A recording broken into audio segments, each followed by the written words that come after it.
Ya, saya sajikan temanya Tuhan Kristen manusia. Silakan Bang Hasan tanggapi. Iya, saya nggak menampik bahwa Yesus itu dilahirkan oleh manusia. Ya pastilah anak manusia, betul. Ayatnya juga jelas, Matius 1 ayat 21 dan 23. Engkau akan melahirkan Yesus, seorang anak laki, yaitu juru selamat manusia. Dan Roh Kudus akan turun atasmu dan anak itu kau namakan Yesus. Baik. Lantas tuannya abang siapa? Ya Tuhan saya itu adalah Yesus yang adalah wujud firman Allah itu.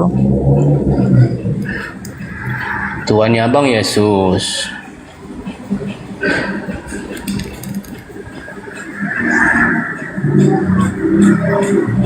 Berarti Yesus kan manusia kan? Gimana ya? Coba dipahami baik-baik. Dengar ya. Yesus adalah anak Maria. Dia dilahirkan oleh Allah melalui Maria. Nah, ini disebut anak Allah, Immanuel, juru selamat Tuhan. Nah, bisa paham sampai situ? Sebab itu ayatnya tertulis jelas, kita tidak asal beriman. Matius 1:21 lahir sebagai anak Allah, 1, 2, 3 anak manusia. Bang Juma, welcome Bang. Udah.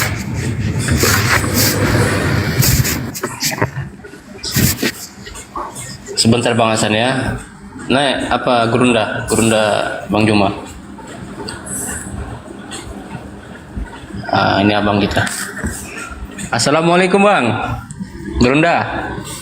Warahmatullahi wabarakatuh. Semangat pagi teman-teman Muslim.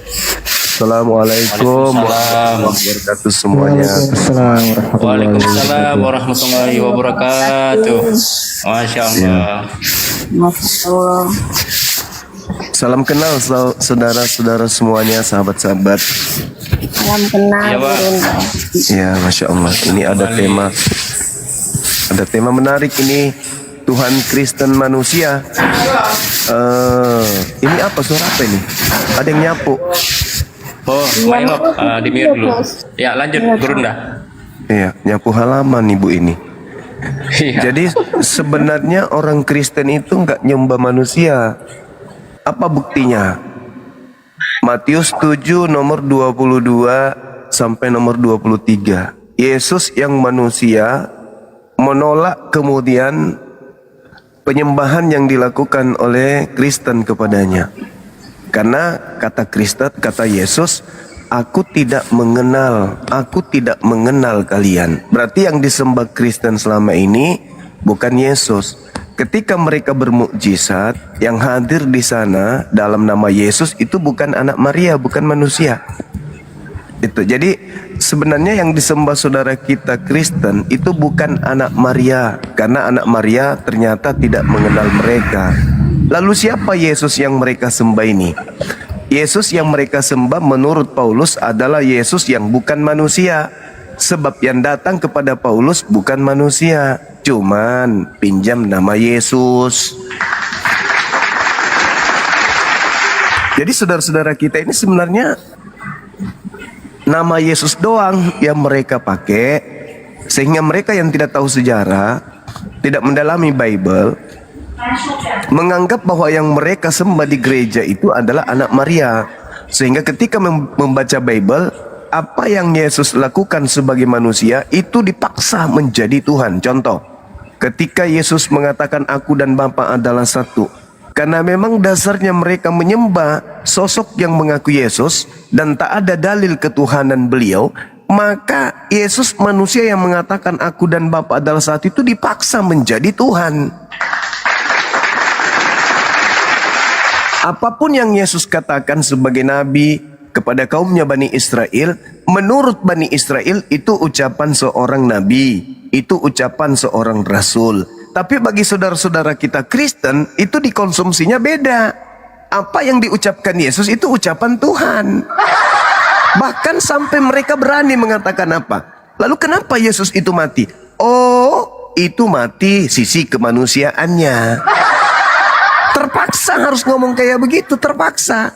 Padahal sesungguhnya kalau mereka mau bertahan, jangan lari ke anak Maria. Tuntut Paulus, siapa yang datang kepadamu wahai Paulus memakai nama Yesus? Perkenalkan dia kepada kami. Dia yang kami sembah tiap hari Minggu, itu siapa yang memakai nama Yesus? Kalau dibilang Elohim, Elohim tidak ada perintah ibadah Minggu. Kalau dibilang Nabi Yesus tak ada perintah ibadah Minggu. Lalu siapa ini wahai Paulus yang bukan manusia tapi pakai nama Yesus? Ajarkan ke kami. Jadi saudara Kristen ini sekali lagi ketika ada tema kayak begini, Tuhan Kristen apakah manusia? Bukan. Sebab Nabi Yesus menolak sembahan mereka. Baca Matius 7, 22, 23. Aku tidak mengenal Kristen. Sorry lah, aku tak mengenal Kristen. Sorry kata Yesus gitu. Berarti yang mereka sembah selama ini, yang mereka pakai namanya mengusir setan selama ini bernubuat, itu bukan anak Maria. Lalu siapa? Nah ini yang akan kita ulas ke depan. Silakan.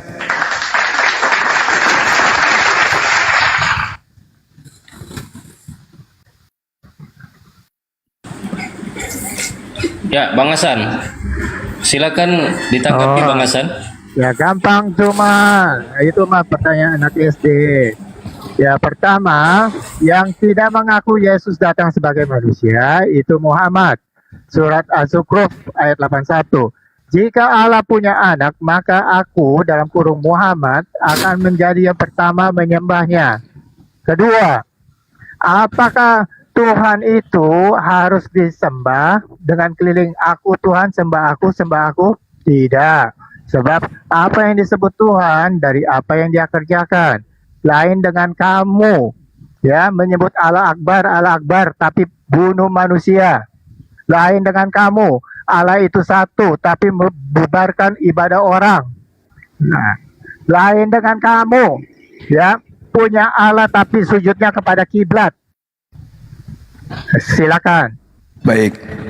Az-Zukhruf itu justru menentang ajaran Kristen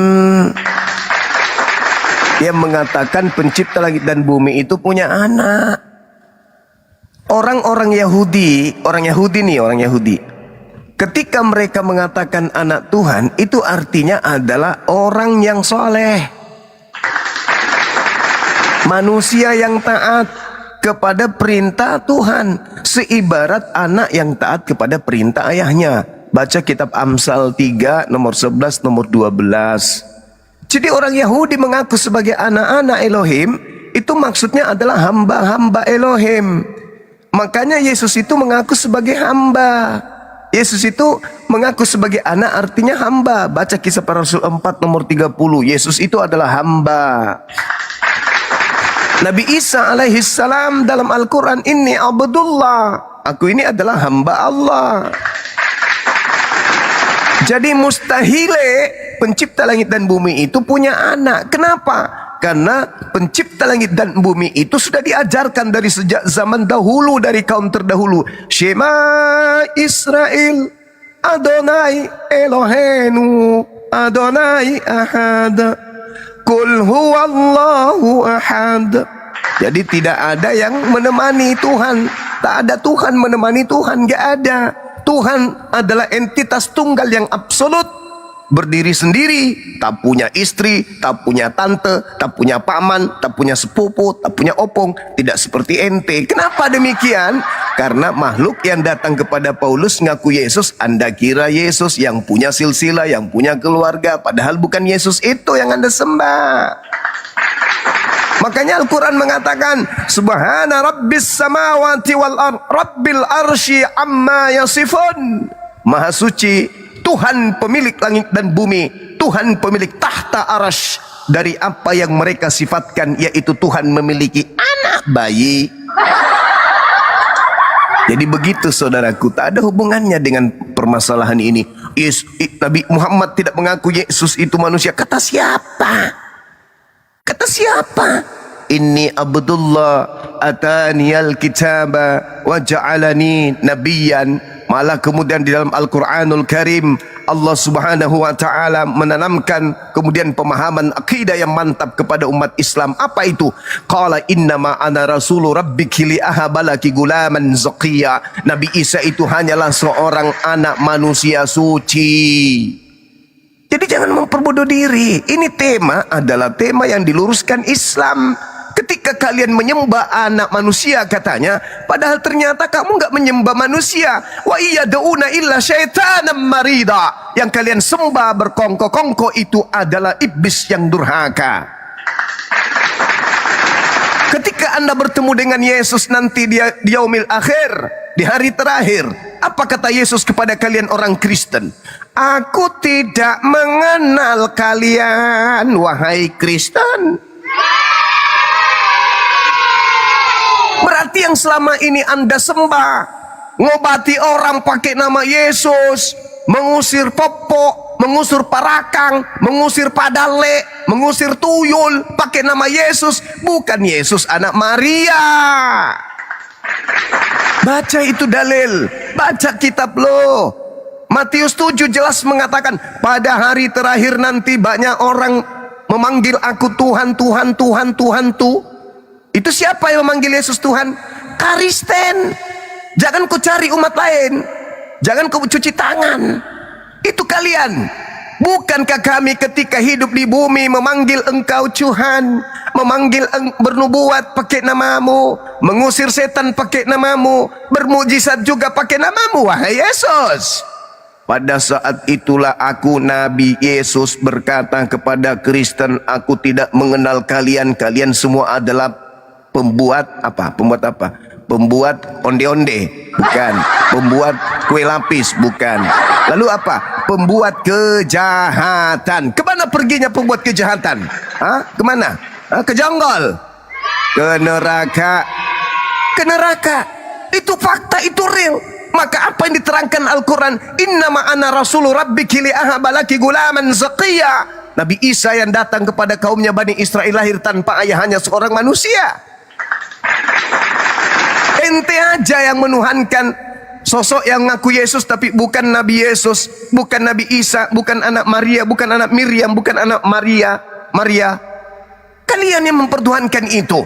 Kata Yesus sebelum terangkat ke langit, apa katanya?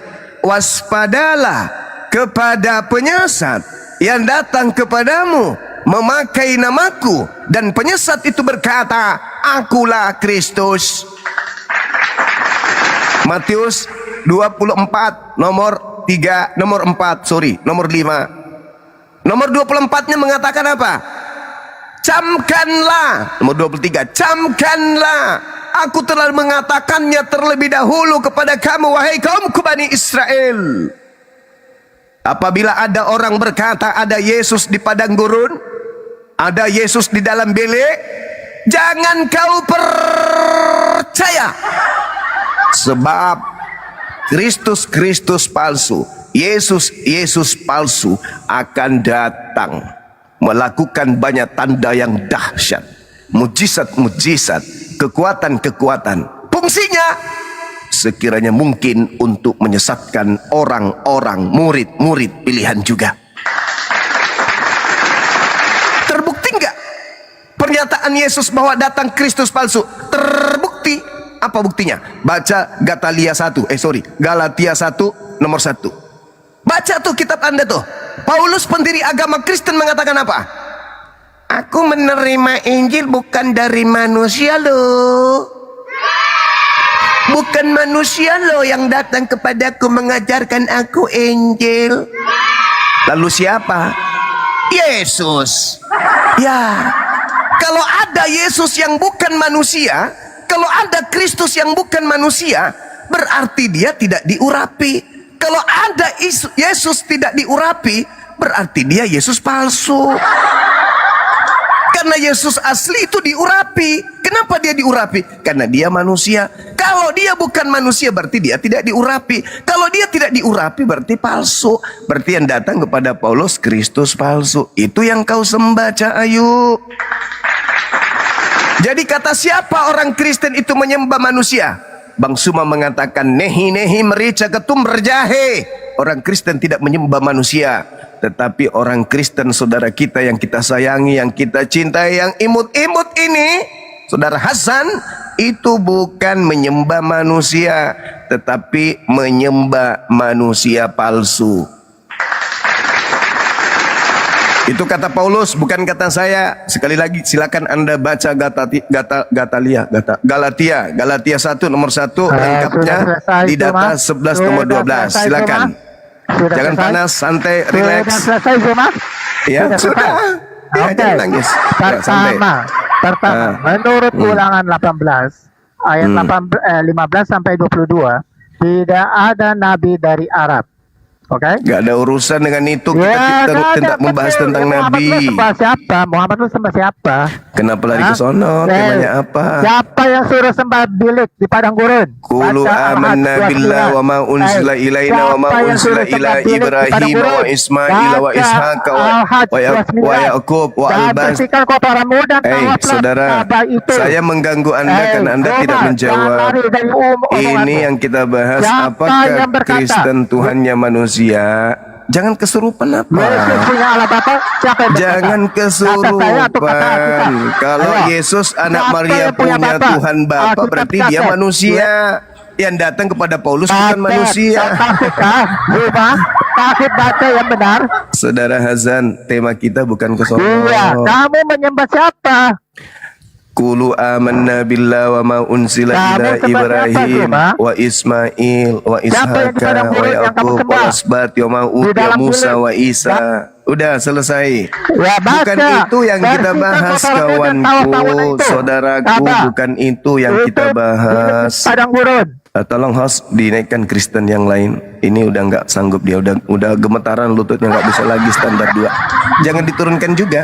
Iya. Yang saudara kita Muslim yang tidak bikin kopi aja yang diturunkan. Yang lain kan lagi nyapu, ada yang nyuci, ada yang bikin kopi, ada yang bikin nasi goreng. Itu yang diturunkan. Tapi yang diam-diam baik turunkan aja, naikkan yang Kristen.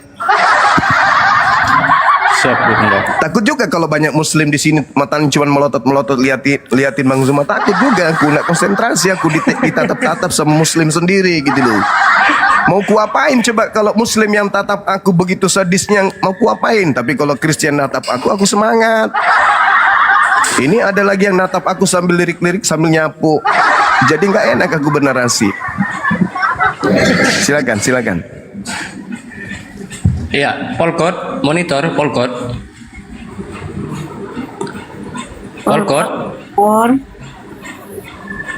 Dibuka aja mute-nya, Polkot.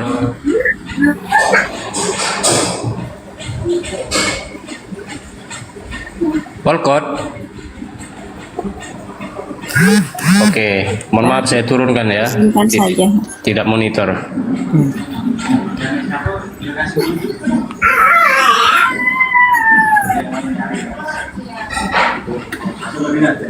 Izin abang-abangku semua, bang semua, aku izin turun biar ada 2 ruang buat Oten. Makasih. Assalamualaikum warahmatullahi wabarakatuh. Enggak bang. Waalaikumsalam warahmatullahi Aku juga ada pekerjaan lain bang. Ada pekerjaan lain bang. Satu Raja Sulit. Di sini aja bang, sini aja. Aku bercanda. Assalamualaikum warahmatullahi wabarakatuh. Waalaikumsalam warahmatullahi wabarakatuh. Waalaikumsalam warahmatullahi wabarakatuh. Izin Gurunda. Siap, Bang Suma aja bang, Bang Suma. Siap, Saya guru bagi Kristen, bukan bagi Muslim. Silakan. Siap. Oten ini kan mengatakan bahwa mereka ini di hari Minggu itu mereka pergi ibadah ke gereja. Enggak.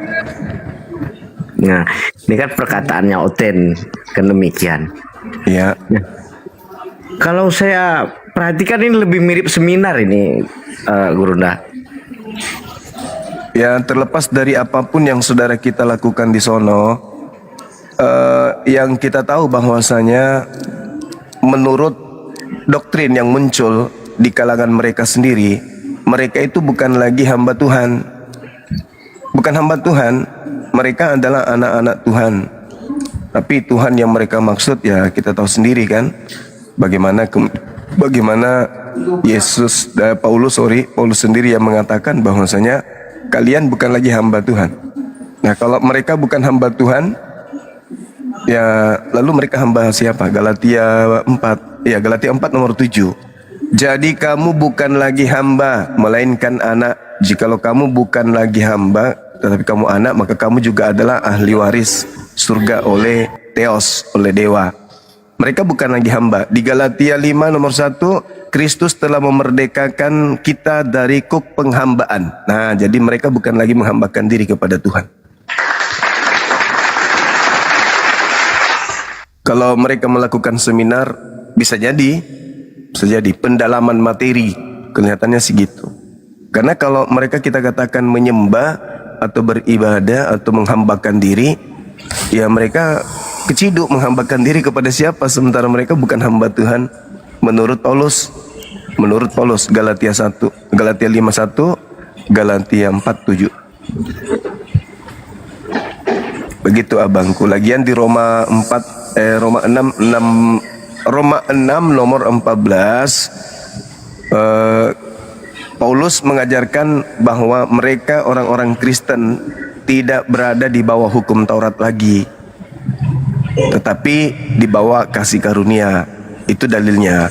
Jadi mereka nggak hidup di bawah hukum aturan Tuhan berupa Torah. Begitu saudaraku. Lanjut.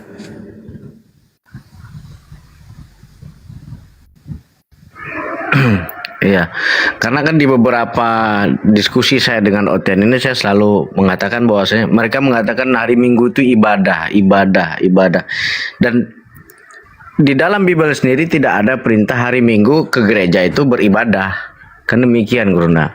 Nah, mereka membantah keras itu. Ya, sebenarnya Minggu dalam tradisi Roma Yunani itu Kyriaki. Kyriaki itu adalah hari spesial untuk menyembah dewa matahari. Kalau mereka memegang teguh ajaran para nabi, maka dalam bahasa Yunani hari Sabtu itu Sabaton. Perintah di dalam kitab mereka, perintah yang muncul di dalam kitab yang mereka ambil dari terjemahan kitab Yahudi, Keluaran 31:14 itu perintah membunuh orang yang tidak mengkuduskan hari Sabaton, hari Sabtu. Kenapa mereka pindah ke hari Minggu? Karena mengikuti tradisi. Tradisi siapa? Para penyembah dewa-dewa yang ada pada zaman itu, yaitu spesial hari Kyriaki, hari penyembahan dewa matahari, Sunday, hari matahari. Tidak ada perintah memang, betul itu, nggak ada perintah. Kenapa mereka menanggalkan itu? Karena Paulus mengajarkan dalam Kolose 2 nomor 16, jangan lagi mau diatur tentang hari-hari raya, hari-hari ibadah, jangan mau diatur. Paulus loh yang mengatakan, bukan Bang Zuma. Kolose 2:16.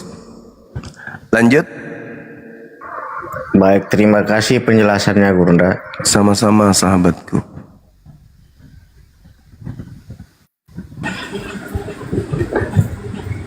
Jadi Nabi Isa nggak pernah disembah, Yesus juga nggak ngaku disembah. Al-Quran surah Al-Maidah ayat 116. Wa isqalallahu ya Isa bin Maryam anta qulta linnas takhizuni, apakah engkau wahai Isa yang mengajarkan mereka manusia-manusia cuplis ini menyuhankan dirimu beserta ibumu selain daripada aku? Kata Nabi Isa, qala subhanaka ma yakunu li an aqula ma laysa li bil haqq. Nabi Isa menolak itu. Maha suci engkau ya Allah, tidak pantas bagiku mengajarkan sesuatu yang bukan hakku. Tidak mungkin aku mengajarkan mereka menyembahku. Sesungguhnya yang kuajarkan ma qultu lahum illa ma amartani bi ani abudullah, sembahlah Allah rabbi wa rabbakum, Tuhanku dan Tuhanmu. Itu jelas tuh ajaran Nabi Isa. Begitu juga Yesus. Yesus juga mengajarkan kaumnya Bani Israel menyembah hanya kepada Bani Israel hanya diajarkan menyembah kepada Allah. Markus 2:12, 29. Jelas itu. Dan juga di dalam pengakuan beliau Yohanes 17 nomor 3. Hidup kekal menyembahnya kepada Tuhan yang benar, yaitu yang disembah oleh Abraham, Ishak, Yakub. Dan dirinya didudukkan hanya sebagai rasul. Jadi baik Al-Quran maupun Bible dalam tataran pengajaran Isa dan Yesus sama-sama mengajarkan la ilaha illallah. Hanya itu saja. Nah, sementara mereka datang dari barat, bergemuruh, bergelombang dari barat bersama dengan penguasa-penguasa dunia datang ke Nusantara mengajarkan menyembah kepada sosok yang mereka sembah ibadahi di hari Minggu bernama Yesus Kristus. Adakah Yesus anak Maria mengajarkan itu? Tidak. Ya, itulah yang harus kita sampaikan kepada mereka. Jadi tujuan kita di Komal-Komal itu bukan mau menista mereka, mau rendahkan mereka, enggak. Kita ajak mereka kemudian untuk kembali kepada kadarnya sebagai makhluk termulia. Manusia yang dicipta dengan sempurna, manusia yang hidup yang dicipta dengan penuh berkat. Kejadian 1 nomor 28. Begitu juga Kejadian 5 nomor 2, manusia dicipta laki-laki perempuan dengan berkah Tuhan. Jadi kita ini makhluk yang penuh dengan berkah, kita ajak mereka kembali kepada jalan berkah ini. Seperti itu. Jadi tugas kita, ya memang kita harus tegas mengajarkan, menyampaikan, karena mereka tidak bisa lagi berlemah lembut. Contoh yang tadi, kita kasih paparan, penjelasan berdata, harusnya dia bantah, malah lebih besar kebencian yang disampaikan terhadap Nabi Muhammad SAW dan Islam. Padahal Islam itu bisa dipahami, wal yatazakkara ulul albab, apabila syarat utama dilalui. Apa itu? Berakal sehat. Apa buktinya orang yang sudah berakal sehat? Tanda-tandanya meninggalkan penyembahan terhadap makhluk roh. Karena roh itu adalah makhluk imateri yang dicipta oleh Allah Subhanahu wa taala. Nah, tanda-tanda orang berakal sehat meninggalkan penyembahan terhadap makhluk. Kalau mereka masih menyembah makhluk lalu mau membahas Al-Qur'an, pasti hanya mengolok-olok. Jadi nggak usah dilayani.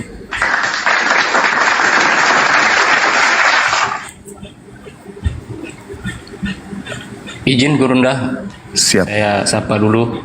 Bang Suma aja, Bang. Nanti makruh puasa, kepala saya jadi besar.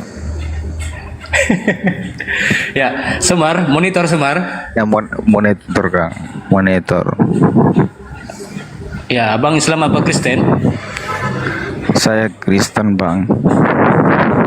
Kristen. Oke. Iya, Bang. Abang siap mau berdiskusi? Buka aja mute-nya Bang, nggak apa-apa. Bisa Bang, bisa, tapi nggak ahli-ahli banget ya Bang ya. Tapi maksudnya tanya jawab aja. Artinya kalau mau diskusi saya izinkan bertanya sama siapa ini, Bang Zuma ya. Salam kenal Bang Zuma ya. Salam Ya. kenal, Bang. Iya, mau bertanya tentang kitabnya. Abang juga nanti bertanya sama saya gantian, gimana Bang? Boleh. Silakan. Dulu, lanjut dulu. Ya, baik. Oke. Ketika ada tuduhan terhadap Kristen menyembah manusia, maka Bang Suma hadir mengatakan tuduhan itu keliru. Saudara kami Kristen yang kami kasih itu tidak menyembah manusia. Jadi saudara Kristen tidak perlu bersusah-susah mengatakan untuk sembahan kami 100% manusia, 100% Tuhan. Nggak perlu. Kenapa? Karena sebenarnya Tuhan kalian itu bukan 100% manusia, tetapi 100% bukan manusia. Apa buktinya? Paulus yang mengatakan itu, bahwa yang mengajarkan 13 kitab kepada Paulus itu bukan manusia. Dengan kata lain, saudara kami Kristen tidak menyembah manusia. Nah, sekarang yang jadi masalah bukan di situ poinnya. Ketika saudara Kristen memiliki sembahan bernama Yesus Kristus, yang ternyata bukan manusia, berarti sembahan saudara kami Kristen ini bukan anak Maria. Masihkah ada Yesus lain selain Yesus anak Maria? Tanya Yesus. Yesus, ya paman, adakah Yesus selain dirimu? Banyak. Kata Yesus, banyak. Di mana dalilnya? Baca apa yang ditulis oleh Matius. Di mana Bang? Matius 24 nomor 24. Apa itu? Banyak Kristus palsu yang memakai namaku, bahkan dilengkapi dirinya dengan mujizat tanda-tanda dahsyat. Untuk apa itu Bang? Untuk menyesatkan banyak orang. Nah, Item kedua adalah, adakah Yesus, Nabi Yesus, utusan Tuhan kepada kaumnya Bani Israel, mengajarkan mereka Bani Israel beribadah menyembahnya di gereja pada hari Minggu? Ada enggak? Oh, ternyata enggak ada. Berarti murni yang disembah oleh saudara kami Kristen bukan manusia. Dengan kata lain, bukan anak Maria. Yesus siapakah dia? Elohim, pencipta langit dan bumi, banyak gelar. El Eroi, Al-Quddus, banyak gelar beliau. Yehova, Elohim, Adonai, Hashem. Tapi tidak pernah bergelar Kristus. Lalu siapa ini yang datang kepada Paulus bergelar Kristus tapi bukan manusia? Nah, saya kira itu pertanyaan saya, saudaraku. Mungkin bisa diulas sambil saya nunggu pertanyaan dari saudara. Silakan.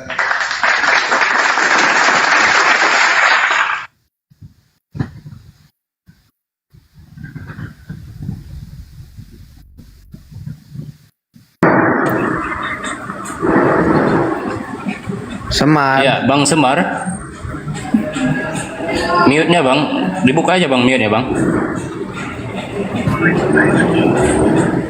Bang, terima kasih banyak. Saya kan nggak tahu ya Bang. Pertanyaan saya dasar-dasar aja dulu kepada Bang Zuma nanti. Tolong di ini kan. Di dalam kalimat ada ayat lah, kepada dasar-dasar aja dulu lah. Bacaannya surat Al-Ikhlas ya Bang. Tapi kenapa di dalam Al-Quran tidak ada sedikit pun keikhlasan di dalamnya? Mengajarkan sedikit pun, itu poin pertama.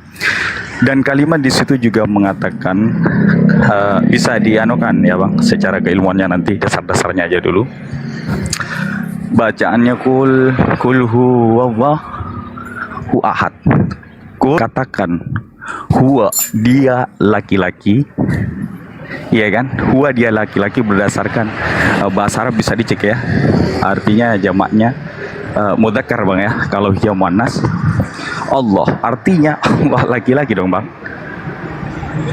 Iya, ahad ya. Kul huwallah ahad. Ahad berarti menurut kalender Masehi itu hari Minggu Bang. Itu gimana menurut sudut pandang Bang Zuma terhadap ayat tersebut? Terus mengatakan bahwasanya tidak menyembah kepada manusia, dan kita tidak menyadari bahwa Muhammad di saat ditanya juga sama Sayyidina Umar mengatakan, siapakah engkau sebenarnya Umar? Ana Ahmad, kalau nggak salah, apa bacanya? Ahmad bilamin wa ana Arabian bila ain.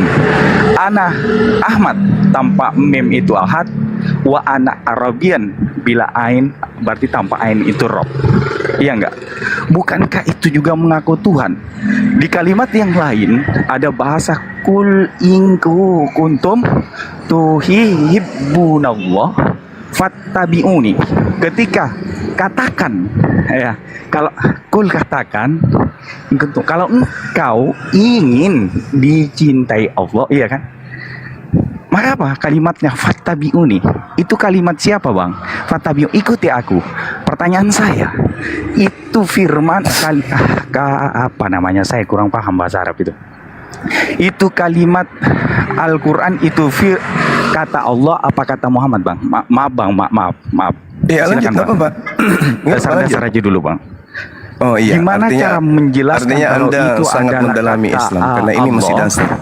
Gini Bang ya, nanti kan bisa tarik ke atas nanti pelan-pelan tentang masalah kepada ketuhanannya nanti.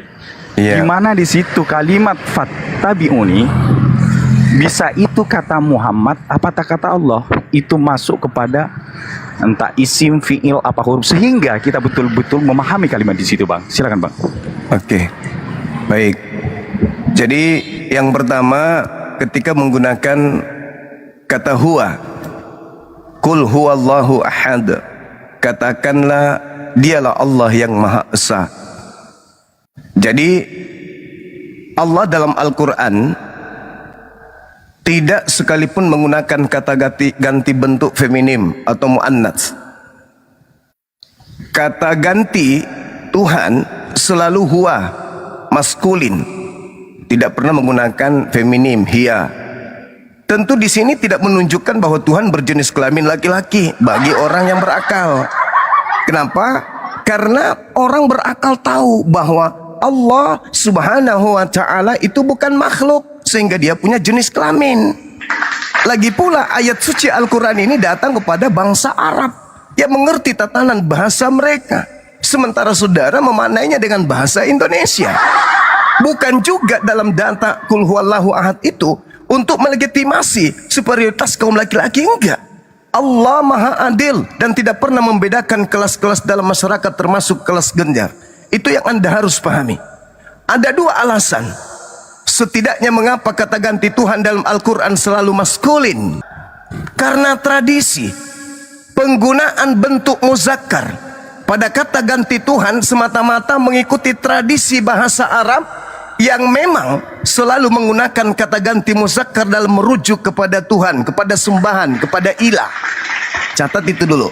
Jadi jangan Anda merasa bahwasanya oh ini harus dimaknai dengan rasa bahasa Indonesia. Anda ketinggalan zaman. Damir goib atau kata ganti orang ketiga dalam kaidah bahasa Arab selain huwa juga adalah huma, hum, hiya, hunna. Dan yang menunjukkan jumlah yang satu hanya huwa dan hiya. Jika Allah Subhanahu wa taala menggunakan selain kedua kata itu, jelas tidak masuk akal. Kenapa? Karena Allah selalu menegaskan sifat keesaan yang melekat pada dirinya di setiap kitab suci yang diwahyukan kepada para nabi-nabi, meski sebelum Al-Qur'anul Karim. Itu yang perlu saudara pahami.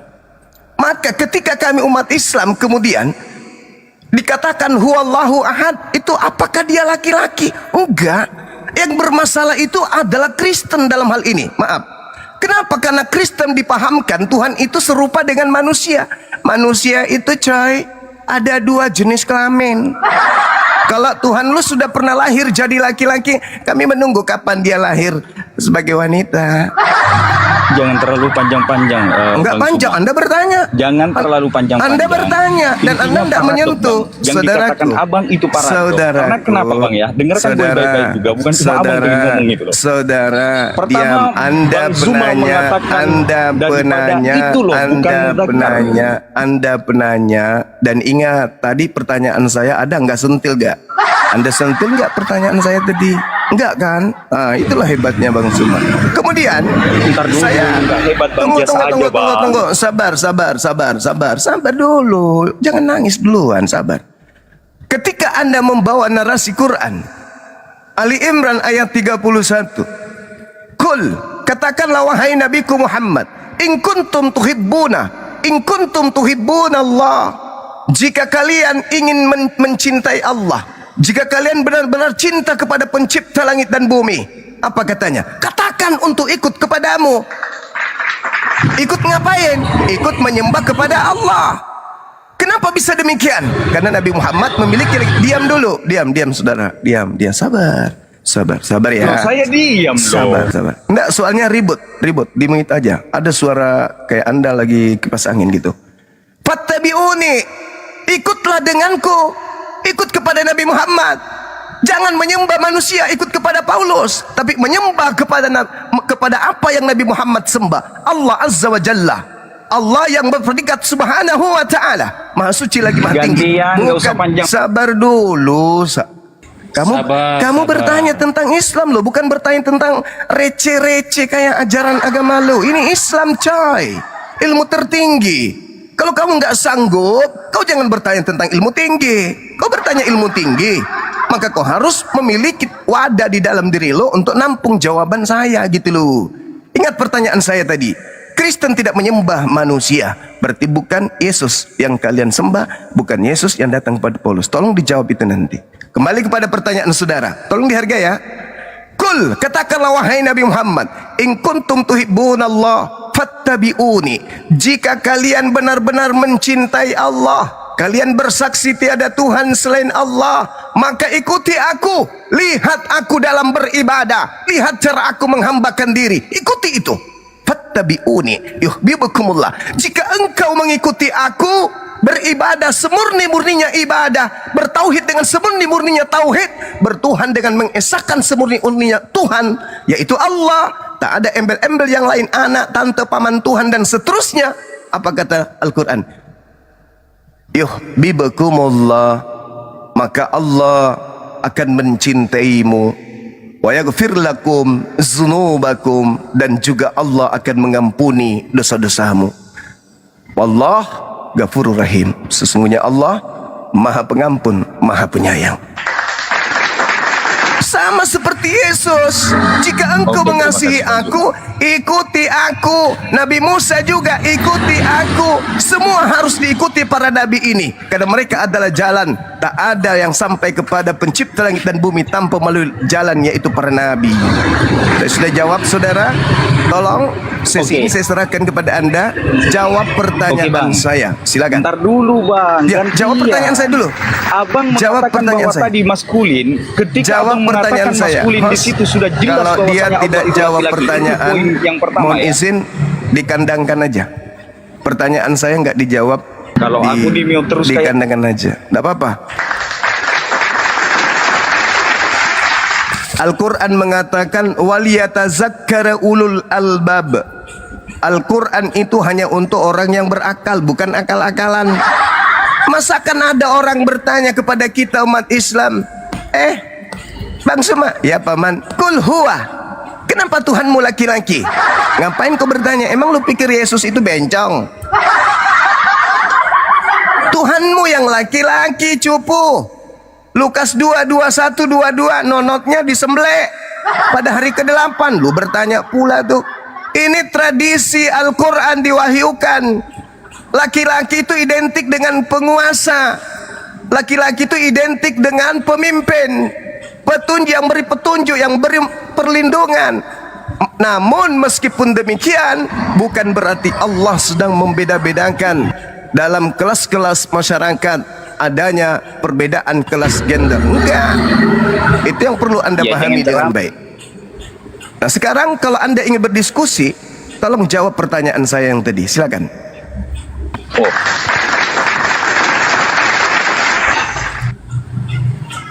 Pertanyaan saya disentuh. Jangan kau bertanya seakan-akan lu hebat Islam. Kalau lu hebat Islam, lu sudah mu'alaf. Gak ada celah di Islam itu, gak ada celah. Gak ada sedikit pun titik kelemahan di Islam itu. Itu yang Anda harus pahami.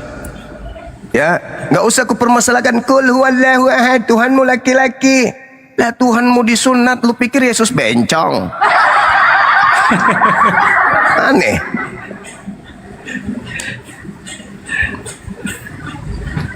Yang takut itu yang gak mau menjawab pertanyaan saya. Saya kan tadi bernarasi lebih awal. Harusnya Anda tanggapi dulu. Habis Anda tanggapi baru masuk pertanyaan. Lihat Bang Suma, begitu Anda bertanya langsung saya sabet. Iya kan? Langsung saya hantam jawabannya. Kamu sembunyi di balik pertanyaan. Karena terlalu berat masalah ini. Masalah berat. Udah aku jelaskan tadi. Dan saya minta pernyataan saya tadi, apakah saudara-saudara muslim paham apa yang saya jelaskan terkait pertanyaan kata kul huwallahu ahad dan juga fattabi'uni tadi barusan? Paham nggak? Paham, Guru. Alhamdulillahirabbil alamin. Nah, saudara-saudara paham nggak ketika saya mengatakan Tuhan mereka bukan bencong? Hah? Atau Tuhannya tomboy?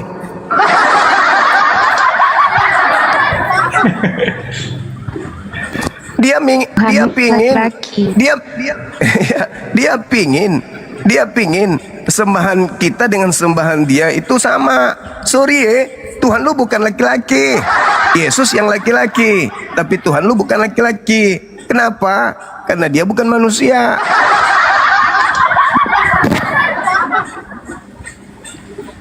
Lanjut teman-teman sekalian, silakan. Ya, tentunya kita seorang umat Islam ya sudah paham ya surat Al-Ikhlas. Kul, katakanlah. Ya, buat oten-oten yang mau naik dipersilakan naik ya. Silakan multi aja ya.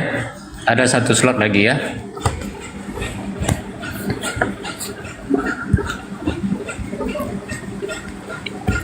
Oke, Gian. Ya, Gian.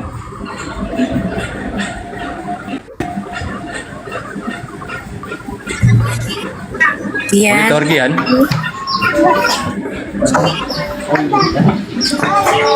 Assalamualaikum warahmatullahi wabarakatuh. Waalaikumsalam. Tapi Bang Juma udah kalah sama RK. Kenapa dibahas-bahas lagi? Bang Juma kan udah kalah sama si RK. Iya, pertanyaan saya waktu itu apa ke RK? Saya kan Bang Juma saya dikatakan kalah waktu itu karena saya mengiyakan kalau Yesus itu sudah Kristus dari lahir. Akhirnya saya dikatakan mengulang pernyataan yang sama dan sepakat terhadap pernyataan RK. Padahal kan jelas pertanyaan saya, siapa yang nanti setelah disalib baru dilantik jadi Kristus? Itu pertanyaan saya. Enggak, Bang Juma sudah mengakui bahwa Yesus adalah Tuhan sama si RK. Mengakui Tuhan? Aneh. Kristus itu bukan Tuhan. Kristus itu yang diurapi. Apa yang diurapi? Apa yang diurapi saat itu, Bang? Manusia atau kucing? Bang, videonya ada kok. Iya, silakan aja, nggak apa-apa. Apa yang diurapi pada saat Maria melahirkan abangku? Melahirkan manusia di Sungai Yordan, yang diurapi di situ kucing, sapi, atau manusia? Terserah Bang Juma lah itu. Nah, itu. itu berat. Jadi ketika saya mengaku Yesus itu Kristus, saya sedang mengaku Yesus adalah manusia yang diurapi Tuhan. Enggak, bukan itu loh. Lalu apa Dan? Kata Bang Juma, ya saya percaya bahwa Yesus itu adalah Tuhan dan Juru Selamat. Nenek kiper, itulah kalau iblis. Saya percaya Yesus itu Kristus. Kegiranganlah Kristen. Kenapa? Karena Kristen menganggap Kristus sama dengan Tuhan. Itulah keanehan di kalian. Jadi saudara, jangan memperbodoh diri. Yuk, jangan karena kebencian dari beda agama kita, lalu kemudian kita menyebarkan berita hoax. Katakan yang benar itu benar, yang salah salah. Saya kalah pada saat itu ya karena saya tidak mengikuti aturan yang mana harus bertentangan dengan RK.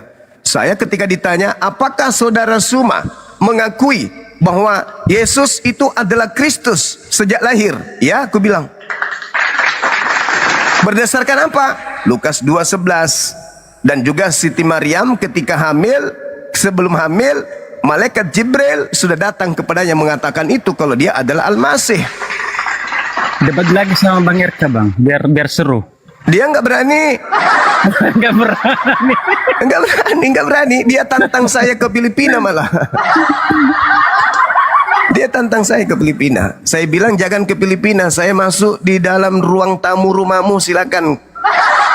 Silakan kau buat panggung di depan rumahmu atau di halaman rumahmu atau di teras rumahmu, saya datang. Saya kok udah bilang, ada kan PT saya. Wallahi saya akan datang, ku bilang. Jangan sebut nama saya, Bang Zuma orang Sulawesi, kalau nggak datang, kalau ada undangan untuk berdebat di kampung mayoritas Kristen. Saya datang. Demi Allah, ini saya puasa. Siapapun Kristen yang mengundang saya, baik itu di gereja, baik itu di kampungnya, secara resmi tapi ya, secara resmi, saya Bang Zuma akan datang.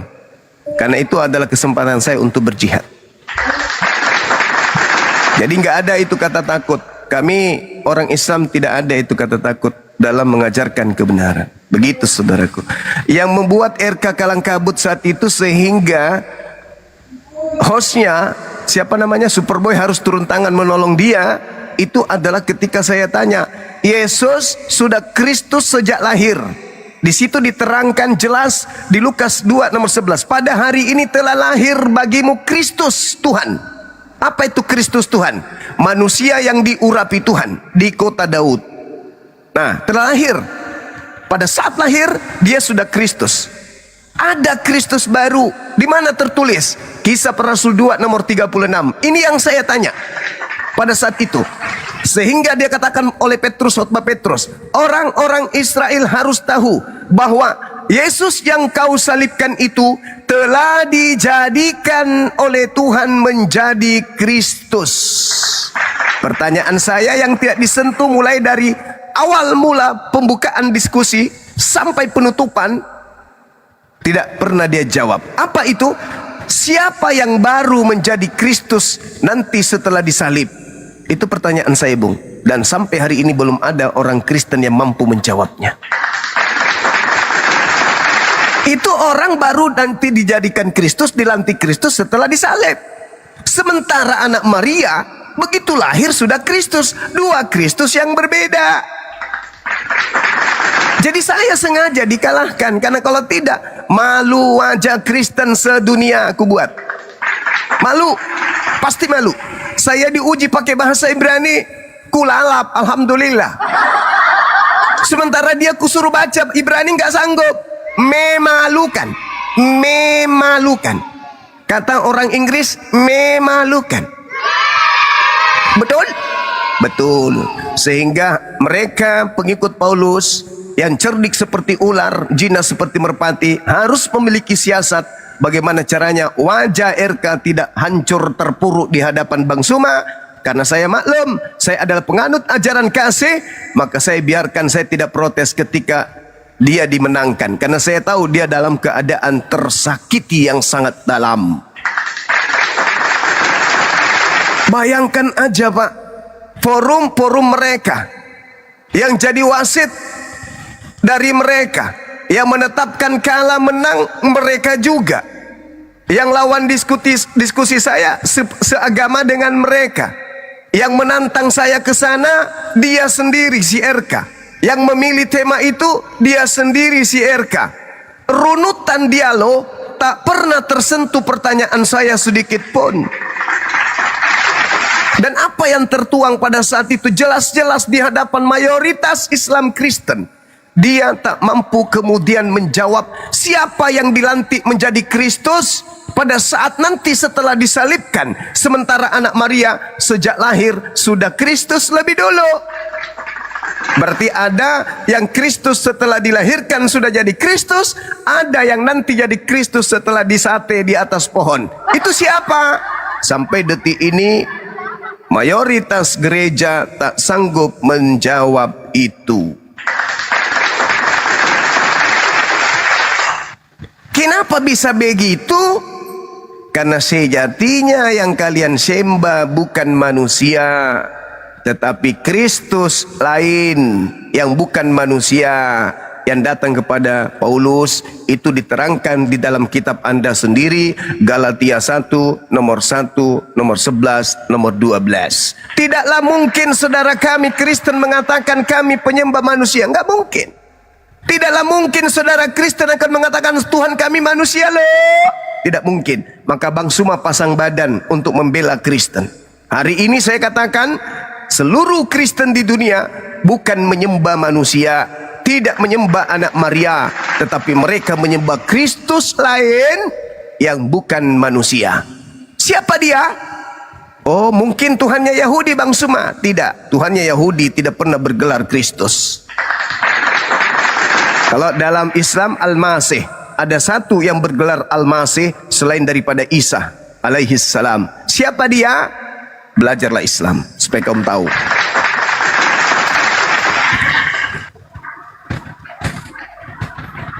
Saudara-saudara Muslim, tahu nggak siapa yang bergelar Al-Masih selain Nabi Isa alaihis salam? Tahu Gurunda. Alhamdulillah. Abang tadi mengatakan bahwa bahwa Islam itu tidak takut kalau ditanya. Jadi kenapa banyak yang takut ketika Kristen menanyakan tentang Muhammad, Bang? Allahu Akbar, Allahu Akbar walillahilham. Umat Islam itu bukan takut ditanya tentang Islam. Islam datang untuk ditanyakan, untuk dikaji, untuk ditadaburi. Masalahnya yang bertanya ini adalah syarrul bariyah, makhluk yang lebih hina dari hewan yang bertanya. Maka tujuannya bukan untuk mencari kebenaran, tetapi untuk melakukan olok-olokan terhadap kebenaran. Banyak yang marah-marah. Pasti marah. Kenapa pasti marah? Karena kalian bertanya seperti anak TK. Dijelaskan, itu bukan ikan, itu kapal selam. Apa katanya? Enggak, itu ada di laut.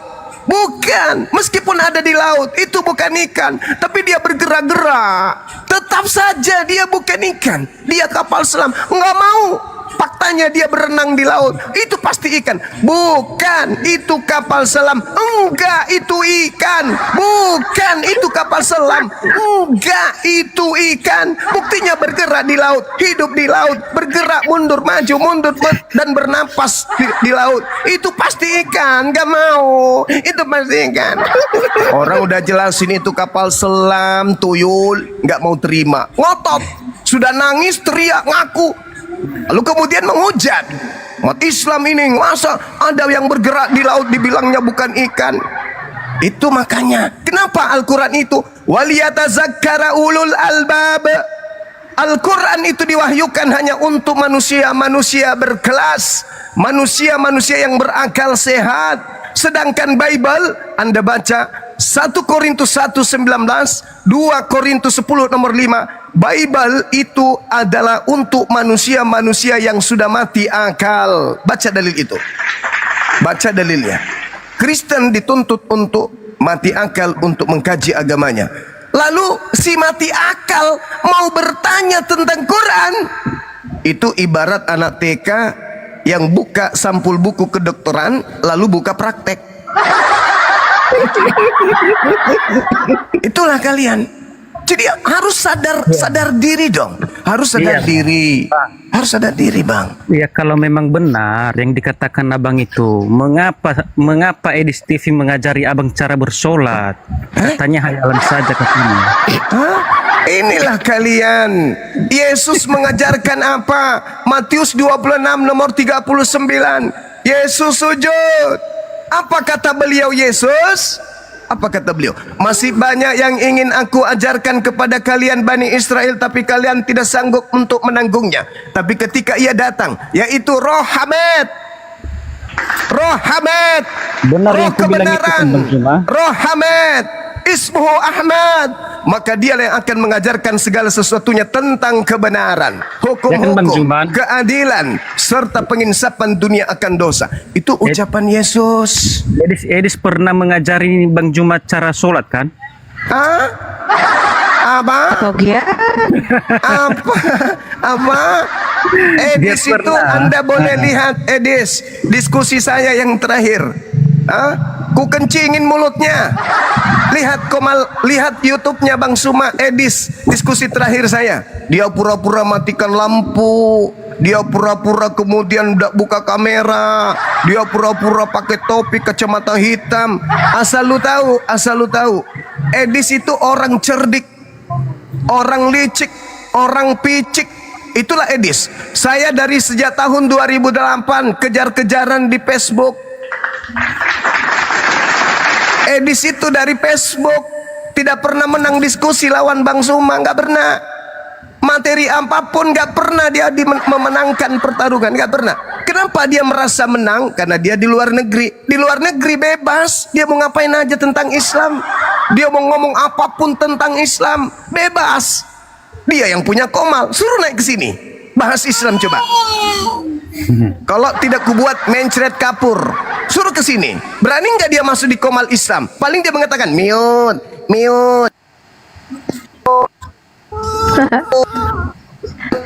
Malu ya kau. Padahal dia mute sendiri dirinya. Dia yang mute diri sendiri, dia yang turunkan dirinya sendiri. Habis itu, oh aku di mute. Kenapa sejatinya Edis itu seperti anak TK, nggak bisa baca Quran. Jangankan Edis, Nabi Muhammad saja untuk masuk ke dalam pintu Islam, dia orang yang tidak bisa membaca aja dipaksa oleh Allah untuk membaca. Ikra.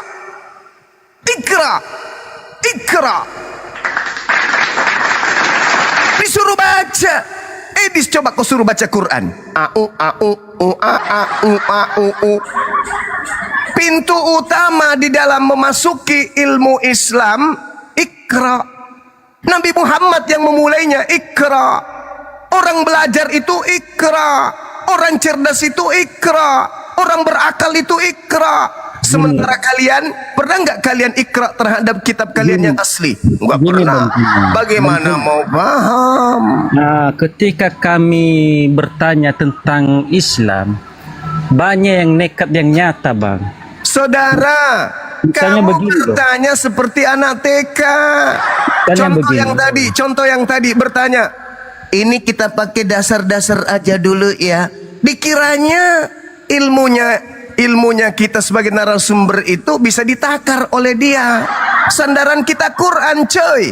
Kita merendahkan diri sesuai dengan pertanyaan. Lu bertanya tentang dalam-dalamnya kedalaman Al-Quran, insya Allah kita ikuti. Apa yang kami lakukan selama ini, ud'u ila sabili rabbika bil hikmah. Karena kami mengajarkan, kemudian apa yang Anda tanya kami jawab. Anda tanya ilmu tinggi sampai ke makrifat, insya Allah kami pun jawab. Masalahnya yang kami tahu, yang datang bertanya ini manusia mati akal. Kalau saya menjelaskan kemudian lebih jauh, sejak dahulu kala orang Arab selalu menggunakan kata ganti maskulin huwa untuk kata Allah, Tuhan semesta alam. Maka selain sudah jadi naluri bahasa mereka, itu sudah jadi naluri akal sehat mereka sebagai bangsa Arab, bahwa Tuhan lebih tepat menggunakan dhamir huwa dan bukan hiya. Ini penjelasannya sangat luas. Dan kalau saya jabarkan bisa jadi pusing sendiri nanti. Ujung-ujungnya jadi penghujat. Mending kita bahas materi yang rileks, santai, yang hanya direvisi. Kamu tidak ngerti kitab lo? Enggak paman, besok aku revisi biar kau ngerti. Belum ngerti paman, ya udah nanti tahun depan kita revisi lagi ya nak. Belum ngerti juga, tunggu nanti kita sepakat untuk merevisinya lagi. Belum ngerti juga om, nanti kita revisi lagi. Sampainya lu ngerti, pokoknya kitab lu harus tunduk sama lu. Bukan lu yang harus tunduk ke kitab lu yang harus tunduk ke kita dong. Tapi kami belum mengerti bang. Ya udah kalau gitu kamu tutup aja, beli aja, jepit di ketek setiap kamu ke tempat ibadah. Biarkan nanti pendeta yang menjelaskan isinya. Kau duduk aja kalau gitu. Karena udah direvisi saban tahun. Kau juga nggak ngerti-ngerti juga. Oh iya ya paman. Iya ya udah kalau gitu biarkan aku yang menjelaskan. Oh gitu paman. Iya, kalau begitu sebagai jemaat saya ingin bertanya dong paman pendeta. Ayo silakan. Yang penting jangan lupa ya akhir bulan ya. Iya paman. Apa pertanyaanmu? Cepat. Gini paman. Kitab kita kan udah direvisi. Lu kayak film aja lu. Terus pertanyaannya lu cepat.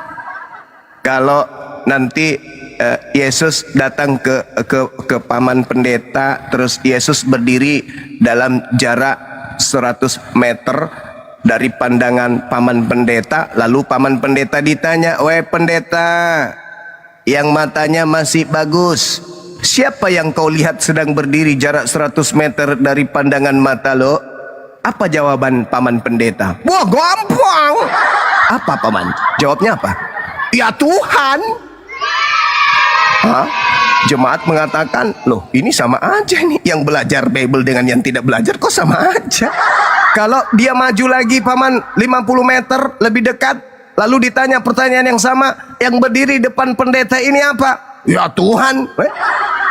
Dalam hati jemaatnya, wah lebih parah dia kayaknya daripada aku.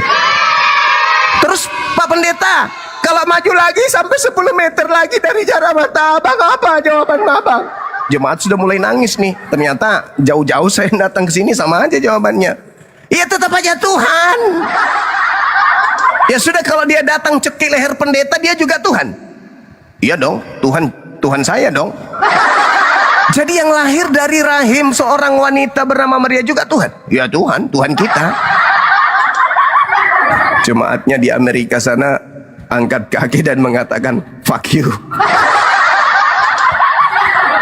Mereka ramai meninggalkan gereja karena itu tadi. Berbeda dengan Al-Quran. Al-Quran kudu tunduk manusia itu terhadap ilmu yang ada di dalamnya. Kenapa harus tunduk? Karena Al-Quran pengetahuan Allah. Makanya Allah tidak segan mengambil sebuah perumpamaan lalat, tidak segan mengambil perumpamaan kemudian sidik jari.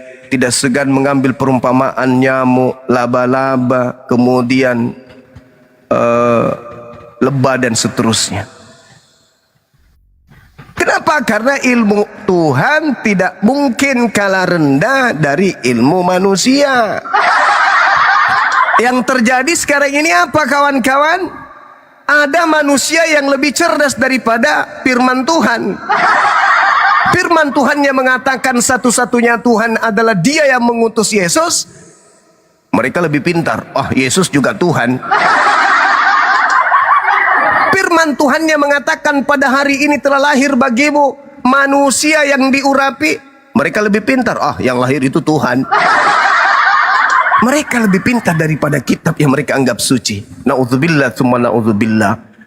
Sedangkan Al-Quran bergejibun ilmuwan mengkaji dengan disiplin ilmu yang tersusun rapi untuk mencari celah dalam Al-Quran. Bukannya mendapatkan celah, tetapi mendapatkan ilmu. Contoh, baru-baru ini ada kemudian orang ingin mencari kelemahan Quran. Kok bisa-bisanya Al-Quran menjadikan ayat di dalamnya tentang nyamuk? Nah, ini pasti kelemahan ini. Pasti kelemahan ini. Ayat berbicara tentang nyamuk di dalam Al-Quran. Pasti ada kelemahannya. Maka kemudian ketika dalam surah Al-Baqarah ayat 26 Allah Subhanahu wa taala menjelaskan tentang nyamuk ini, mereka mengkaji. Ini pasti ada kelemahan. Innallaha la yastahyi ayyadriba mathalan ma ba'udatan fama fawqaha fa ammal ladina amanu fa ya'lamuna annahu al-haqqu min rabbihim wa ammal ladina kafaru fa yaquluna madza arada Allah bihadza mathala yudillu bihi katsira wa yahdi bihi katsira wa ma yudillu bihi illa al-fasiqin. Ini pasti ada kelemahan. Kok ada nyamuk dalam Al-Quran? Apa-apaan? Jadi yang membenci Islam ini ambil mikroskop, ambil komputer, siapkan kopi, mengkaji kemudian ada apa dengan nyamuk. Wow, begitu dia teliti tentang nyamuk ini yang dibahas oleh Nabi Muhammad dari 1400 tahun silam tanpa alat canggih. Ternyata Allah memberikan sebuah pernyataan jelas bagaimana struktur tubuh nyamuk itu sangat kompleks. Keren sekali. Bagaimana nyamuk punya alat ada alat yang kemudian menjadi penangkap sinyal. Ada alat pada diri nyamuk itu sebagai alat tongkat yang membedah daging manusia. Lalu di sisi sebelah kiri mengeluarkan cairan agar darah yang ada pada tubuh manusia yang diisapnya tidak membeku. Lalu kemudian suntikan yang ada di sebelah kanan itu untuk mensuplai kemudian atau mendeteksi kemudian adanya pergerakan dari benda-benda di sekelilingnya. Sempurna nyamuk itu dicipta. Makhluk begitu kecil. Ternyata alat-alat yang ada pada nyamuk itu dijadikan sebagai dasar pijakan Allah untuk memberikan contoh yang sederhana bagi orang-orang yang berakal. Sesungguhnya Allah tidak segan membuat perumpamaan seekor nyamuk atau yang lebih kecil daripada itu. Adapun orang-orang yang beriman mengetahui bahwa itu kebenaran. Itu kebenaran dari Tuhan. Orang-orang beriman pasti tahu bagaimana Allah menjadikan nyamuk sebagai contoh. Bahkan Allah mengatakan makhluk sekecil apapun itu bisa menjadi contoh bagi orang-orang yang belajar, orang-orang yang berakal. Akan tetapi orang-orang kafir berkata, apa maksud Allah dengan perumpamaan nyamuk ini? Dengan perumpamaan itu banyak orang yang disesatkannya. Dengan itu pula banyak orang yang diberinya petunjuk. Namun kata Allah, tidak ada yang dia sesatkan dengan perumpamaan itu selain orang-orang fasik. Maka orang-orang ilmuwan, para cendekiawan, mereka kemudian belajar, para akademisi yang memiliki disiplin ilmu, mengambil seekor nyamuk diteliti. Lalu apa yang mereka temukan? Subhanallah. Mereka mengatakan ini tidak mungkin karangan Nabi Muhammad. ini pasti adalah kalimat-kalimat dari pencipta langit bumi yang maha mengetahui segala sesuatu. Sementara di sebelah boro-boro dikaji, diteliti secara sains, yang ada tiap tahun dirubah lagi sesuai dengan kemauannya mereka. Kalau udah mereka agak sulit-sulit sedikit, sedikit agak direvisi. Lenser lagi sedikit ini. Yang diharamkan kita buat babi hutan. Kan sekarang kita tinggal di kota, jadi babi yang dari hutan sudah jalan-jalan ke kota, ke mall, itu sudah tidak haram lagi, karena bukan lagi babi hutan. Sekarang mereka sudah jadi babi modern, babi kota dia, jadi boleh dimakan. Yang dilarang babi hutan. Ya siapa juga yang memakan babi hutan? Babi hutan masih hidup, makanlah itu hidup-hidup. Nah gitulah sahabat-sahabat sekalian ya. Jadi yuk mari kita memperdalam khasanah ilmu kita terkait dengan Islam dan juga terkait dengan perbandingan agama, karena ini sangat penting untuk menjaga akidah generasi kita selanjutnya. Demikian, silakan diambil alih host. Iya, siap, abangku.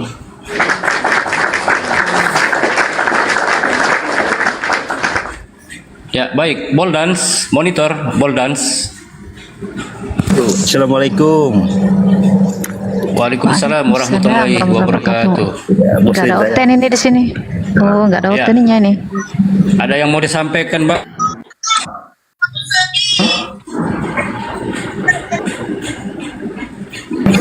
Oh iya, Ball dance. ya, Ada yang mau sehat disampaikan? selalu buat Gurunda Jumba, sehat selalu ya.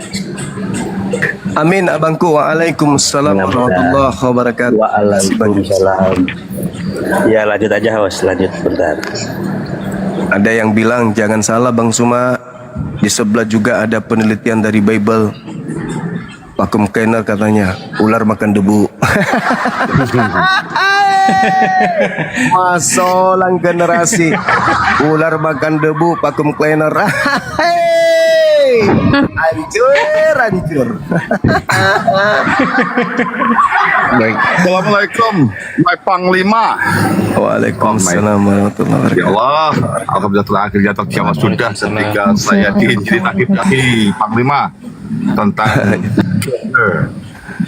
gender Tuhan. Iya tadi pagi aku diinjili, orang tak bilang Tuhanmu kan, kamu kenakan Tuhanmu yang berjenis kelamin kan? Enggak.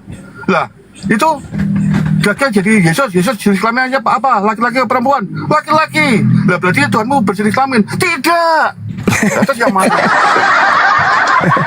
Tuhanku itu tidak berjenis kelamin. Terus, oh, nah itu bapak cewek cowok, emaknya siapa? Kan bapak berarti cowok toh, mosok cewek, bapak yang mana ini? Nah terus, nah itu huwa lagi, huwa itu berarti kan cowok. Nah alhamdulillah sudah menjawab melalui terminologi, epistemologi. Keren. Dia menginjil saya kok. Ya bahasa Arab, baca Arab aja nyebut Allah aja, Allah kan ganco itu. Kan kurang ajar, menghina Tuhannya sendiri dia. Oh Tuhannya dikatakan bapak kayak kue. Waduh, alhamdulillah itu saya jadi tertarik untuk belajar bahasa Arab nih. Ya Allah, mudah-mudahan saya masih ada waktu beri waktu untuk belajar bahasa Arab. Ya Allah. Oke. Ini bahasa linggis saya nggak karu-karuan, mohon dimaafkan. Terima kasih Gurunda. Nanti saya tak lari ke di koma-koma kajian untuk membahas dari terminologi, epistemologi tentang makna di balik yang tersurat, yang tersirat, yang tertulis. Gitu ya Gurunda. Makanya Iya. dari Tuhannya Kristen yakin bukan manusia tapi yang keluar dari kubur gua batu. Wah, kuburan. Nah, itu udah. Ogah nggak mau aku. Itu mau pakai Alkitab segala dibohongi saya. Ini Alkitab apa ini? Kok Alkitab isinya kayak ginian? Isinya ada itu tadi remes apa itu susu. Apalagi tadi itu aku diamuk-amuk sama pendeta. Apa pendeta nih lagi nih? Wah, membohongi saya tadi, bohongi nih. Oh, makasih Gurunda. Assalamualaikum. Terima kasih Bang. Waalaikumsalam warahmatullahi wabarakatuh. Waalaikumsalam warahmatullahi wabarakatuh. Luar biasa. Ya, Oten yang mau naik dipersilakan multi ya, di bawah ya.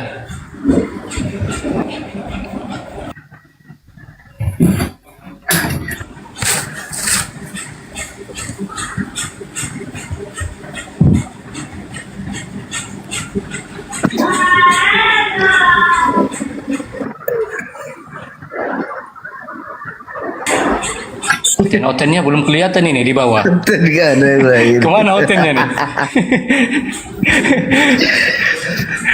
Dibilang naik bunuh diri katanya. Mau manggil ini mungkin. Nah ini teman, ini siapa nih? Zai Gondrong. Zai Gondrong. Zai Gondrong. Ya. Zai Gondrong monitor. Ya, assalamualaikum warahmatullahi. Waalaikumsalam. Waalaikumsalam warahmatullahi wabarakatuh. Belum ada otennya.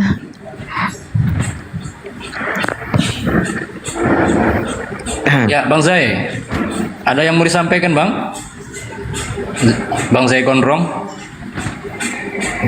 Gak ada ini, saya nyimak di bawah aja deh. Kepencet tadi, kepencet naik.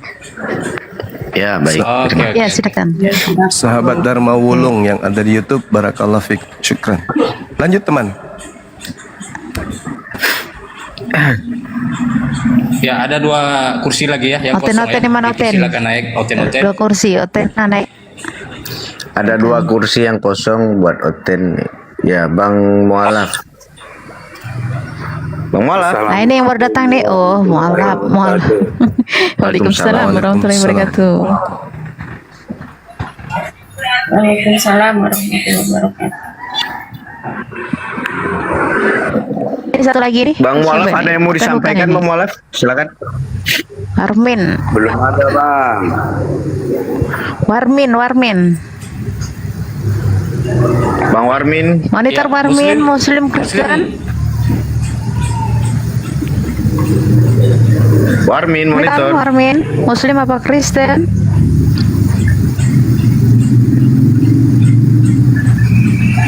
Halo? Tidak ada jawaban, Saudara. Mana itu? Ya, mohon maaf saya turunkan ya. Kok nggak ada suaranya? Bukan. Ya, mualaf. Ada yang mau disampaikan, Bang? Nah, ya kan. Mau dengar aja dulu bang, mau dengar aja dulu. Soalnya kursinya mau kita pakai, Bang. Oke, silakan Untuk bang, oten, silakan.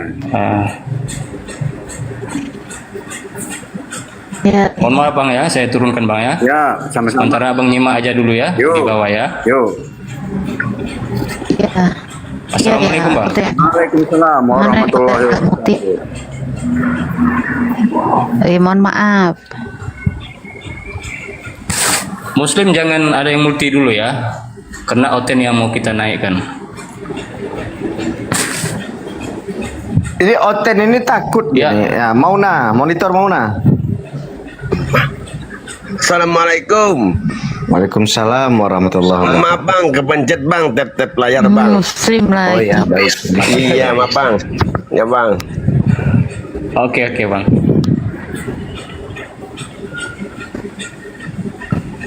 Mungkin takut kali ya ada Bang Juma di sini. Iya, karena memang gini Bang, Kristen Kayaknya. ini mereka tidak tahu Tuhannya ini Yesus ini, mereka mengatakan Yesus Tuhan. Dan Yesus ini Tuhan di mana mereka nggak tahu tuh. Ludis kejempa. Lu kajem. Monitor. Host, Datang lagi. host turunin aja buat Oten masuk, saya turunin aja di bawah. Oke. Oh iya. Ya. Ya, sehat Ya. saja. Guru Najuma sehat selalu. Assalamualaikum. Waalaikumsalam warahmatullahi wabarakatuh. Waalaikumsalam warahmatullahi wabarakatuh. Iya mungkin karena ada Mana tadi yang saya baru ini naik? di Hilang. sini. Jadi Oten pada takut ini. Bang Dewata situ aja. Maria. Maria monitor. Itu ya mama. Alamak inang. Maria. Hello. Hai. Ini mulai punah Oten ini betul tuh ini. Mulai punah. Ada 3 slot lagi ya yang kosong ya. Buat Oten yang mau naik dipersilakan naik ya. Bang Nanti aja Dewata. ya. Bang Dewata jangan lari. Tidak mungkin.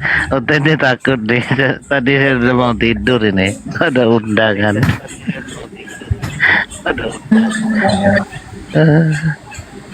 Iya, Mama siapa ini? Mama Sidki. Mama Sidki.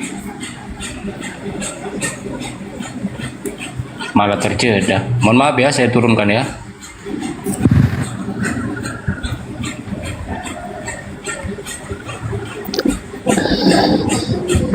Jadi Oten ini host mulai bingung dia host. Ini Yesus Tuhan di mana? Karena di Matius 11:25 disampaikan bahwa Yesus itu bersyukur kepada Bapa Tuhan langit dan bumi. Nah, Kristen mengatakan Yesus ini Tuhan. Yesus ini Tuhan di mana lagi? Di bumi dan langit nggak bisa. Entahlah di Pluto atau planet Namek kan gitu. Host tahu nggak planet Namek di mana host?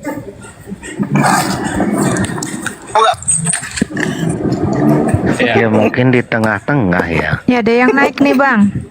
Arya. Bang Arya monitor. Arya ya, Arya. Iya, assalamualaikum warahmatullahi wabarakatuh. Arya kamu nih, Arya kamu nih. Waalaikumsalam warahmatullahi wabarakatuh. Muslim lagi.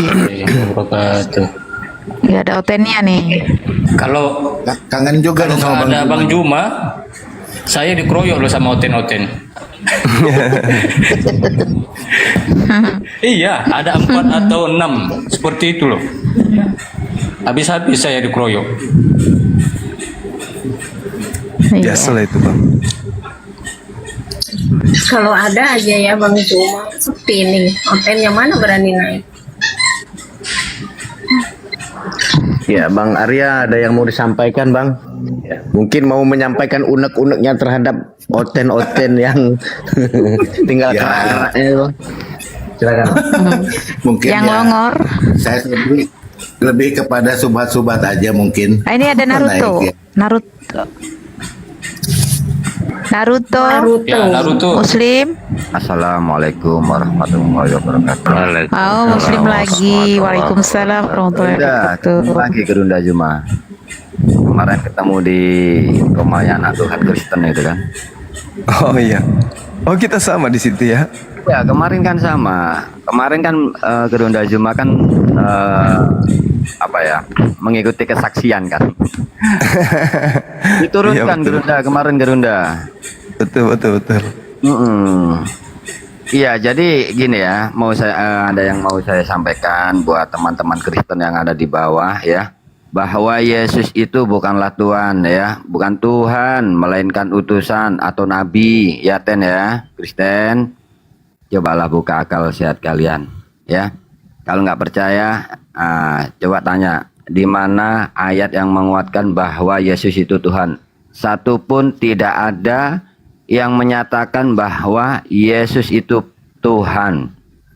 Coba baca baik-baik di dalam Bible kalian ya, Ten Kristen. Mulai dari halaman awal sampai akhir tidak ada satupun yang menyatakan bahwa Yesus itu Tuhan. Dan tidak ada satupun ayat yang menyatakan bahwa firman itu Yesus dan Yesus itu firman. Oke, makasih ya semuanya. Izin ya sama-sama Bang. Ya, izin mak di bawah aja lah biar ada buat bangku kosong buat Oten ya. Ya, assalamualaikum warahmatullahi wabarakatuh semuanya. Waalaikumsalam warahmatullahi wabarakatuh. Kangen juga sama Bang Juma. Bang Juma kapan ke Ciwidey lagi Bang Juma? Masya Allah. Iya Bang Arya. Nantilah Insya Allah. Rencana Agustus sih jumpa dengan guru kita Ustadz Uwas. Udah terjadwal itu. Oh gitu. Ke Bandung. Siap. Kelihatannya sih iya.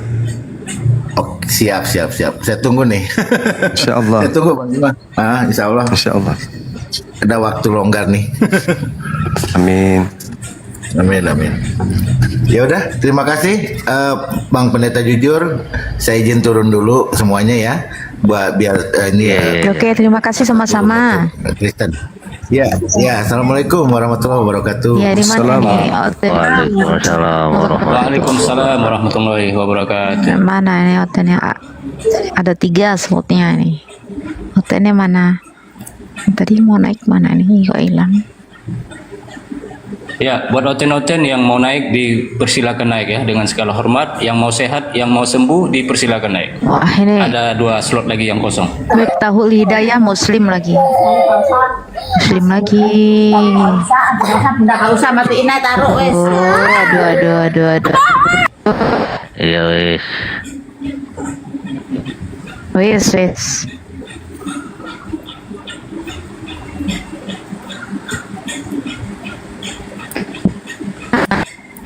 Ini Islam ini. Assalamualaikum. Waalaikumsalam warahmatullahi Waalaikumsalam warahmatullahi Dismas wabarakatuh. Oten. Waalaikumsalam warahmatullahi wabarakatuh. Shalom. Iya. Ya, salam. Dismas Oten ya. Aduh, udah sembuh, Dismas. Sembuh dari mana bang? Hah? Sembuh dari mana? Ya dari akar itu. Sembuh dari akar. Sembuh dari akar. Iya. Temanya apa bang? Tuhan Dibaca Yesus itu manusia. temanya. Baca temanya di atas, nggak bisa baca tema. Kalau manusia boleh lahir dari perawan tak bang? Boleh. Emang Boleh. kenapa? Bagaimana manusia boleh lahir dari perawan bang? Boleh. Tanpa ada penglibatan benih lelaki? Boleh. Tuhan bisa menciptakan Itu bukan segala manusia, sesuatunya Bang. menjadi ada, dari tidak ada menjadi ada. Apa berat bagi Tuhan menciptakan sperma lalu dia masukkan ke dalam rahim Maria? Berat nggak bagi Tuhan? Di mana tertulis begitu bang? Tuhan Saya menciptakan sperma. Saya tanya sama saudara, berat tidak bagi Tuhan menciptakan sperma? Oh jadi ada sperma Enggak. dimasukkan ke dalam rahim Maria? Saya bertanya, berat tidak bagi Tuhan menciptakan itu? Tiada kaitan dengan soalan saya. Tak ada kaitan dengan soalan saya, karena kamu manusia tak berakal. Adam dicipta tak ada pakai sperma nggak Adam? Adam dari tanah. Nah, kalau Adam tanpa ibu, tanpa ayah, Tuhan bisa, gimana Yesus tidak bisa? Aneh kau ini. Yesus sudah. Macam mana kejadian Yesus bang? Bagaimana kejadian Ada Yesus? sperma Kau yang baca diciptakan? surat kitabmu sendiri, Roma 1 nomor 3. Yesus berasal dari sperma Daud. Gitu aja kok repot. Keturunan bang. Ya sudah, kalau keturunan berarti Adam aja yang tidak punya keturunan silsilah bisa dia tercipta. Apa beratnya bagi Tuhan membuat sesuatu Bukan yang firman sepele? yang menjadi manusia kah bang? Firman jadi manusia, ya betul. Firman itu keinginan, ide, gagasan Tuhan. Tuhan Tapi yang memiliki firman itu ide. adalah Allah bang. Nenekmu kiper. Adakah keinginan adalah Allah? Tak ada kemudian Tuhan itu firman. Firman itu adalah perkataan, makanya disebut bersama-sama. Tapi mengapa ditulis Allah bang? Firman adalah Allah. Firman bersama-sama dengan Allah. Original Dan firman teksmu, adalah Allah. kitabmu yang pertama sekali itu ditulis tidak mengatakan itu. Pertama kali yang mana, ditulis Bang? itu, firman itu berasal dari Allah. Di mana tertulis bang? Cari kitabmu yang asli. Oh di mana tuh bang? Aku Ya belum cari jumpa. kitabmu yang asli, cari kitabmu yang Oh, asli. abang ada jumpa? Kamu yang punya kewajiban itu kitab lo. Kok jadi saya? Itu kan kitab lo. Kamu bilang ada begitu. Tunjukkan Kamu ada jumpa kepada itu saya kitab? biar kutunjukkan samamu apa yang tertulis di sono. Sederhana kan? Firman adalah Allah. Itu terjemahan. Oh teks asli pun sama juga bang. Mana? Tunjukkan kepada saya. Oh Tunjukkan. Ya teks asli pun firman adalah Mana? Jangan bahasa Indonesia kau Yunanikan. Yang asli abad keempat. Mana? Coba. Itu ditulis abad 1 bang. Nenek Ada abad Mukiper. keempat. Siapa yang menulis di abad 1? Siapa? Yohanes. Yohanes menulis di abad 1. Iya. Mana buktinya? Pada Dia saat mana mati itu? pada tahun 95 Mana bukti murid Yesus menulis zaman Yesus? Mana coba? Oh, jadi Yohanes hidup abad keempat. Yesus, Anda harus tahu, Yohanes itu bukan penulis kitab Yohanes. Oh, siapa bang? Kita nggak tahu, gereja pun tak tahu. Oh, jadi bagaimana bang bilang bukan? Kalau tidak tahu Baca narasinya. bukan. Dengarkan.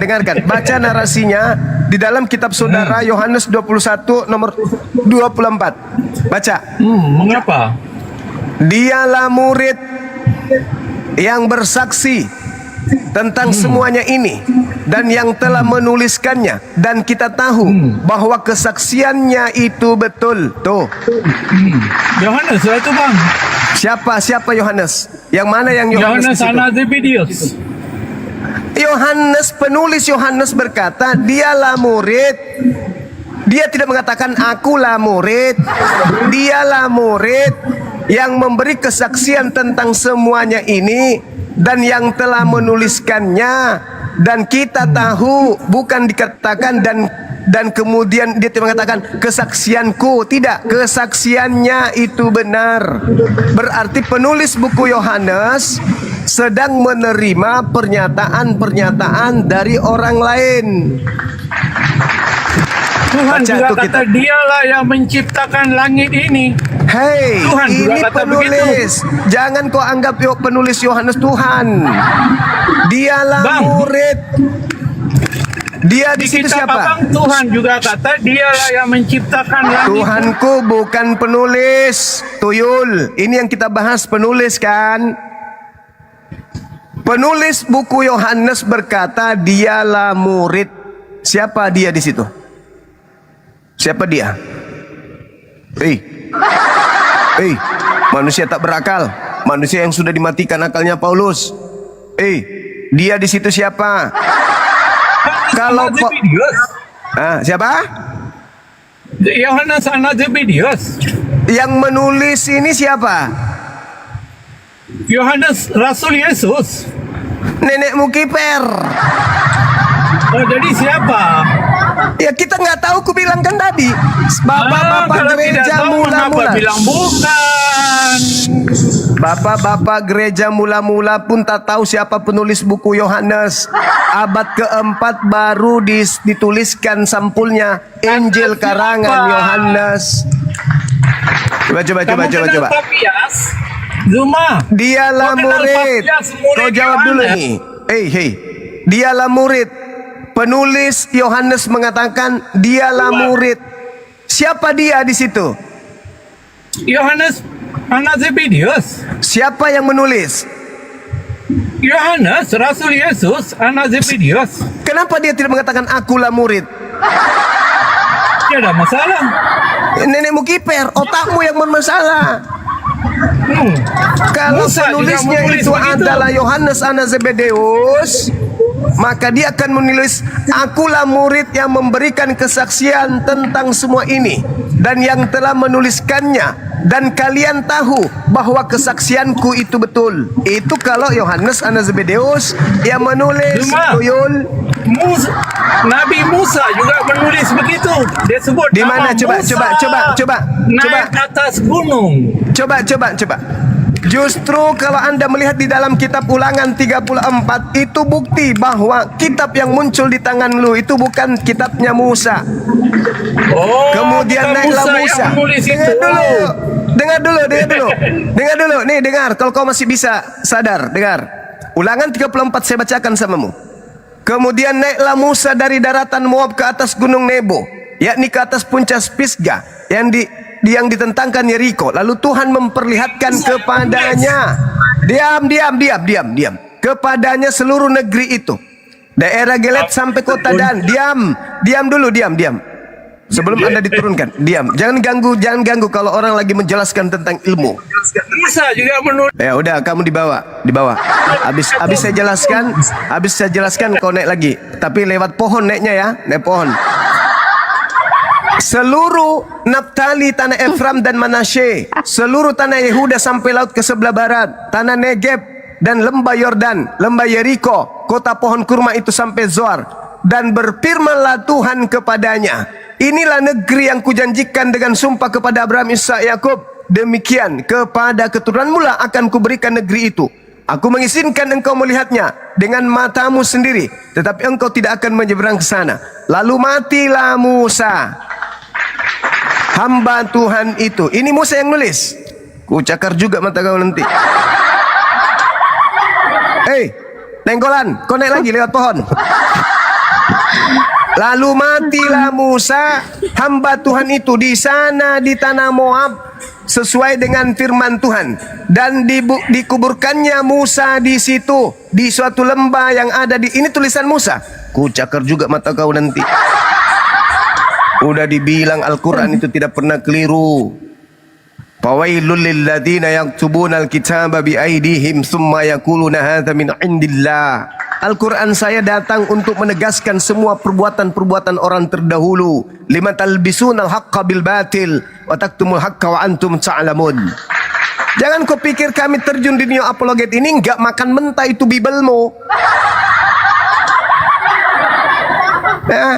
Siang malam kami makan Bible. Tidak seperti kalian. Barang yang paling kamu takuti adalah Bibelmu sendiri. Kenapa? Kamu takut waras. Yang kau takuti bukan pendeta, bukan pastor, bukan Yesus yang kau takuti. Yang kau takuti itu Bible. Kamu paling takut kalau Bibelmu dikembalikan ke dalam bahasa aslinya. Kamu takut kalau perjanjian lama dikembalikan ke bahasa Ibrani. Kenapa? Kapan dia kembali ke bahasa Ibrani? Ketahuan lu punya kitab Spanyol, separuh nyolong dari agama Yahudi. Kalau perjanjian baru diterjemahkan ke dalam bahasa Yunani, maka yang muncul istilah dewa-dewa di sana. Dewa Hermes, dewa Paulus, dewa, anak dewa. Kalian anak-anak dewa, bukan anak Tuhan lagi. Tuyul. Maka sekali lagi saya katakan, yang paling Kristen takuti itu adalah kitabnya. Paling takut sama kitabnya. Makanya paling benci sama Bang Suma. Kenapa? Karena Bang Suma sering mengulas kitabnya. Kitab yang ditakuti Kristen. Karena kitab Kristen yang memuntahkan semua rahasia kehancuran yang ada di situ. Kamu bilang Torah yang kau pegang itu perjanjian lama itu masih murni ajaran Musa. Bagaimana mungkin? Lalu matilah Musa, hamba Tuhan itu, dan di sana di tanah Moab sesuai dengan firman Tuhan, dan dikuburkannya lah Musa. Sedangkan narasinya aja kita ganti. Ini sudah pasti bukan tulisan Musa. Maka matilah aku, hamba Tuhan itu di tanah Moab, dan sesuai dengan firman Tuhan, dan dikuburkannya aku. Berarti Musa menulis setelah dia mati gitu. Dasar tuyul, tukang tahayul. Gak ada itu cerita. Yang pada intinya sekali lagi, saya adalah dewa penolong buat kalian. Kalian bukan penyembah manusia. Kristen bukan penyembah manusia, tetapi Kristen adalah penyembah bukan manusia, yang bukan anak Maria. Ya, silakan kau jawab, silakan. Tadi ulangan 34, lalu matilah Musa. Itu tulisan siapa?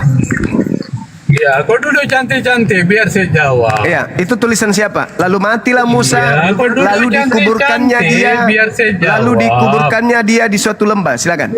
Ya, kau duduk cantik-cantik. Kitab Ulangan 8 ayat yang terakhir itu disambung oleh Yosua. Oh, berarti bukan penulisnya Musa. Selepas kematian Musa. Berarti bukan, berarti dengar dulu. Saya tanya. Berarti kamu sudah akui bahwa kitab yang Anda katakan kitab Musa itu bukan murni Musa. Iya. 8 ayat yang terakhir ditulis oleh Yosua. Bagus. Selepas kematian Musa. Bagus. Ada 8 ayat yang terakhir itu ditulis oleh Yosua. Bagus Semua sekali. yang sebelum Bagus sekali. Terima kasih. Ternyata kitabmu sudah kau katakan sendiri sudah diambil dari agama lain. Kemudian ternyata di situ ada tulisan orang lain selain Musa. Iya, Berarti- Yosua yang sambung. Oke, sekarang tolong tunjukkan di mana malaikat datang berfirman kepada Yosua bin Nun. Silakan, saya tunggu.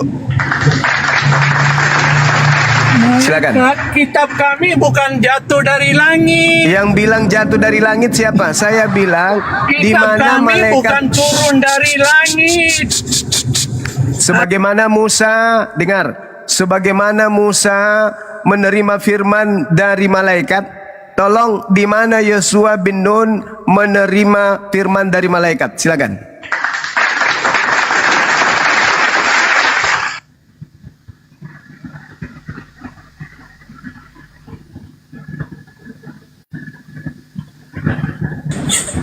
Kabur. Ya. Kabur. Dan kebohongan yang dia sampaikan barusan bahwa 8 ayat itu adalah tulisan Yosua bin Nun, itu juga adalah kebohongan yang secara terstruktur ditanamkan kepada benak dengar. orang-orang Kristen. Diam. Kasih turun lagi biar saya jelaskan, saya buktikan. Kamu turun dulu. Turun nanti naik lagi tapi lewat pohon, lewat ke atap loncat masuk plafon. Jangan langsung lewat naik. Jadi dengarkan. Kau mengatakan 8 data. 8 data itu adalah data yang diwahyukan kepada Yosua bin Nun. Kita buktikan ya. Ketika dikatakan dalam Ulangan 34, katanya selanjutnya adalah Yosua bin Nun. Dengarkan baik-baik di bawah. Orang Israel menangisi Musa di dataran Moab 3 hari 30 hari lamanya. Maka berakhirlah hari-hari tangis perkabungan karena Musa itu. Dan Yosua bin Nun penuh dengan roh kebijaksanaan sebab Musa telah meletakkan tangannya ke atasnya. Kalau data selanjutnya adalah tulisan Yosua bin Nun, maka tulisannya akan begini. Dan Yosua bin Nun dan aku penuh dengan roh kebijaksanaan sebab Musa telah meletakkan tangannya ke atasku. Ternyata ini orang ketiga yang menulis tentang Nabi Musa dan yang menulis tentang Yosua bin Nun. Seperti Musa yang dikenal Tuhan dengan berhadapan muka, tidak ada lagi nabi yang bangkit di antara orang Israel, dan seterusnya. Ternyata kebohongan orang Oten tadi itu terbukti di dalam kitab Ulangan bahwa Yosua pun tidak menuliskan apa yang mereka tuduhkan bahwa Taurat yang ada pada mereka itu ada campur tangan Yosua bin Nun. Ternyata pengarang Ulangan 34 tidak menceritakan demikian. Bahkan pengarangnya mengatakan Yosua bin Nun penuh dengan roh kebijaksanaan sebab Musa telah meletakkan tangannya ke atasnya, bukan ke atasku. Jadi sebaiknya sebelum naik di komalnya orang Islam ini, saudara-saudara Kristen cebok dulu, pakai ampas kelapa campur dedak, campuran air 1 sendok biar agak sip gitu loh otaknya ya. Daripada naik tanpa cebok sama sekali, otaknya jadi sungsang, dikasih data ngeyel. Begitu saudara-saudara, supaya didengar khususnya kepada saudara dismiss tadi itu. Kau cebok pakai dedak, campur ampas kelapa bekas, kasih air 1 sendok. Kalau bisa campur minyak kelapa bekas gorengan ikan bekas yang mendidih, biar lebih afdal dan bisa kau sadar bahwa apa yang disampaikan orang Islam di sini itu bisa kau telaah dengan akalmu. Demikian. Ini monitor Pahami itu Dismas, ya. Difahami itu Dismas. Jangan naik kamu curhat. Kami bikin dari langit. Kepret. Udah tua, dasar tua, nggak tahu diri kamu itu.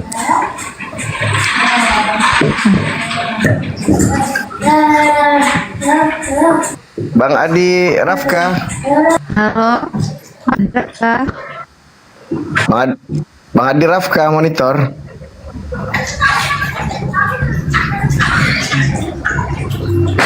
Udah, turunin aja.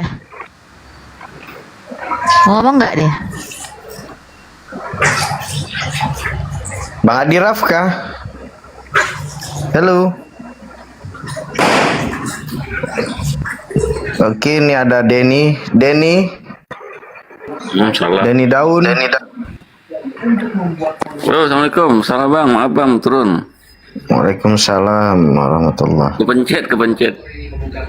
Iya bang, dibantu tap layar ya bang, agar komalnya kuat karena ini serangan Oten ini ngeri nih, penombak jitu semua di bawah tuh. Ya, betul. Iya. Ada 3 slot lagi ya yang kosong. Buat Oten-Oten yang mau naik dipersilakan naik ya dengan segala hormat. Di multi saja di bawah. Ya, agak sedikit. Tapi yang agak-agak waras, jangan kayak di Smash tadi tuh, datang naik ke atas malah curhat dia. Mumpung ada tabibnya Bang Zuma nih. Mumpung ada tabib Oten ini, ada Bang Zuma. Baik, Nonem, selamat siang. Monitor, Nonem. Nem. Dia menghilang, saudara.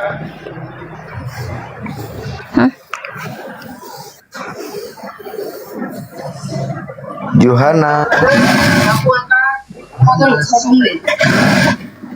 Zu.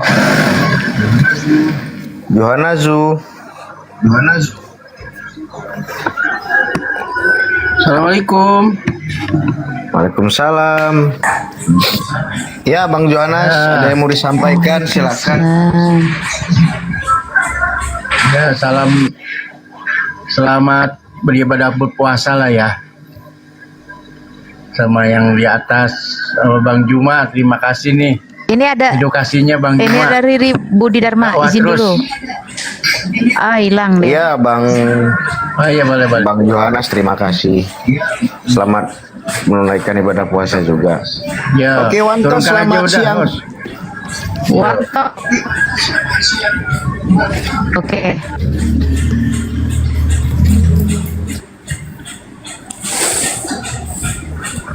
Mana Otennya nih? Takut gaya ya? Tahu Otennya. Pada naik turun. Wantos sudah turun tadi. Ayo. Ada lagi? Turun.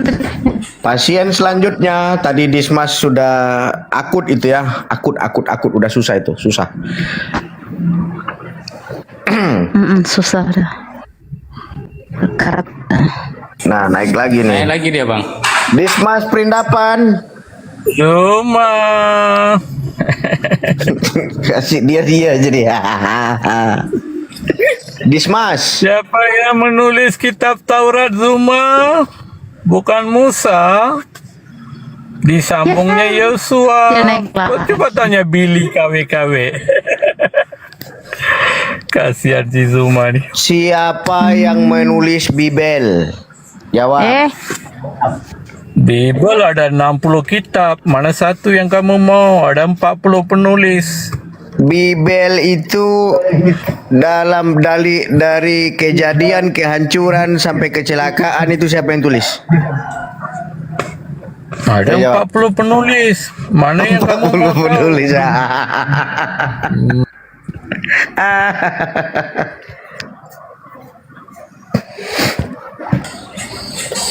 Ya, Sabiliok. Ini ada Sabiliok. Yang monitor Islam, Kristen ya? Saya Islam katanya. Sahabat-sahabat, mohon maaf saya harus izin undur diri di sini, udah zuhur ya. Kita jumpa lagi di lain waktu ya, teman-teman. Terima kasih ya. Saudaraku pendeta Jujur, sahabat Ubing, Dewata, Subilik, Ukti, Itsmi, dan juga Amikila. Thank you, syukran. Insyaallah yang penting saya sudah monitor di komal kita ini. Kita akan sering-sering masuk ke sini ya. Makasih ya. Alhamdulillah. Iya, Bang, sama-sama. Ya, makasih. Ya, tanpa mengurangi rasa hormat saya kepada antum semua ya. Assalamualaikum warahmatullahi wabarakatuh. Waalaikumsalam warahmatullahi wabarakatuh. Waalaikumsalam warahmatullahi wabarakatuh. Nah, habis kamu Oten, Gurunda cabut, naiklah sini, ayo. Ayo. Iya mau ngajak berantem dia bang kalau bang Zuma Tadi masih pergi dia jaga-jaga, naik aku ada bang. Gurunda. Ayo sini, aku tadi masih jaga-jaga Iya. ada Gurunda. Ayo sini naik.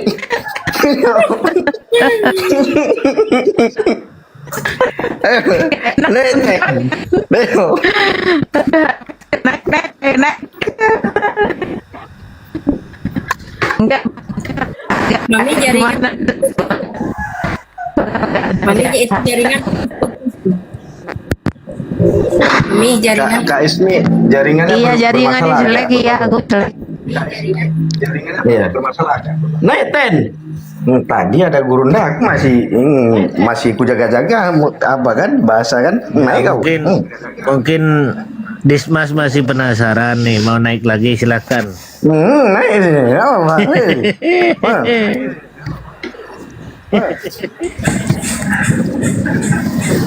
Ya, penonton yang di bawah dikompakkan ya, tetep layarnya dan juga diposting ulang ya supaya kuat room kita ya, biar nggak ada pembatasan dari pihak TikTok. Ya, lanjutkan abang-abangku. Buat oten-oten yang mau naik dipersilakan naik ya, yang segala hormat, yang mau sehat, yang mau sembuh dipersilakan naik.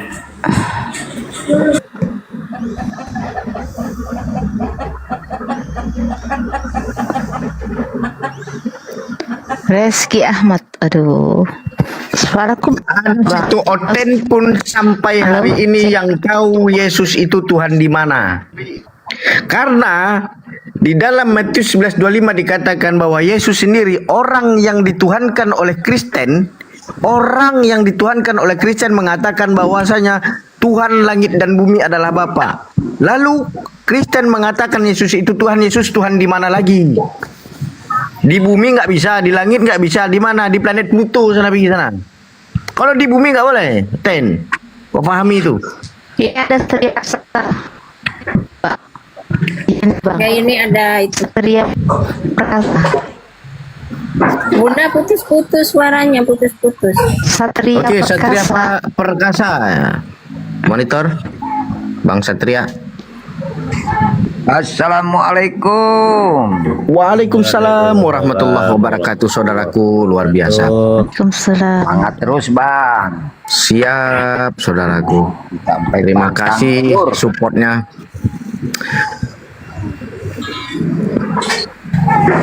Ada yang mau disampaikan, Bang?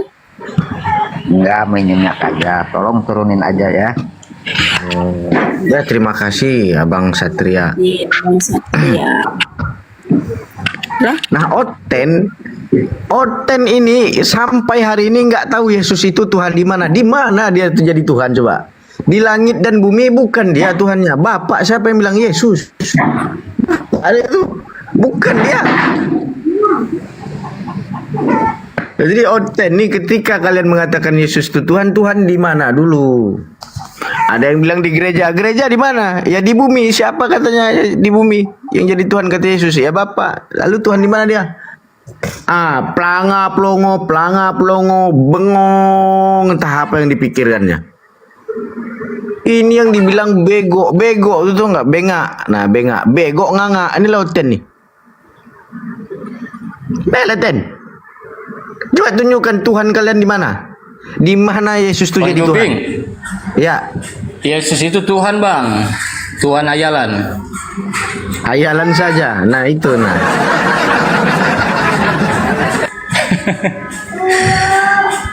Lanjut abangku. Abid. Penonton Indonesia apa penonton luar negeri ini? Apa heran?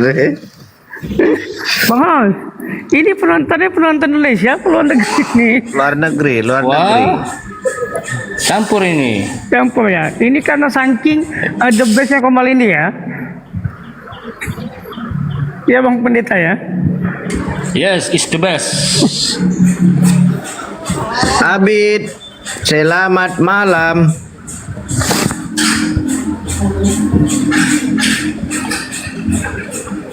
Naik Kak Oke Slip dia, itu. Bang. Turunkan nanti dia nge-report. Oh bahaya kali Iya, memang. bahaya nih. Bahaya dia naik langsung bahaya. Dari mana dia Tuhan? Ya. Kalaulah dia memang Tuhan, kenapa pada saat ditangkap sama tentara Romawi, lalu kemudian digebukin, dibunuh, di mana kuasanya pada saat itu? Di mana ketuhanannya itu? Kalaulah dia memang Tuhan, Imani saja. ya toh? Imani Itu saja. kemanusiaannya, Paman. Kemanusiaannya. Itu perumpamaan. Perumpamaan. Dari situ saja sudah gagal ketuhanannya. Yang namanya Tuhan itu tentunya maha kuasa, maha segala-galanya, yang tidak takluk kepada maut. Sementara Yesus mati. Itu perumpamaan, Paman. Udah dong buatan.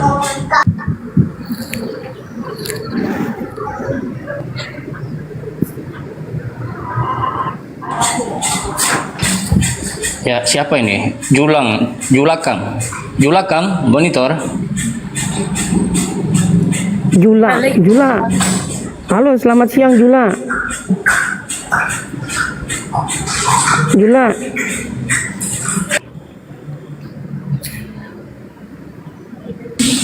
Ya, mohon maaf kita turunkan ya. Anda tidak merespon. Jadi buat oten-oten gunakan akal yang sehat ya. Anda begitu sempurna ya. Diberikan akal, pikiran, tapi sayangnya ya tidak Anda gunakan akal itu. Anda samakan. Halo, assalamualaikum. Hani. Halo, Hani. Halo, Hani.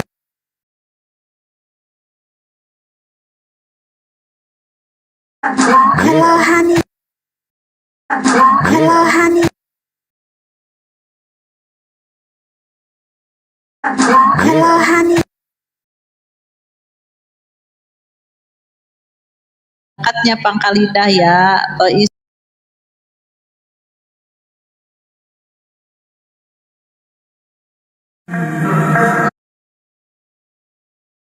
Wikipedia, ini ya yang nggak bisa tuh ya teman-teman lihat ya, Wikipedia, wordpress.com, blogspot.com, AI nggak bisa digunakan. Maksudnya AI itu sumber AI ya, sumber yang kecuali kalau AI-nya menyertakan sumber primernya baru bisa.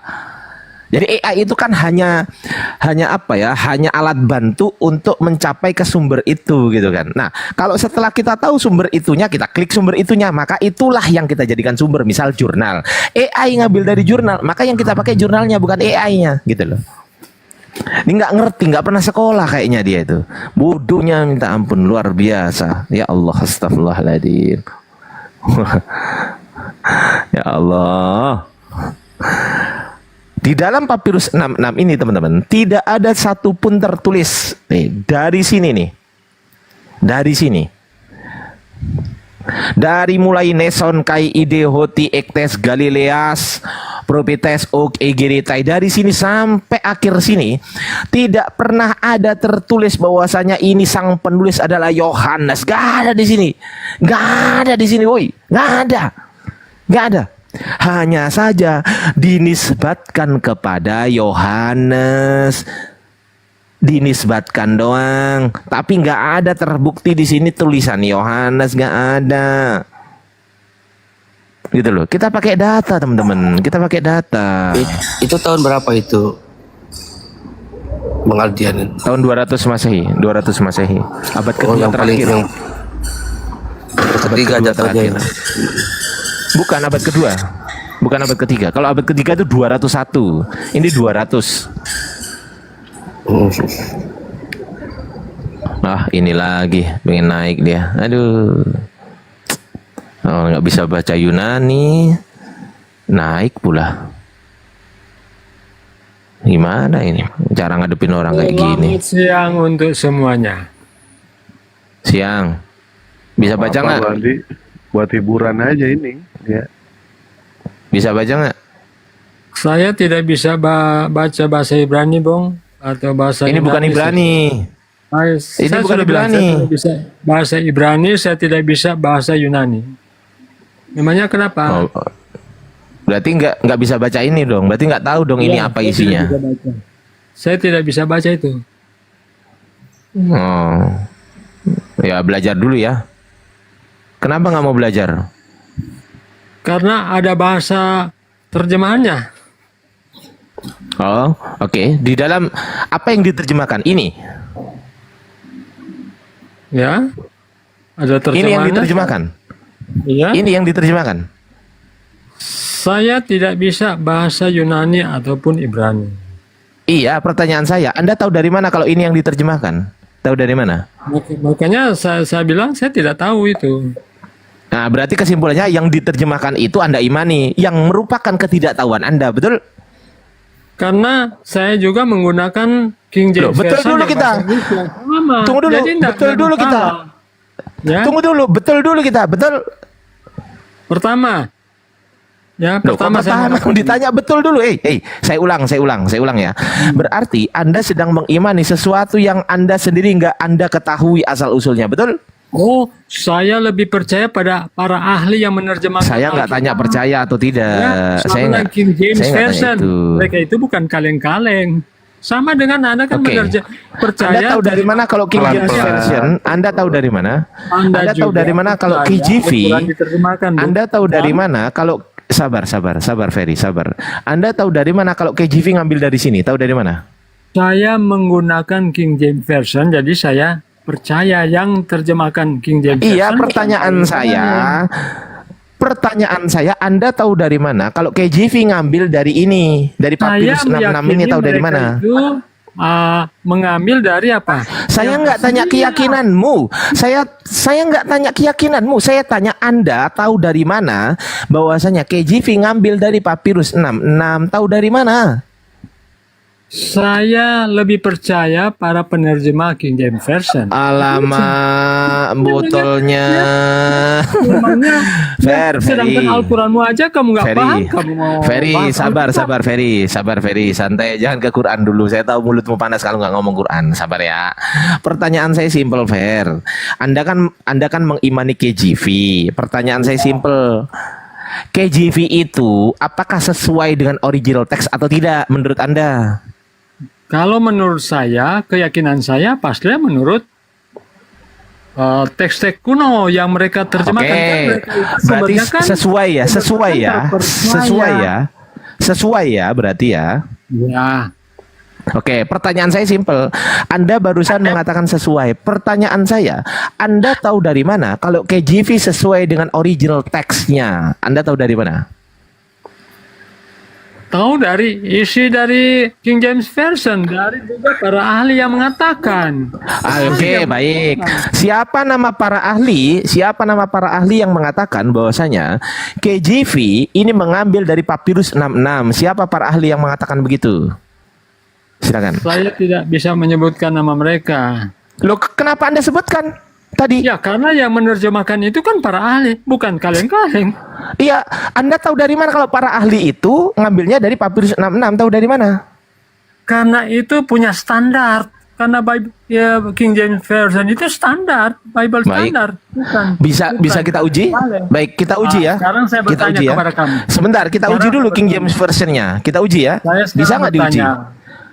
Bisa nggak diuji KJV-nya? Kita uji ya. Kita uji KJV. Saya Oke. bertanya. Sabar, kita uji KJV dulu ya. Kita uji dulu KJV. Sabar, Fer. Kalau mau diskusi baik, saya ladenin tanya. Anda. Kalau mau diskusi baik, oke, sabar. Kita buka KJV dulu teman-teman ya. Ditanya. Kenapa takut ditanya? Sabar. King James Bible. Sabar dulu. Saya buka KJV dulu. Sabar. Tapi masalahnya kamu Sabar, takut ditanya. KJV. Hanya cuma bertanya. Sabar, Fer. Sabar dulu, Fer. Sabar dulu, King James Bible. Udah beludak ini nggak mau diam. Satu dalil. Sabar dulu. Sabar dulu ya. Ini nih King James Bible ya. Ini KJV nih. Nih, saya bukakan ya. KJV. Oke, baik. Kita cek uji teman-teman. Menurut dia KJV itu ngambil dari Papirus 66. Kita cek sekarang. Kita cek di salah satu ayat, misal di Yohanes. Oke ya, Yohanes. Ini King James Bible, betul ya Fer ya? Betul ya? King James Bible, betul ya? Yohanes pasal 7 ayat 53. Nah, coba lihat sini Fer, betul ya? Coba Fer, betul ya? Kelihatan nggak? Dibuka mute-nya Fer, betul ya? Kenapa aku ikut sih? Sabar, ini betul ya? Betul ya ini ya? Kelihatan ya? Ini betul ya? Betul ya ini ya? Kelihatan ya? Ini ya? King James Bible, betul ya Fer? Iya. Ferry? Oke, Iya, iya, Yohanes 7:53 kita cek sekarang teman-teman. Kita cek ya, kita enter. Oke, di sini. Ini menurut King James Bible, and every man went unto his own house. Betul? Ada ayatnya? Ada? Ya. Oke. Yohanes 7:53 ada ayatnya. Kita cek sekarang di Yohanes 8 ayat 1 sampai 11. Ini menurut King James Bible ada ya? Ada ya? Nih, Jesus went unto the Mount of Olives. Ini ada ya? Betul ya? Ayat 1, 2, 3, 4, 5, 6, 7, 8, 9, 10, 11. Ada ya ayatnya ya? Betul, Fer? Iya, iya. Baik, kita sekarang uji. Ini King James Bible. Kita uji ya. Kita buka di Papirus 66 sekarang. Nih. Neson kai ide hoti ektes Galileas propetes ok egeritai. Ya, tidak ada nabi. Kita cek di sini Yohanes 7:52 ya, itu tadi ya. Itu tadi Yohanes 7:52. Kita cek Yohanes 7:52. Itu tadi ayat Yohanes 7:52. Kita cek teman-teman di sini. Di sini sebentar. Nah, ini Yohanes 7:53. Ini 53. Oke, kelihatan. Nah, ini 52, yang ini 52. Ini ya. Jawab mereka, apakah engkau juga orang Galilea? Selidikilah kitab suci dan engkau akan tahu bahwa tidak ada nabi yang datang dari Galilea. Tidak ada nabi yang datang dari Galilea. Nih kita cek. Iya kan?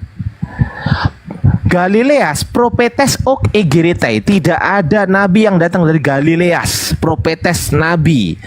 Ok tidak ada nabi yang datang dari Galilea. Ok egeritai Galileas. Oke?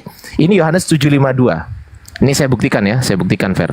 Tuh, betul nggak Fer? Nih, kelihatan nggak Fer? Kelihatan ya? Iya. Kelihatan ya Fer ya? Iya, kelihatan. Ini loh, Yohanes 7:52, kelihatan ya? Iya. Oke, setelah egeritai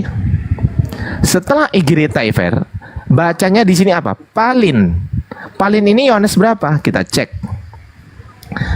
Palin ini Yohanes 8:12 nih. Tuh. By palin on autois elalesen ho Jesus again Jesus spoke to them. Yohanes 8:12. Ternyata setelah Yohanes 7:52 langsung Yohanes 8:12. Yohanes 7:53 nggak ada. Yohanes 8 ayat 1, 2, 3, 4, 5, 6, 7, 8, 9, 10, 11 nggak ada. Di sini nggak ada kan? Oke? Di dalam Papirus 66 nggak ada. Kita cek di King James Bible. Ternyata di King James Bible Yohanes 7:53 muncul. Muncul. Coba kita next chapter. Yohanes 8 juga muncul. Ayat 1 muncul, ayat 2, ayat 3, ayat 4, ayat 5, ayat 6, ayat 7 muncul. Ayo, sesuai nggak berarti dengan Papirus 66 tadi? Ayo. Tidak sesuai. Ayo, mau jawab apa? Pakai data ya. Munculnya nanti 3:45 ya, 4 ya. Bagaimana pengarang Al-Quran tahu Isa pernah membangkitkan orang mati? Kok ke Quran?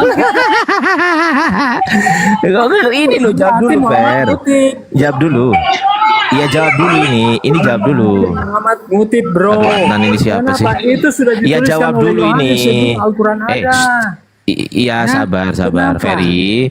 Dijawab dulu pertanyaan saya Fer. Sabar Fer. Iya dijawab dulu Fer. Jangan lari ke Nabi Muhammad. Mau diskusi nggak? Mau diskusi nggak? Udah mulai tantrum teman-teman. Udah mulai. Udah kena IC-nya langsung kena IC-nya. Udah. Markusnya udah keluar, Sabar Markusnya dulu, udah keluar dia. Fer. Waduh, kena IC-nya teman-teman. Teman-teman ada nggak yang bisa servis HP ini? IC-nya diganti, tolong dong. Sudah mulai error Tolong, itu IC-nya IC-nya. diganti ini, IC loh. programnya Waduh, hilang ngomong itu. sendiri dia. Bisa Susah pernah itu. membangkit Waduh. dramatik kalau Waduh, ngomong sendiri, nggak bisa jawab. IC-nya kena dia.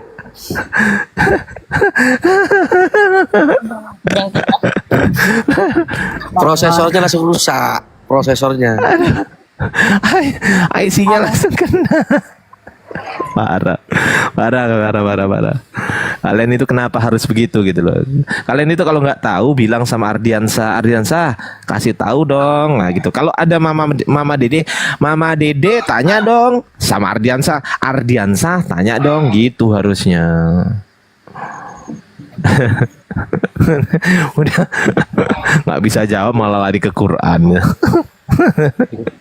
Ya Allah, teman-teman minta tolong di follow akun saya yang ketiga ini ya, karena ini adalah akun saya yang ketiga. Pasti teman-teman jarang follow yang ini kan, karena ini jarang keluar akun saya ini. Silakan teman-teman bagi yang berkenan, silakan follow akun saya yang ini, dan juga teman-teman yang berkenan juga silakan di di subscribe juga channel YouTube saya teman-teman yang namanya Ardiansyah Arif nih. Ardiansyah Arif.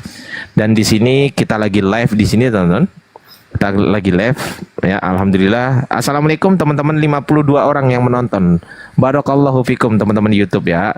Silakan teman-teman di follow akun YouTube Ardiansyah Arif.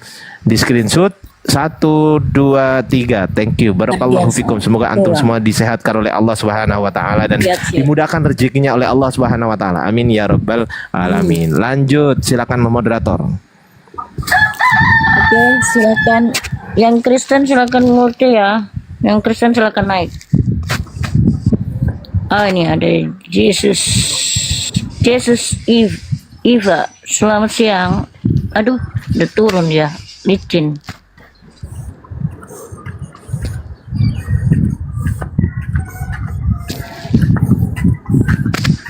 Kenapa ini? Ada yang menarik Pak Ardi ya. Yang si Ferry tadi dia lebih percaya. ¿Qué onda? Aguanta Argentina, Bapak. Ya, sebentar Bang Jesus, biar Bang Mahadewa ngomong dulu ya. Bang Jesus di mute dulu ya. Sabar ya Bang Ivan ya. Oke, silakan Bang Dewa. Iya, dia lebih suka Argentina. Dia lebih suka dengan yang namanya tokoh yang bernama King James. Sementara kita tahu tokoh King James itu adalah tokoh lagi bete paling terkemuka di periode modern awal. ¿Qué onda con eso? Dia lebih suka sama King ¿Qué onda James con esa hora? yang jelas. Aduh.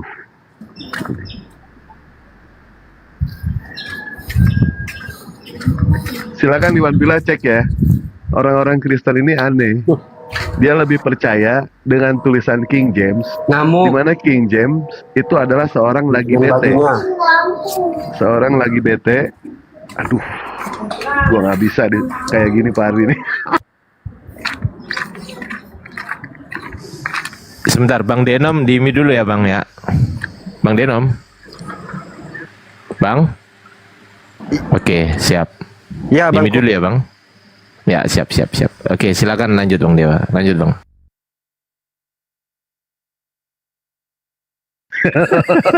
Bukan tulisan. Iya, bukan hafalan, bukan tulisan. Yang ada di kepala itulah yang Dewa keluarkan. Itu aja intinya gini aja. Nah, ini Dewa jual. Ini Dewa jual. Ini Dewa jual buku ya, jual buku. Ya, besarin Bang Dewa kalau gitu, besarin Bang Dewa, besarin. Moderator siap. besarin Bang Dewa. Ini Dewa jual buku ya. Jual buku ini dari semuanya ini tulisan Dewa selama 5 tahun. Semua ada di sini. Perbandingan antara Islam dan Kristen, tidak ada penghujatan, tidak ada penghinaan. Insya Allah ini bisa menjadi ilmu ini. Buat ngelawan para misionaris-misionaris yang berusaha memurtadkan umat muslim. Nah, adapun mengenai soal harga, di sini Dewa tidak mematok harga ya. Dewa habis fotokopi itu kurang dari 50.000. Kurang ya. Sekitar 48.000, 47.000 lah. Kalau ada yang mau ngelebihin, alhamdulillah. tidak ada yang lebihin pun tidak jadi masalah. Ini semuanya ada 200 halaman. Ada 200 halaman. Mengenai soal penyaliban, nubuatan Nabi Muhammad, pernyataan-pernyataan dari Bang Juma diambil sama Dewa di sini, Bang Kuriosmoto di sini, Ustadz Tahta ada di sini, semua ditulis sama Dewa di sini. Ya, ini udah lengkap semua. Silakan kalau mau jadi berapologet, kalau misalkan tertarik dengan buku Dewa, DM aja ke Dewa ya. DM ke Dewa, ini bukunya. Nah, ini sudah lengkap semua. Langsung DM ke Dewa ya. Aku mau Bang Dewa, siap. Di itu aja, di DM ke Dewa aja ya. Kalau misalkan di bawah ada yang tidak punya uang, bilang aja ke Dewa, enggak apa-apa. Bilang ke Dewa, Mas Dewa saya pengen tapi saya nggak ada uang, enggak apa-apa. Nanti yang mau Ya. silakan di DM. Silakan DM ke Dewa ya. Kalau untuk agama, insya Allah kalau cuma hanya sebatas korban 50.000 100.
Adanya kau buat masalah juga nanti kau.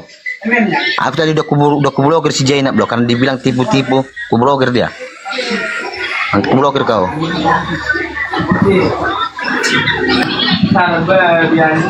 Gak lama lagi kita rungkat ya teman-temannya. Kita menghargai ya. Ntar lagi. Assalamualaikum warahmatullahi wabarakatuh. Waalaikumsalam warahmatullahi wabarakatuh. Kau ku ingatkan dulu. Ini yang di samping ini kau bisa nggak kau hilangkan ini yang di samping nih? Bisa nggak?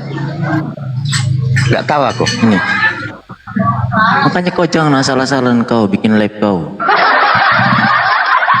Kau. Beberapa kali kau di kau. Dengar. Aku buka Komal pencet live, live udah gitu aja, udah aman. Udah ku cari kemarin ini, hilangkan dulu ini. Kayak mana kau nyediakan kursi kayak gini?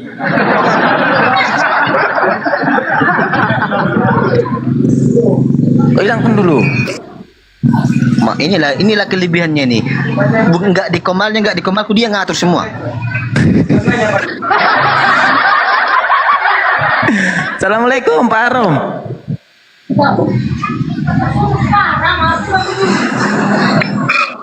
Ya, bagaimana puasanya Pak Arom? Lancar?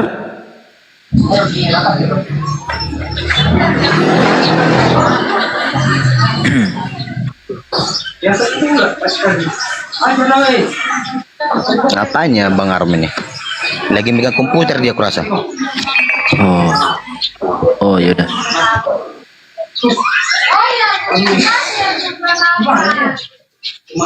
Bluetooth connected. Bluetooth connected. Jangan pakai Bluetooth. Diam. Jangan kau pikir karena ini kau malumu kau yang berkuasa ya. Jangan kau pikir.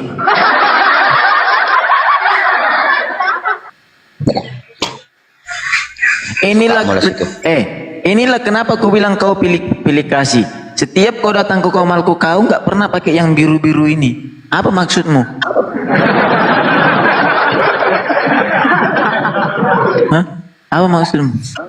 Kan aku bilang kalau kamu lihat ganti-ganti warna tentopku dari WA kita. Iya, kau ini udah memamerkan ini di publik. Maksudmu apa? Aku tanya maksud. Apa? Nggak ada lo, aku kepikiran ke situ lo. Kau pertanyaanmu ngadi-ngadi. Masalahnya ini rame kali nih 400. Nah, kau mau memamerkan gitu, memamerkan di belakangku gitu. Oh iya ya, cemburu. Cemburu kau. Agak lah ini yang satu.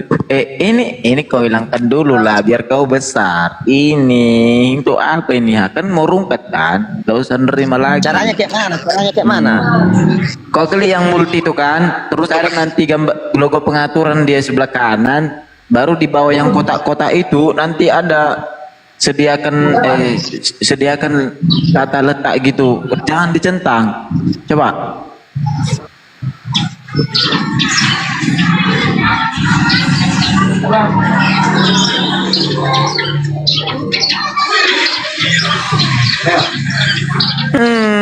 Entah siapa yang ngajari kayak gini.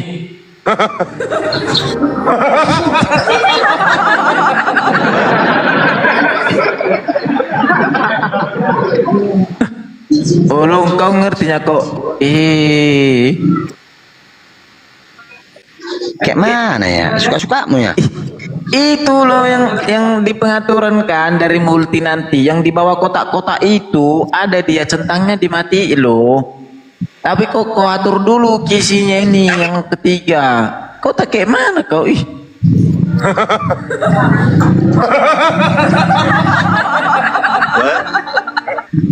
Tolong. Nah, yang di bawah kotak-kotaknya itu, pilihan kotak-kotaknya itu, kau matikan centangnya. Awaskan dia.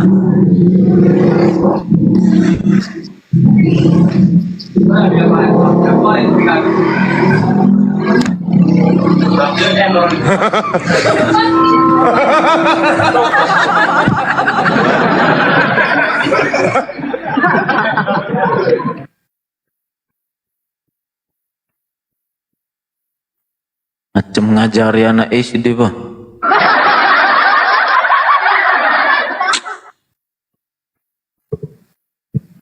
Siapa yang ngelek teman-teman? Cek cek cek.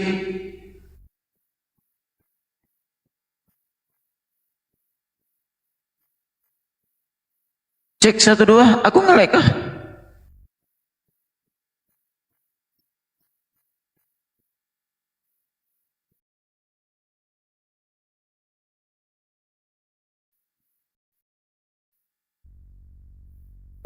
Loh. Ini nge-lag, hostnya nge-lag.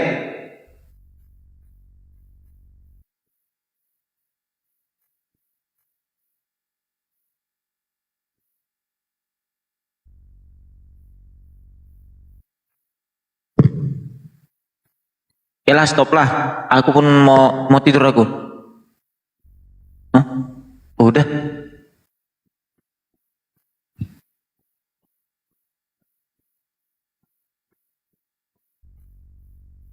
Udah tadi.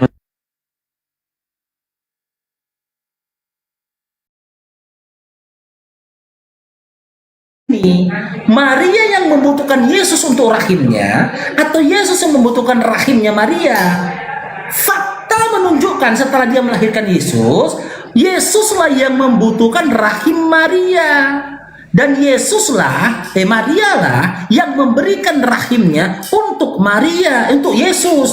Jika saja pada saat itu Maria itu keguguran, Pak Pendeta nggak punya Tuhan-Tuhanan.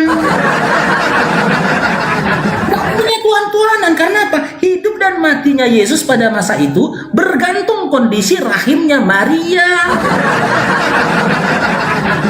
Gugur kan, maha pengasihnya Yesus gitu loh, maha kuasanya Yesus, karena ternyata hidup dia bergantung rahimnya Maria.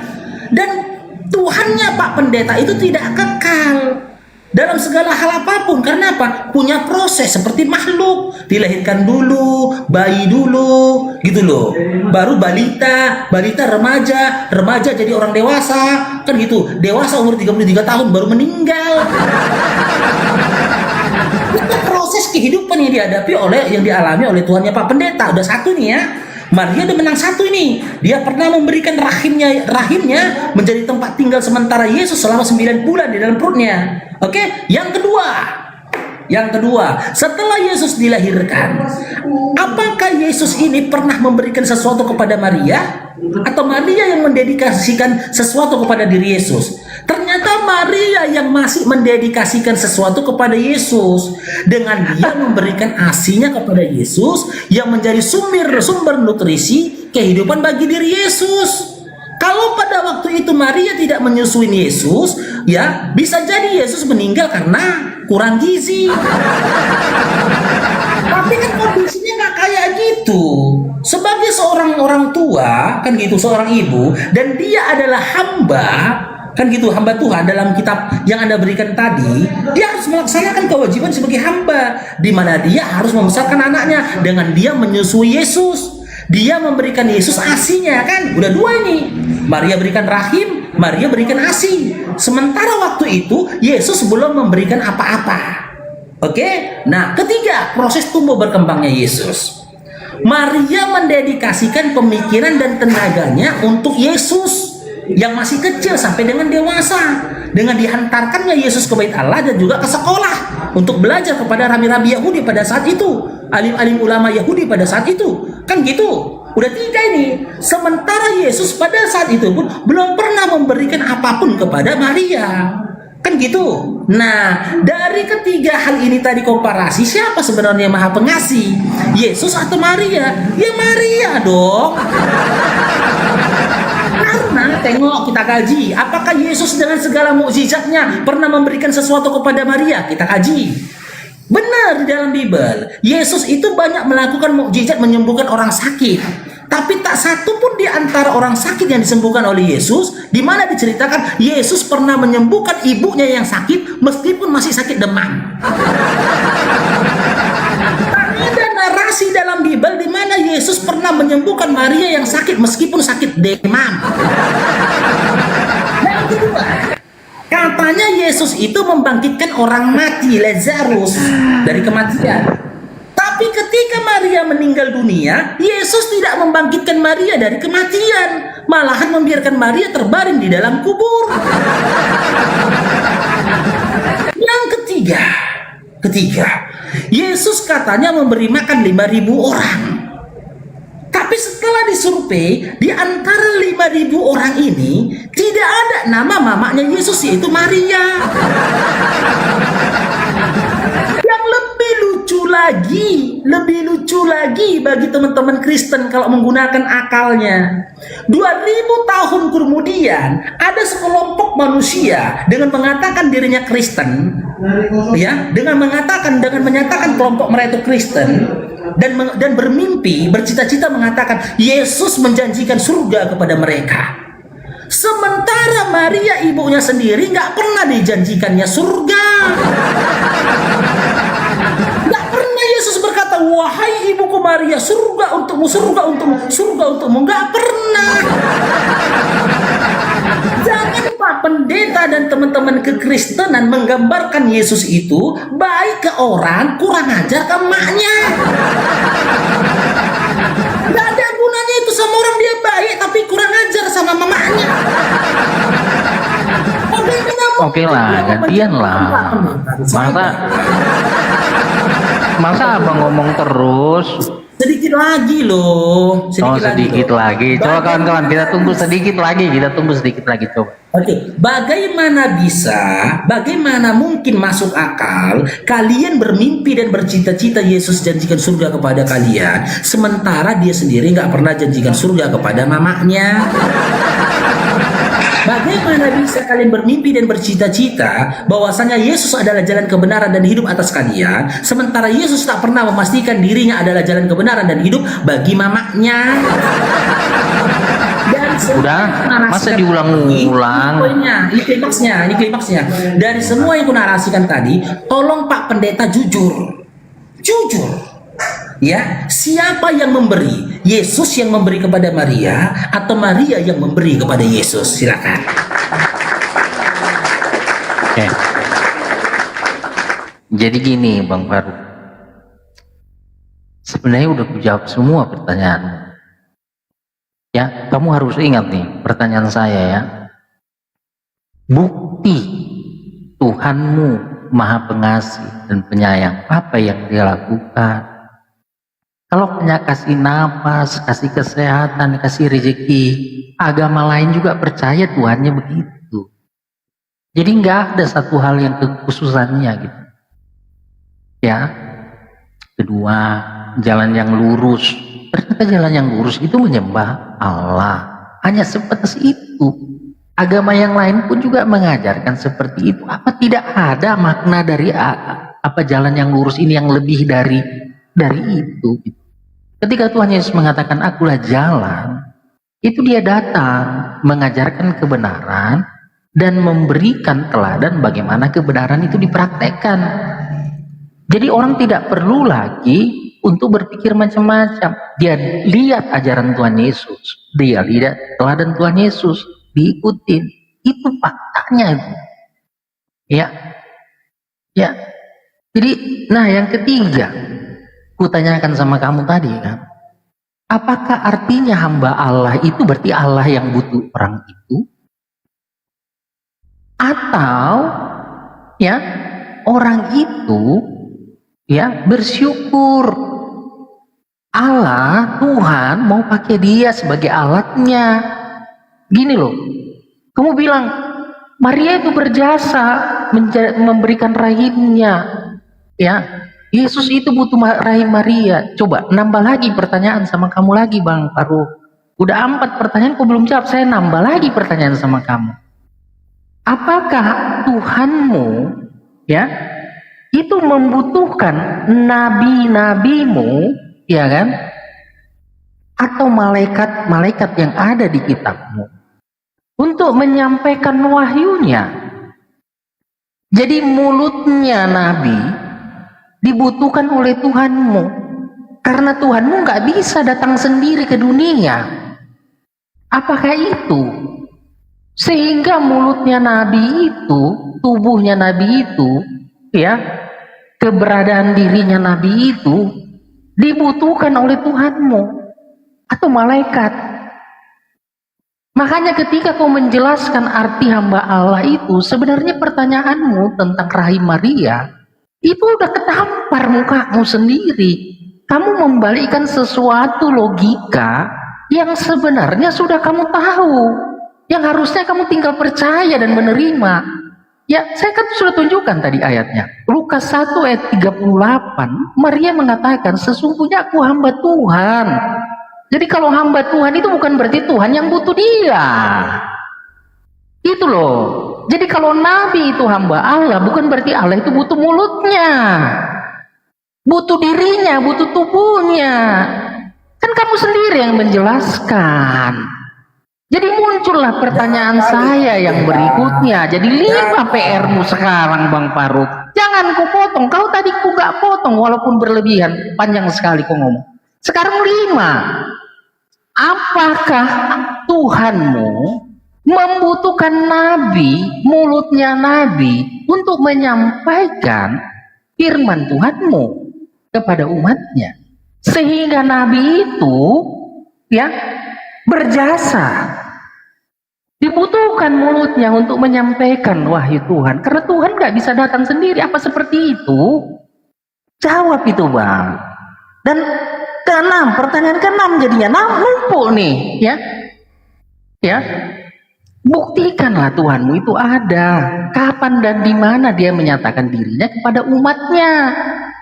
Kalau tidak pernah, berarti betapa butuhnya dia terhadap nabinya.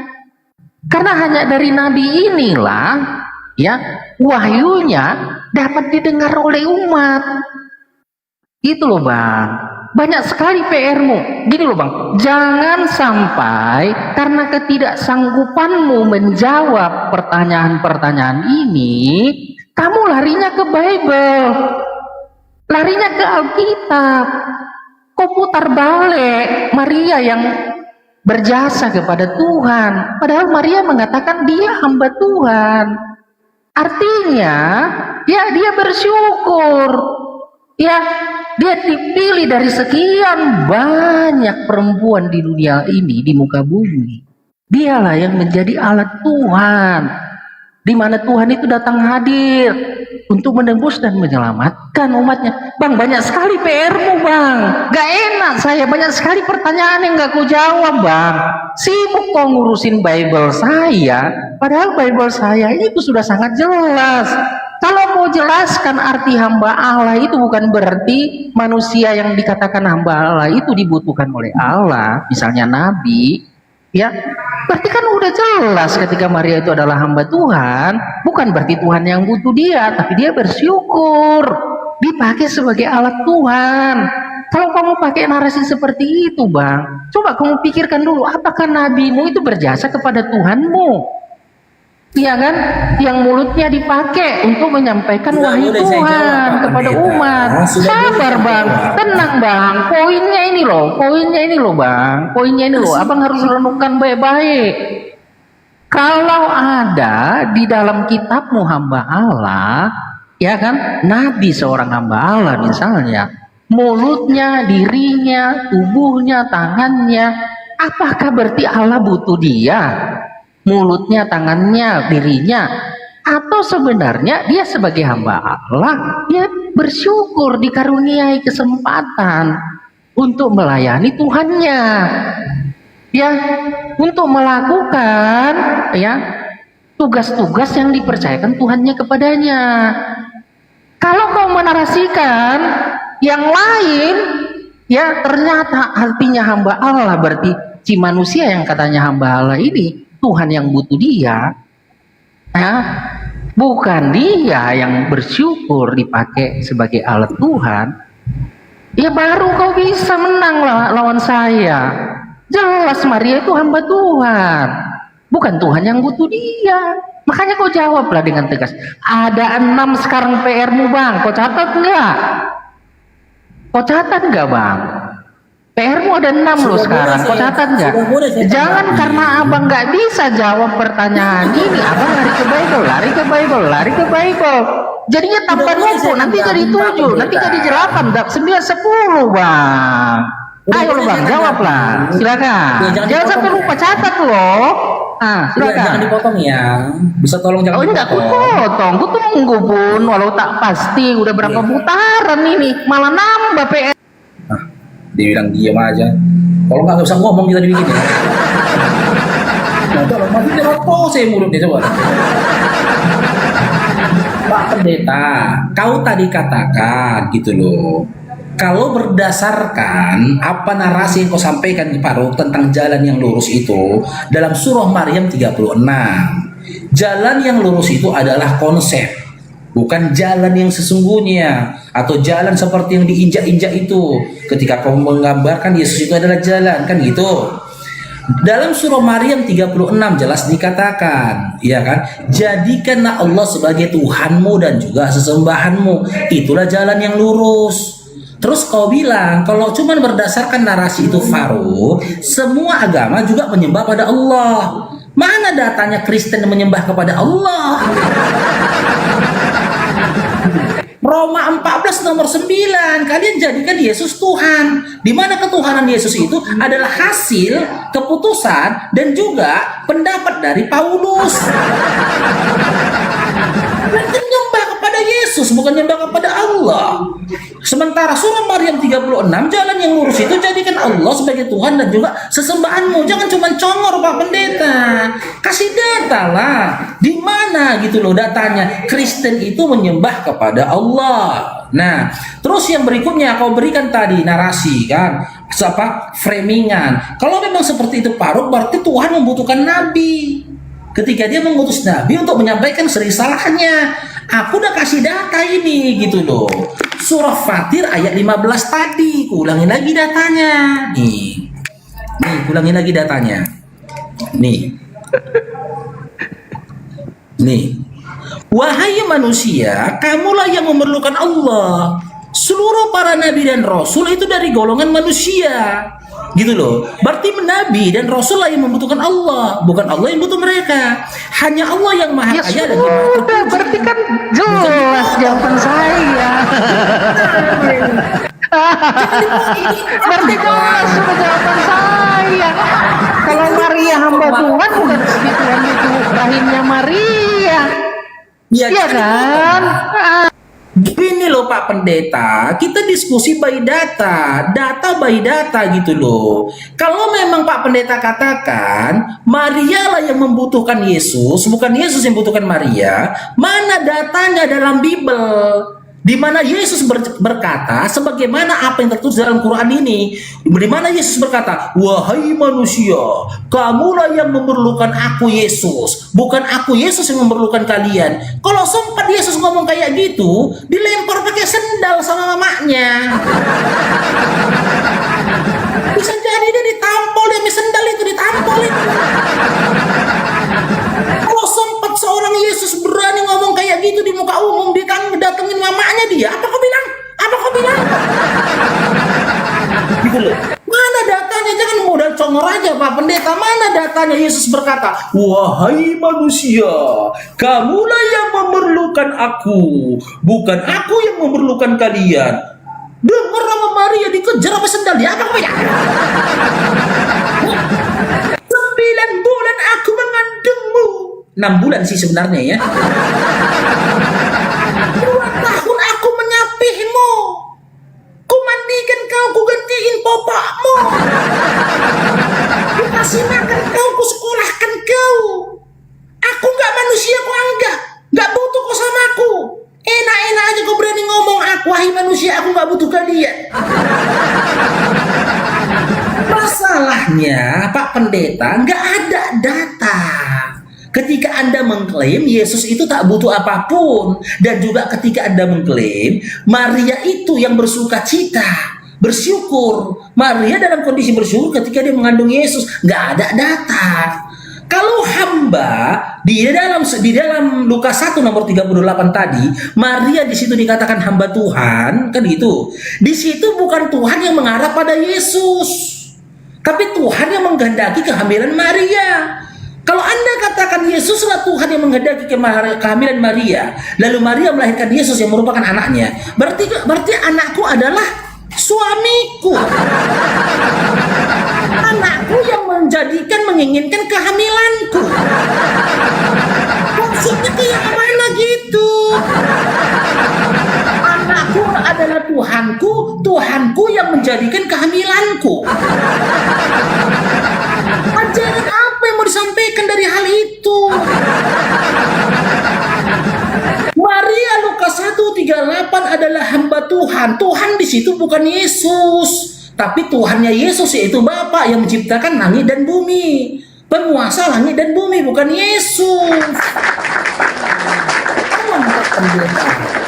Berikan datanya di dalam Bible kalian. Saya sudah jawab semua pertanyaanmu Pak Pendeta ya. Tapi saya tidak minta kamu menjawab, cukup berikan data. Di mana data dalam Bible, di mana Yesus menyatakan dia tidak butuh manusia atau tidak butuh apapun dan tidak butuh siapapun. Mana datanya Pak Pendeta? Udah nggak mau jawab. Ya data ya. Jadi gini ya teman-teman, saya nunggu loh jawaban Bang Faruk ini loh. Ya, saya udah bilang berapa kali, ya. Tuhan Yesus itu menyembuhkan mata orang buta, nggak butuh siapa-siapa. Tuhan Yesus itu memberikan ya kesembuhan kepada orang yang jangan asumsi cocokmologi. Jangan motong Bang, jangan motong. Abang itu panjang sekali ngomong tapi nggak menjawab pertanyaan. Jangan motong Bang, jangan motong. Gini Bu. Dari tadi saya bilang kita itu bicara fakta. Bang, bentar. Jangan maksa. Panjang sekali abang bicara. Sudah 6 pertanyaan, abang nggak bisa jawab. Ya, coba abang sendiri yang mengatakan kalau hamba Allah itu bukan berarti manusia yang disebut hamba Allah ini Allah yang butuh dia. Ya, jadi tadi abang bilang hamba Allah itu adalah nabi dan rasul. Apakah memang Allah butuh Ini loh Pak Pendeta, mana datanya? Yesus itu tidak butuh manusia dan tidak butuh apapun atau tidak butuh siapapun. Mana datanya? Ya Allah ya Tuhanku. Memang duluan masuk neraka kalau pendeta ini ya, menipu ya kerjanya. Data yang saya minta loh Pak Pendeta. Fairnya, ya, saya sudah memberikan data. Ketika Tuhan menyembuhkan orang lumpuh, dia butuh siapa? Emang siapa yang dia butuhkan? Ketika dia membangkitkan orang mati, emang dia butuh siapa? Emang ada manusia yang bisa bantu? Orang lumpuh yang disembuhkannya itu Maria bukan. Orang mati yang dibangkitkannya itu Maria bukan. Yang saya tanyakan perbuatannya Yesus terhadap Maria loh. Hal apa yang pernah diberikan Yesus kepada Maria? Karena dari tadi yang kita narasikan, Maria yang memberi kepada Yesus. Jawablah pertanyaan-pertanyaan yang kuberikan kepadamu. Jangan karena kau tidak mampu menjawab pertanyaan-pertanyaan itu, kamu mengambil ayat-ayat Alkitab, kamu kutip-kutip ayat Alkitab, dan memframing. Semua itu data yang kuberikan kepadamu. Emang dia butuh manusia? Yesus mengatakan tidak butuh siapapun, mana yang datanya? menciptakan, nggak ada. Ya, maka semuanya jadi. Yohanes 1 ayat 3. Karena dia lah. Lari kemana-mana dia. Aduh, lari ke Yohanes dia. 1 nomor 3, Yohanes 1 nomor 1, semua kena. Aku cuma minta data loh, di mana Yesus menyatakan dia tidak butuh apapun, kena semua. Yohanes diseret. Lukas kena seret. Ya kan? Matius kena seret. Markus kena seret, semua keseret sama Pak Pendeta. Tapi dari semua yang diseret sama Pak Pendeta, satu pun dari mereka tidak bisa dijadikan sebagai jawaban atas data yang kuminta gitu loh. Nah, tetapi dia bersyukur dia bisa menyerahkan rahimnya untuk menjadi jalan alatnya Tuhan untuk menyatakan kuasa. Datanya Maria bersyukur Pak Pendeta. Ngarang aja pendeta ini loh.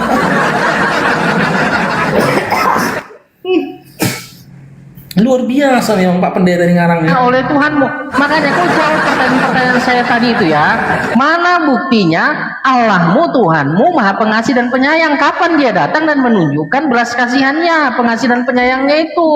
Kamu jawab itu Bang. Jalan yang lurus. Tadi kau bilang konsep. Ternyata itu hanya konsep.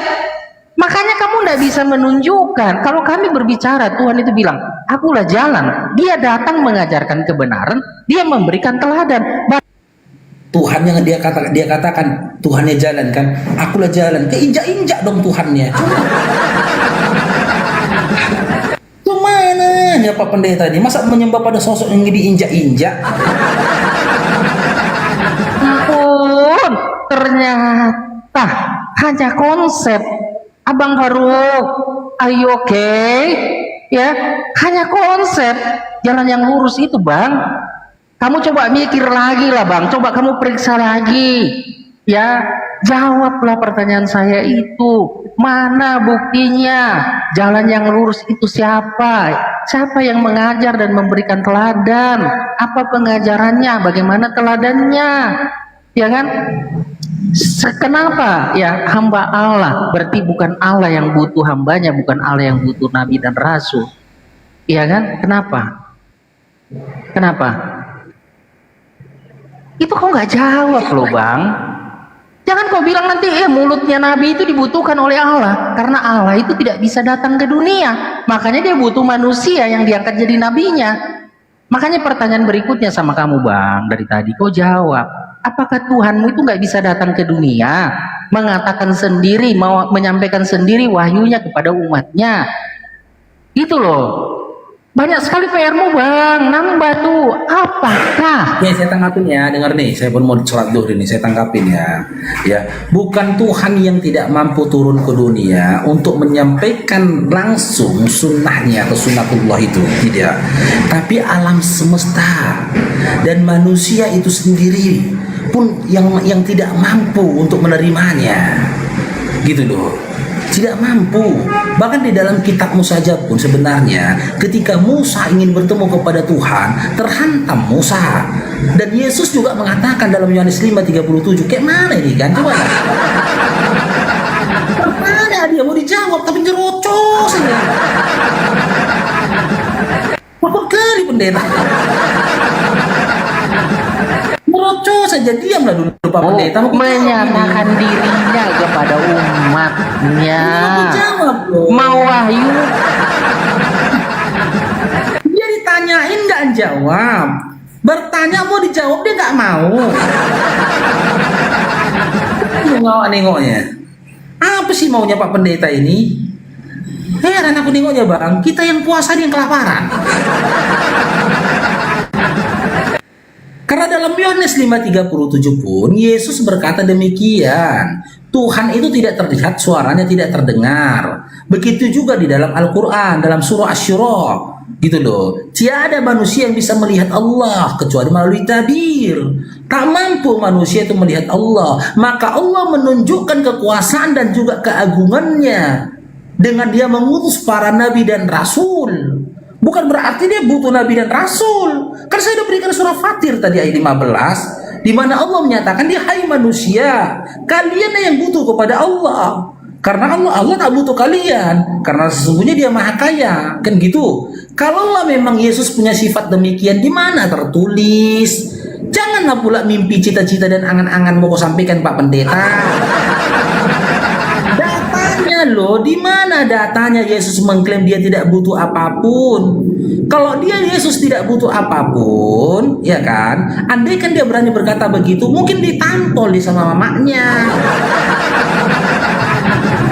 Mamanya kan berkata, aku yang melahirkan kau, aku yang nyusuin kau, aku yang besarkan kau. Kau bilang pula kau nggak butuh manusia. Yang kedua, Matius 11:25 adalah bukti Yesus butuh apapun. Kenapa gitu Farouk? Dia menunjukkan syukurnya atas perbuatan Tuhan atas diri dia. Ini syukurnya Yesus. Makanya saya bilang kehancuran kekristenan itu sehingga tidak bisa lagi dipercayai sebuah kepercayaan yang datang dari langit, karena seringkali mereka menarasikan sesuatu yang tidak masuk akal, terkesan lawak-lawak. Bibelnya aja pun dibantah sama dia, Bibelnya dibantah. Coba. Ini buktinya Yesus itu butuh kekuasaan lain yang melebihi dari dirinya. Nih, dia mau mengucap syukur loh Pak Pendeta. Kan gitu, kenapa Yesus bisa mengucap syukur kepada Bapa? Karena Bapa telah melakukan sesuatu terhadap hidupnya. Makanya dia mengucap syukur atau berterima kasih. Aku bersyukur atau berterima kasih kepadamu Bapa, Tuhan langit dan bumi. Berarti dia butuh kan? Gitu loh. Dia butuh sesuatu selain daripada dirinya kan? Gitu loh. Berarti dia bukan Tuhan. Kalau Pak Pendeta tak mau tunjukkan data ini saja sudah menampol Bapak Pendeta gitu loh. Tunjukkan datanya di mana Yesus menyatakan dirinya tidak butuh apapun dan tidak butuh siapapun, nggak akan ada datanya. Coba lah nyerocos saja. Kita mau diskusi kayak gini. Pak Pendeta, gantian lah kita ngomong, nggak capek. Makanya saya bilang teman-teman ya, kehancuran Kristen itu ya karena apa? Ya, karena mereka demi memenangkan doktrinnya, memenangkan dogmanya, mimpi dan cita-citanya, Bibelnya dibantahnya bang. Dibantahnya bulat-bulat Bibelnya. Sesuatu yang literally tertulis dalam Bibelnya dibantahnya. Sesuatu yang tidak tertulis dalam Bibelnya diimaninya. Itulah. Makanya saya bilang akan muncul pendusta baru. Mereka inilah orang yang telah dinubuatkan oleh Yesus, penyesat yang dinubuatkan oleh Yesus. Mereka berkata tentang Yesus, memakai nama Yesus, Lukas 21. Itulah si penyesat baru dia kabur. Mereka si penyesat yang dinubuatkan oleh Yesus dan akhirnya mau kabur. Dan tadi dia itu mau kabur, cuman malu dia, makanya ditimpalnya. Ada pula diskusi nggak mau gantiin ngomong. Ya aja. Kalau aku nggak mau, aku putuskan bang, nggak mau. Dia mau bawa aku ke diskusi dengan materi apapun, aku siap. Gitu loh. Karena apa? Aku diskusi nggak modal nekat. Aku nggak modal nekat. Aku modal data. Aku modal pengetahuan. Gitu loh. Pengetahuan Bibelku itu bukan karena aku nonton debat, enggak. Aku Aku pelaku Bible, aku baca Bible karena aku Kristen. Gitu loh. Siap aku menghadapi pendeta siapapun. Ketika diprinter Bible itu aku tahu. Ketika dia adakan sesuatu yang tidak ada dalam Bible, aku tahu. Dan bisa aku pastikan itu tidak ada. Gitu loh. Siap kita berdiskusi selama dia tidak menghujatkan. Kan memang pendeta tadi aku ini memang tidak menghujat gitu loh. Makanya kita sabar ngadapin dia. Cuman ya itulah kebohongan demi kebohongan yang dihadapi. Gitu loh. Nggak akan mau kita turunkan. Selama nggak menghujat, nggak mau kita turunkan. Ngeyel itu biasa. Memang itulah sifat mereka. Begitu cara mereka memenangkan doktrinnya dengan ngeyel. Wajar itu. Kita akan sabar. Jangan berpikir ya apologi Islam itu akan kemasukan ketika kami dapati kalian itu tidak orang yang ngeyel. Enggak, kami sabar. Karena kami tahu kalau kami hadapi adalah orang-orang yang ngeyel gitu loh. Selama kau nggak menghujat. Mau lari kemana pun tema diskusimu, materi diskusimu, kita masuk. Masuk kita bisa ikut, kita turun masuk. Mengarah ke sana, masuk gitu loh. Diputar ke kanan ke kiri, dibolak-balikkan pun isi Bible masuk kita. Karena apa? Sudah fakih kita dengan Bible itu, bacaan kita itu dulu, Bang. Oke.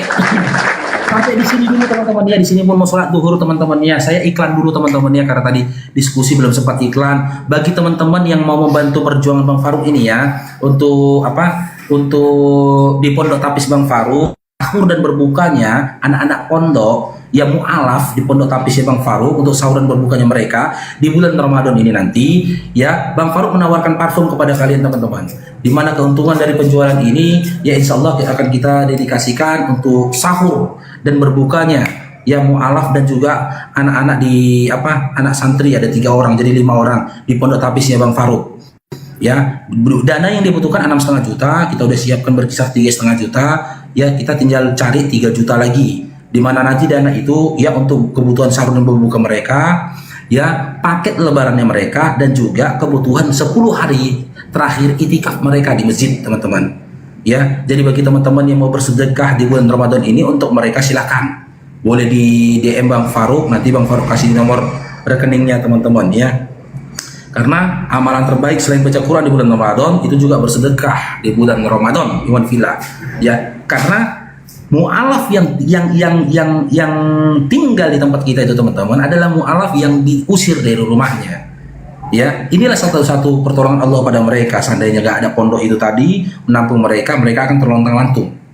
Di situ mereka belajar, di situ mereka ibadah, dan di situ juga mereka untuk puasa dan juga sahurnya teman-teman ya. Jadi teman-teman yang mau memudahkan urusan mereka boleh DM Bang Farouk ya, nanti Bang Farouk kasih nomor rekeningnya. Terus yang kedua, bagi teman-teman yang ingin membantu Itonora ya, berinfak untuk Itonora dalam kasus hukum yang dialami saat ini teman-teman ya, untuk memudahkan urusan beliau dalam pendampingan hukum ya, boleh DM Bang Farouk, nanti saya akan memberikan rekening dari Apologet Islam Sumatera Utara. Saya berharap ya itu kita butuhnya berkisar hampir 3 juta lagi lah teman-teman untuk Pondok Tapis itu tadi.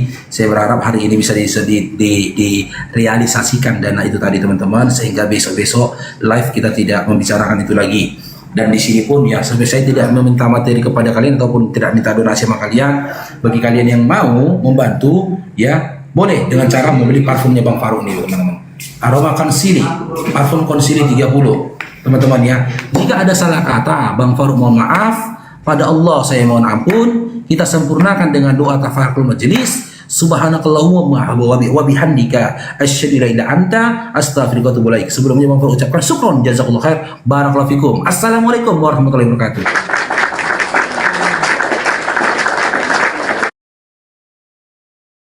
Ini langsung dipotong, lanjut ya, oke. Di Quran surat Al-Qadar ini mau Ramadan ini. Inna anzalnahu fi lailatul qadr. Wa ma adraka ma lailatul qadr. Lailatul qadri khairum min alfi syahr. Tanazzalul malaikatu warruh. Diturunkan pertama kali Al-Qur'an itu pada malam Ramadan, Lailatul Qadr. Banyak ini ar-ruh di situ, malaikat Jibril. Banyak kalau tentang pewahyuan. Tadi dia minta itu soal diksinya dari malaikat. Aku ini bikin Quran baru namanya. Oke, ya, mau dilanjutin nggak itu pertanyaan itu atau mau ke soalan lain? Itu kan pertanyaan yang udah lewat. Saya tangkap tadi dia. Itu kehadiran Jibril yang dipertanyakan dia karena saya lihat temanku itu menarasikan hukum. Gimana? Bukan kamu ini bawa ngocos pula. Dia mengatakan mana perkataan Jibril yang aku Jibril sama dengan kitabmu. Kalau aku Jibril bukan firman Tuhan, firman malaikat. Kamu paham tidak tuh? Betul, ya itu betul. Pasti kalau Jibril yang ngomong pasti firman Jibril, padahal bukan ada kan, semua kan firman Allah. Betul, abang betul. Saya nggak dukung dia. Lanjut terus. Nah itu udah selesai. Kalau Allah menginformasikan bahwa yang menurunkan ada gitu loh. Gimana sih Tapi kau? nggak ada. Tapi kan nggak ada dalil. Ada berkali-kali dibaca. Kau dengarkan orang ngomong. Bukan. Yang banyak cocok. Nah, Jibril kan nggak ada yang nyuruh dia ke bumi kan? Lu ketawa. Baca Lukas 1:26. Anzalnahu itu aku menurunkan. Beda. Baca Kamu pertanyaan Quran. Lukas 1:26. Kitabmu itu bukan firman Tuhan. Kau dengar? Makasih. Ya itu makanya aku bilang. Bang Kuiro, gini Bang Kuiro ya. Al-Quran itu kalau abang sandingkan sama Bible, tentu nggak akan sama dia Bang. Kalau Al-Quran ini pure dari firman Tuhan yang Allah turunkan melalui selain dari mengilhami ke qalbu Rasulullah juga melalui perantara malaikat Jibril. Tetapi kalau kitab abang itu adalah pewartaan menceritakan bagaimana kisahnya hidup Yesus. Betul. Tapi disandingkan bahwa itu adalah diyakini bahwa ada kekudusan di dalam cerita itu. Kalau kita memandang itu cerita-cerita seperti itu seperti ada di dalam hadis kita. Maka kalau kita bercerita tentang kemana Mansur?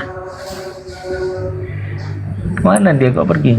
Jadi seperti aku Jibril. Aku di sini Bang, aku di sini. Oh iya, itu kita dapati narasi-narasi di dalam hadis gitu dia Bang. Tapi indikasi-indikasinya tentang yang apa ditanyakan itu kan banyak diceritakan. Seperti Allah katakan kul nazzalahu ruhul qudus min rabbika bil haqqi. Itu kan dikatakan di situ di dalam katakanlah telah kami turunkan malaikat Jibril ini untuk menurunkan Al-Quran dari Tuhanmu dengan kebenaran. Artinya itu ucap-ucap kalamullah, Allah memberitakan kepada Rasulullah, kepada kita. Ini toh malaikat Jibril ini adalah kami utus dia dari kami, dari sisi Tuhan kita yang menyampaikan berita. Narasi-narasinya tentu dari Allah. Nggak mungkin narasinya aku Jibril. Kalau aku Jibril itu biasanya pasti dikatakan katakanlah kata Allah gitu. Katakanlah bahwa malaikat Jibril ini berkata bahwa katakanlah seperti itu dia Bang. Kalau katakanlah berarti Allah yang ke Jibril kan bukan ke Nabi Muhammad. Ya, tapi kan itu kan dari yang gimana ya, yang Allah ilhamkan kepada malaikat Jibril kan, ini meminjam kata tentang pengilhaman. Nabi Muhammad tidak pernah satu kali pun bertemu dengan Jibril, apalagi dengan Allah, kan nggak ada dalilnya kan Bang? Ada lah Bang. Di surah berapa? Di surah berapa? Atau Google-ku yang salah? Gimana Pak? Tidak ada dalil Muhammad pernah ketemu dengan Jibril di surah Quran ya, jangan pakai hadis. Atau apalagi dengan Allah nggak pernah. Nah ini yang lucu gitu loh, Anda ini menghalangi orang untuk sesuatu yang justru itu milik kami. Pak Angon kamu boleh jelas, tapi tolong jangan pakai sendal kaki Pak Angon ya. Ini kaki saya loh Pak.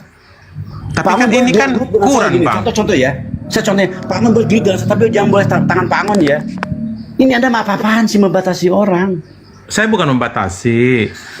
Kan Alkitab versis dengan Al-Quran. Nih kalau Quran, kalau saya bayangkan Quran dengan hadis, kalau saya mau bercara sekapen itu sama loh. Hadis itu ditulis oleh sahabat-sahabat Rasulullah. Sekarang Matius Penus dan segala macam itu kan, itu sahabat-sahabatnya loh. Apakah Muhammad pernah melihat hadis itu Bang? Cuman masa izin Bang. Dari Kang Wera, saya lagi bicara loh. Nanti udah tadi aku pernah ngomong.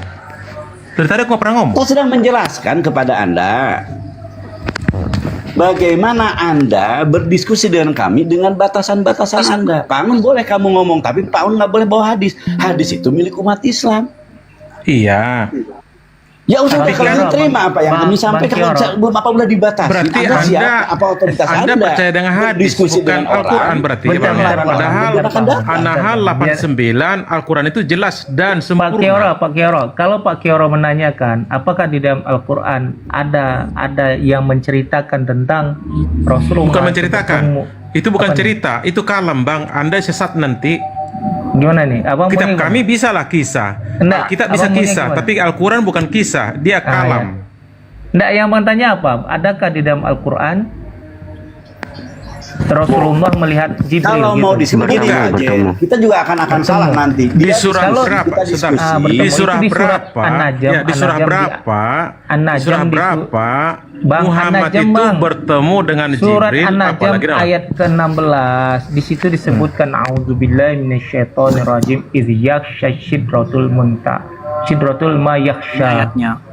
Di situ Muhammad dan Jibril itu melihat Jibril ketika di Sidratul Muntaha diliputi oleh sesuatu yang meliputinya.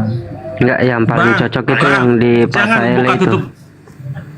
Yang di Pasail Kurung, itu Bang. Izin, nazala Bang. bihi. Anda kalau tutup kurung itu kan nggak sesuai. Begini Pak Kuera, yang di Pasail itu bisa digedein guys. Nama Nabi nggak ada di situ, Bang. Nazala Tutup kurung bihi nggak pas. diturunkan kepadanya Yalah, Nabi aku Muhammad tinggal dulu, Bang. Ar-Ruhul Kan Amin. sini ada azan orang. Ar-Ruhul Amin itu malaikat Jibril. Jelas itu bertemu. Nazala bihi Ar-Ruhul Amin diturunkan Dia padanya ayat berapa, Nabi Bang? Muhammad Ar-Ruhul Amin. Pasail no. Juz berapa itu? Nah, jam berapa? Anda jam berapa, Bang? Tuh, Bang. Enggak, yang di Pasail. 93. Saile. Ya, ada Pak. Surah apa? An-Najm. An-Najm ayat Ayat 93. Yang nazzala bihi ruhul al-amin. ya itu diturunkan padanya. Najm nggak ada 93, Bang. Aduh. Surat 53 itu nggak ada sampai. Pasaile nomor berapa itu? Quran surat apa? Ini 5. An-Najm itu mentok di 62, Bang. Bukan Enggak, itu An-Najm, nama Bang suratnya itu. Kuiro. Surat Asy-Syu'ara. Ini ada Bang Zuma ini. Assalamualaikum. Mohon izin. Assalamualaikum Assalamualaikum. warahmatullahi wabarakatuh. Waalaikumsalam warahmatullahi wabarakatuh. Waalaikumsalam warahmatullahi wabarakatuh. Boleh saya masuk teman-teman? Silakan lanjut Bunda. Sangat boleh, Ustaz. Masya Allah. Jadi ada pertanyaan di mana serius Ya. antum harus turun ini. Kamu Pak Khi? Ini ece-ece aja ini. Assalamualaikum. Lanjut. Waalaikumsalam warahmatullahi Terima kasih atas Iya. lanjut. Edukasinya bukan sama saudaraku Yara, tapi yang ada di bawah. Teman-teman Kristen yang mengikuti Bang Suma kemana Bang Suma pergi, itu ada ribuan. Mereka ingin mendengarkan kebenaran, bukan ngeyel atau akal-akalan. Jadi ketika umat Islam itu ditanya, Nabi Muhammad apakah menerima dari Roh Kudus tentang Al-Quranul Karim? Jelas. Karena tidak mungkin ada manusia di atas muka bumi ini yang bisa mengarang pengetahuan yang tinggi setinggi Al-Quran. Mustahil. Bible itu orang-orang bilangnya penulisnya ada 70 katanya. Ada 70 orang tapi tak ditahu siapa aja penulisnya. Itu hancur ketika diperhadapkan dengan akal manusia. Bible itu hancur ketika diperhadapkan dengan sains. Bible itu disusun oleh orang-orang terpelajar dari kalangan Yahudi, kalangan Romawi, Yunani. Penganutnya adalah orang-orang penemu-penemu. Tetapi kitab tersebut kalau diperhadapkan dengan ilmu pengetahuan modern, hancur lebur. Tak berdaya, tak tersisa.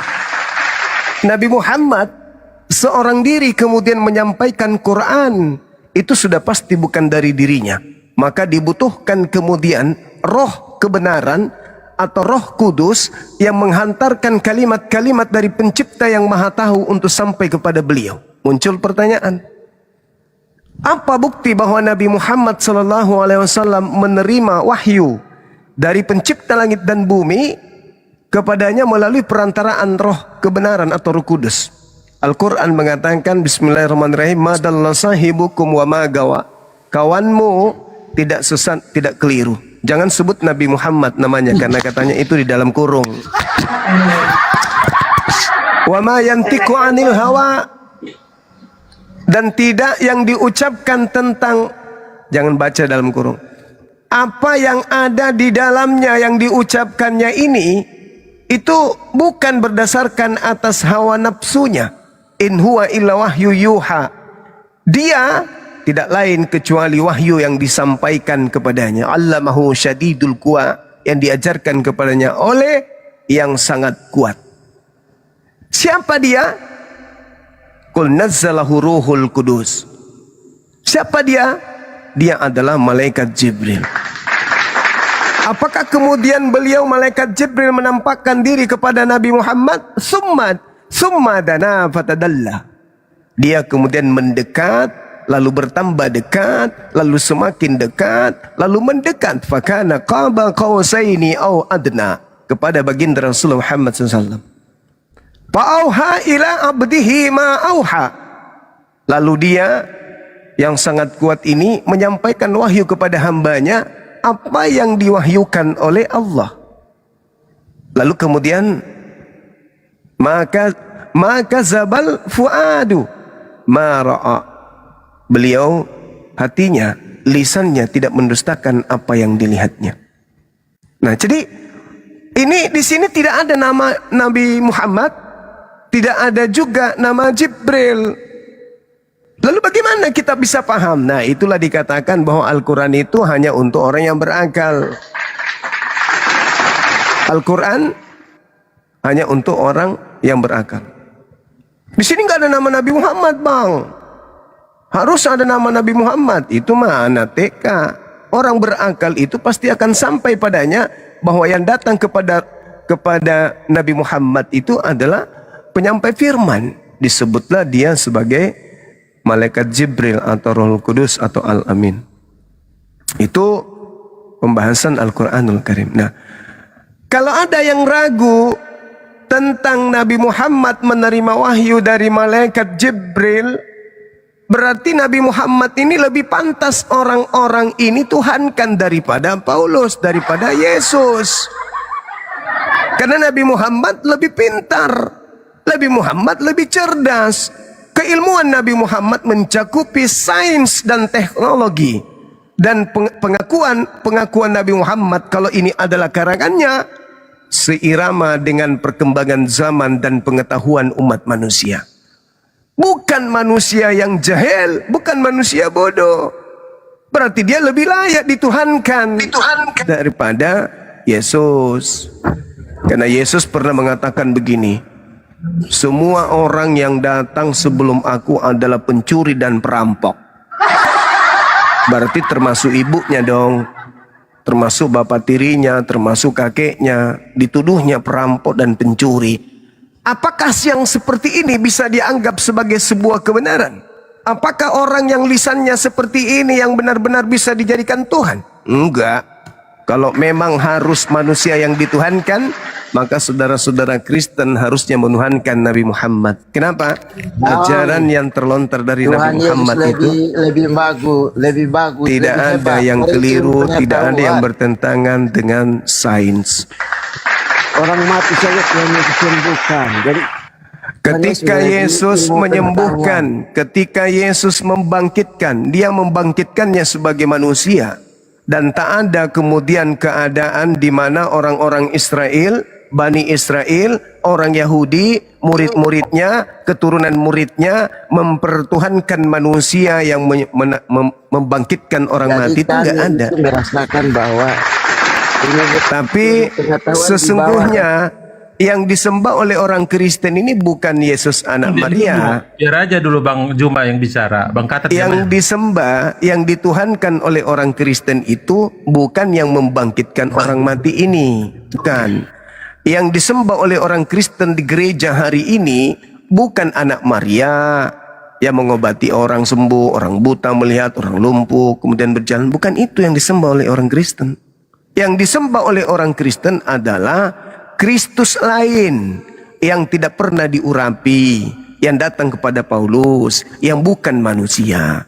Itu kenapa mereka selalu mengait-ngaitkan, oh Tuhan Yesus kami itu lebih hebat karena dia membangkitkan orang. Anda mempermalukan diri Anda, karena orang Yahudi ketika melihat Yesus membangkitkan orang mati, justru mereka borok-borok menuhankan, malah berupaya membunuhnya. Anda jangan rendahkan diri Anda menuhankan Yesus karena standar dia membangkitkan orang mati. Karena bagi Yahudi, Yesus ketika membangkitkan orang mati itu ancaman. Jangan sampai gara-gara mukjizatnya yang sama seperti Nabi Musa ini, bangsa kita dirampas oleh orang Roma. Jangan turunkan level Anda di hadapan kami umat Islam. Akui saja bahwa Tuhan kalian adalah penguasa dunia yang memakai nama Yesus yang bukan Yesus. Itu. Sekali lagi saya katakan bahwa percuma orang Kristen menjilat-jilat Yesus, Nabi Yesus. Percuma orang Kristen kemudian ngemis-ngemis Yesus yang adalah Nabi bagi Bani Israel.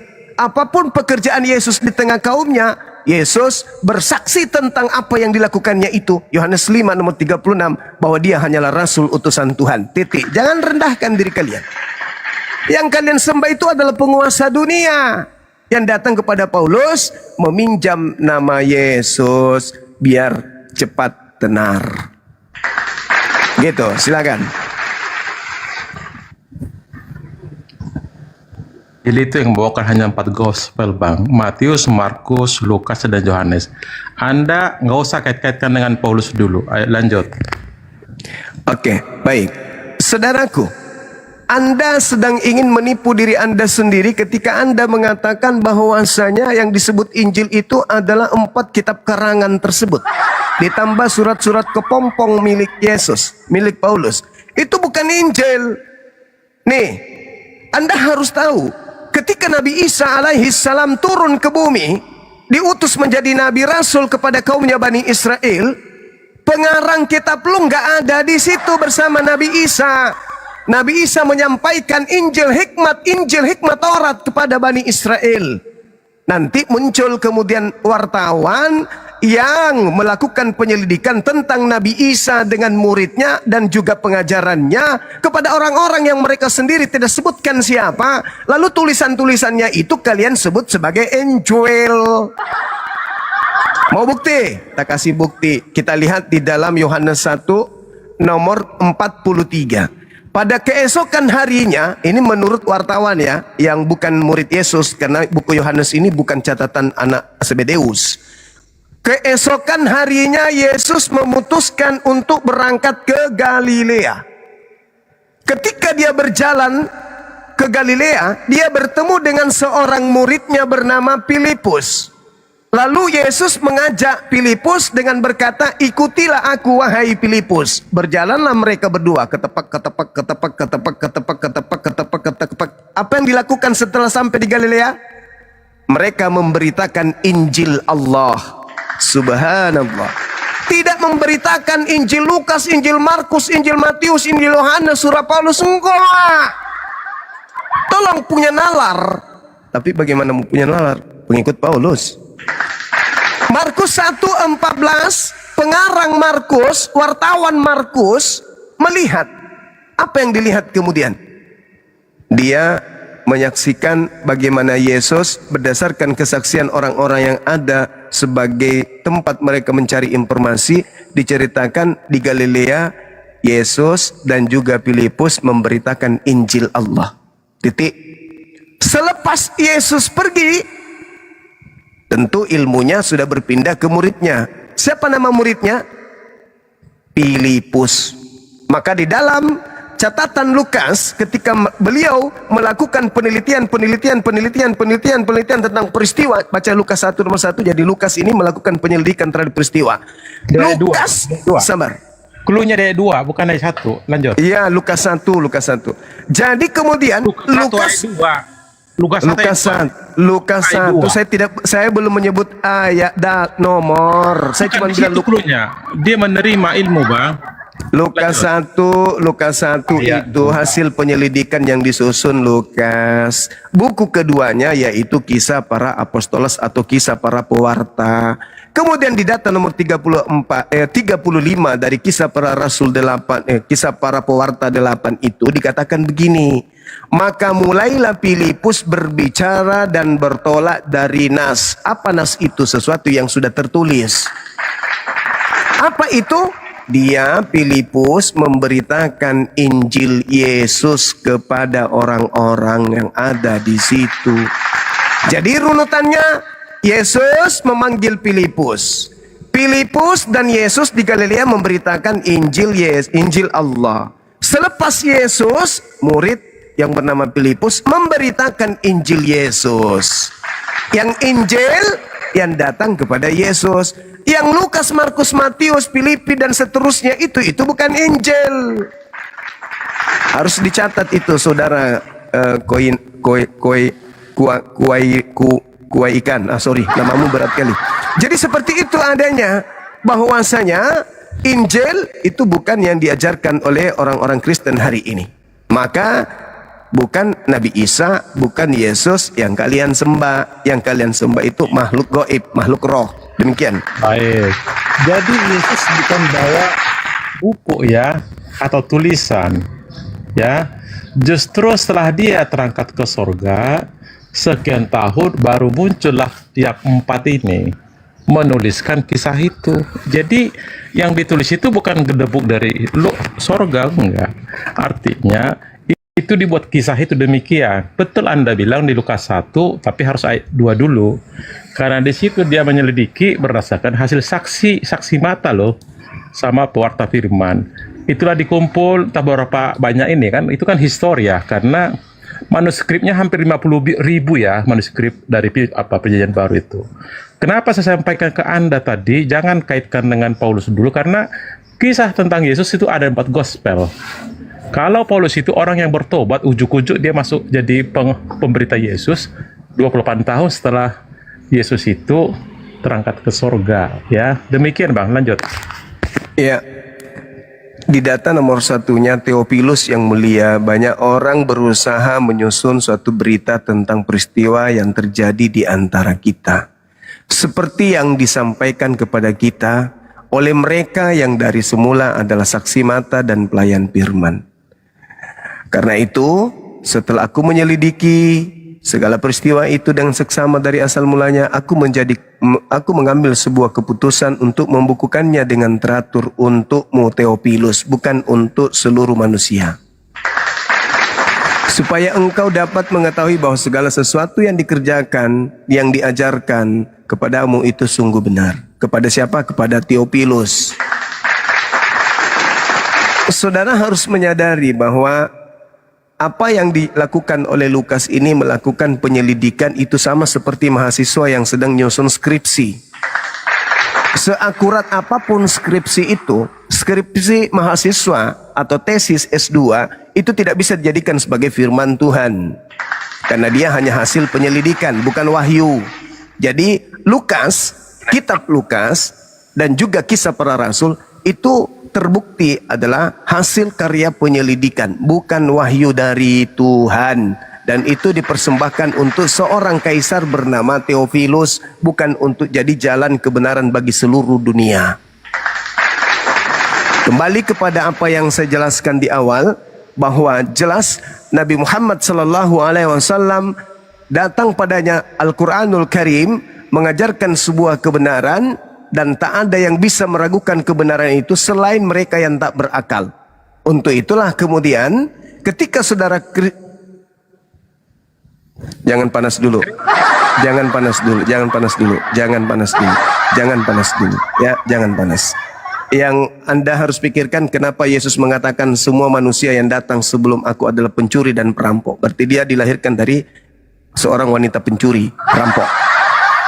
Nah, jadi kembali kepada materi, Nabi Muhammad SAW itu bukanlah seorang pengarang.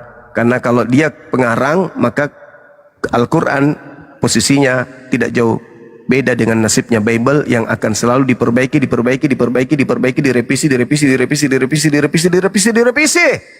sampai orang semakin bingung dibuatnya. Saya kira begitu, silakan.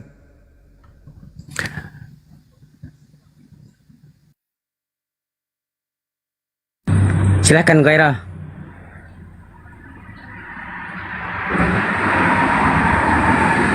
Malah terjeda dia.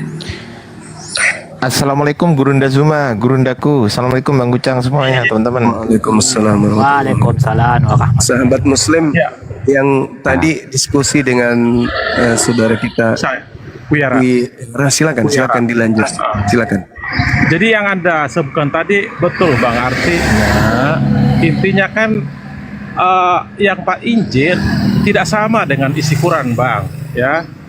Itu kisah rohani, betul ditulis dulu karena kejadian itu ditulis setelah Yesus telah tidak ada, udah kembali kan. Jadi Yesus itu nggak pernah melihat itu Injil, nggak pernah melihat. Itu ditulis kisahnya. Beda dengan Anda. Di situ Nabi menerima wahyu dipanggil jadi sabit, tulis, diklarifikasi, oke betul. Sampai beberapa banyak kan gitu 23 tahun. Bedakan, jangan sama, itu tidak sama Bang. Kami akuin memang beda dengan punya Anda. Demikian. Anda keliru. Yesus posisinya dengan Nabi Muhammad itu sama. Yesus menerima firman juga. Nabi Muhammad menerima firman juga. Bedanya, Yesus itu hanya untuk kelompok kecil. Nabi Muhammad untuk seluruh umat manusia. Yesus menerima ajaran untuk sementara doang. Siap Bang, gini, Anda jangan samakan dengan Nabi Isa Bang. Isa memang menerima kitab berdebuk ya, karena tidak tahu. Nggak ada Isa menerima kitab, nggak ada. Ketika ada. Bang, izin. Masih kecil di gendongan, dia kan menerima kitab dari Allah itu. Oh, salah ente, salah. Ini Abdullah atani alkitab. Kitab di situ maksudnya ketetapan. Oh, ya sorry. Pokoknya kita diskusi, aku kurang paham. Anda sebagai yang lebih senior ya menjelaskan supaya saya nggak salah tafsir. Jadi dia Nabi Isa adalah hamba Allah yang menerima ketetapan-ketetapan dan ditetapkan menjadi nabi bagi kaumnya Bani Israel. Sebenarnya Yesus yang ada di Bible itu Nabi Isa yang kalian ceritakan itu, tapi dengan nama yang berbeda dan tak ada hubungan dengan Nabi Isa. Makanya orang Yahudi tidak percaya kepada buku-buku kalian. Karena kenapa Nabi Isa ketika datang kepada kaumnya memang tidak membawa buku. Nabi Isa hanya menjelaskan tentang Taurat. Penjelasan dan keputusan Nabi Isa tentang Taurat itulah yang disebut hikmat Injil. Nah, ketika Nabi Isa menyampaikan hikmat Injil dan juga hikmat Taurat kepada kaumnya Bani Israel, setelah dia terangkat ke langit, muncullah wartawan-wartawan ini menulis. Nah, karena bukunya itu dikhususkan untuk orang-orang Roma Yunani, maka mereka menulisnya dalam bahasa mereka, yaitu Yunani bahasanya. Begitu saudara. Jadi cuma satu tokoh yang datang di tengah kaumnya Bani Israel. Itulah Nabi Isa. Kalau Anda memaksakan Nabi Isa bukan Yesus, berarti Yesusmu fiktif. Karena Nabi Isa lebih dulu. Yesus itu muncul belakangan.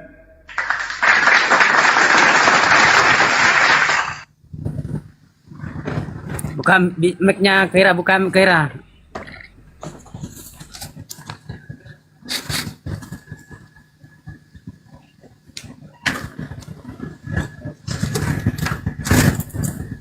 Kira, bro, buka. Tadi beris. Silakan Kristen yang di bawah minta naik ya. Saya mengganggu nggak sahabat-sahabat tadi lagi dialog, tiba-tiba saya muncul. Aku lagi dipotong langsung dengan saya dengan Pak Jumlah siapa? Tadi ahi kita, guru kita, ahi Angon kok hilang? Enggak, dia kan lagi mau jemput anaknya biasa gitu. Oh iya. Oke, silakan. Makasih Bang Juma udah telah bernarasi cukup bagus. Saya di bawah saja, mungkin ada konten lain mau nambahin. Makasih. Kenapa Bang? Aku mau ngomong dipotong. Lanjut. Ya, silakan ngomong. Kan gitu. Suara motor Bang, kalau Bang Kira, kalau suara motornya kalau lagi berhenti ngomong bisukan aja gitu loh, biar tidak mengganggu. Oke, silakan ngomong. Saya tanggapi dengan Abang, ya betul. Kalau memang di sini saya bisa melihat, saya mungkin izin salah. Menurut Bang Zuma, apakah Yesus itu sama dengan Isa? Coba sebelum saya tanggapin, jawab dulu, iya apa tidak? Nabi Isa itu tokoh satu-satunya, Bang. Yesus itu tokoh yang ikut belakangan, yang turun tanpa ayah, diutus oleh pencipta langit dan bumi itu Nabi Isa. Setelah Nabi Isa ini kemudian tak ada, barulah muncul Yesus. Baik.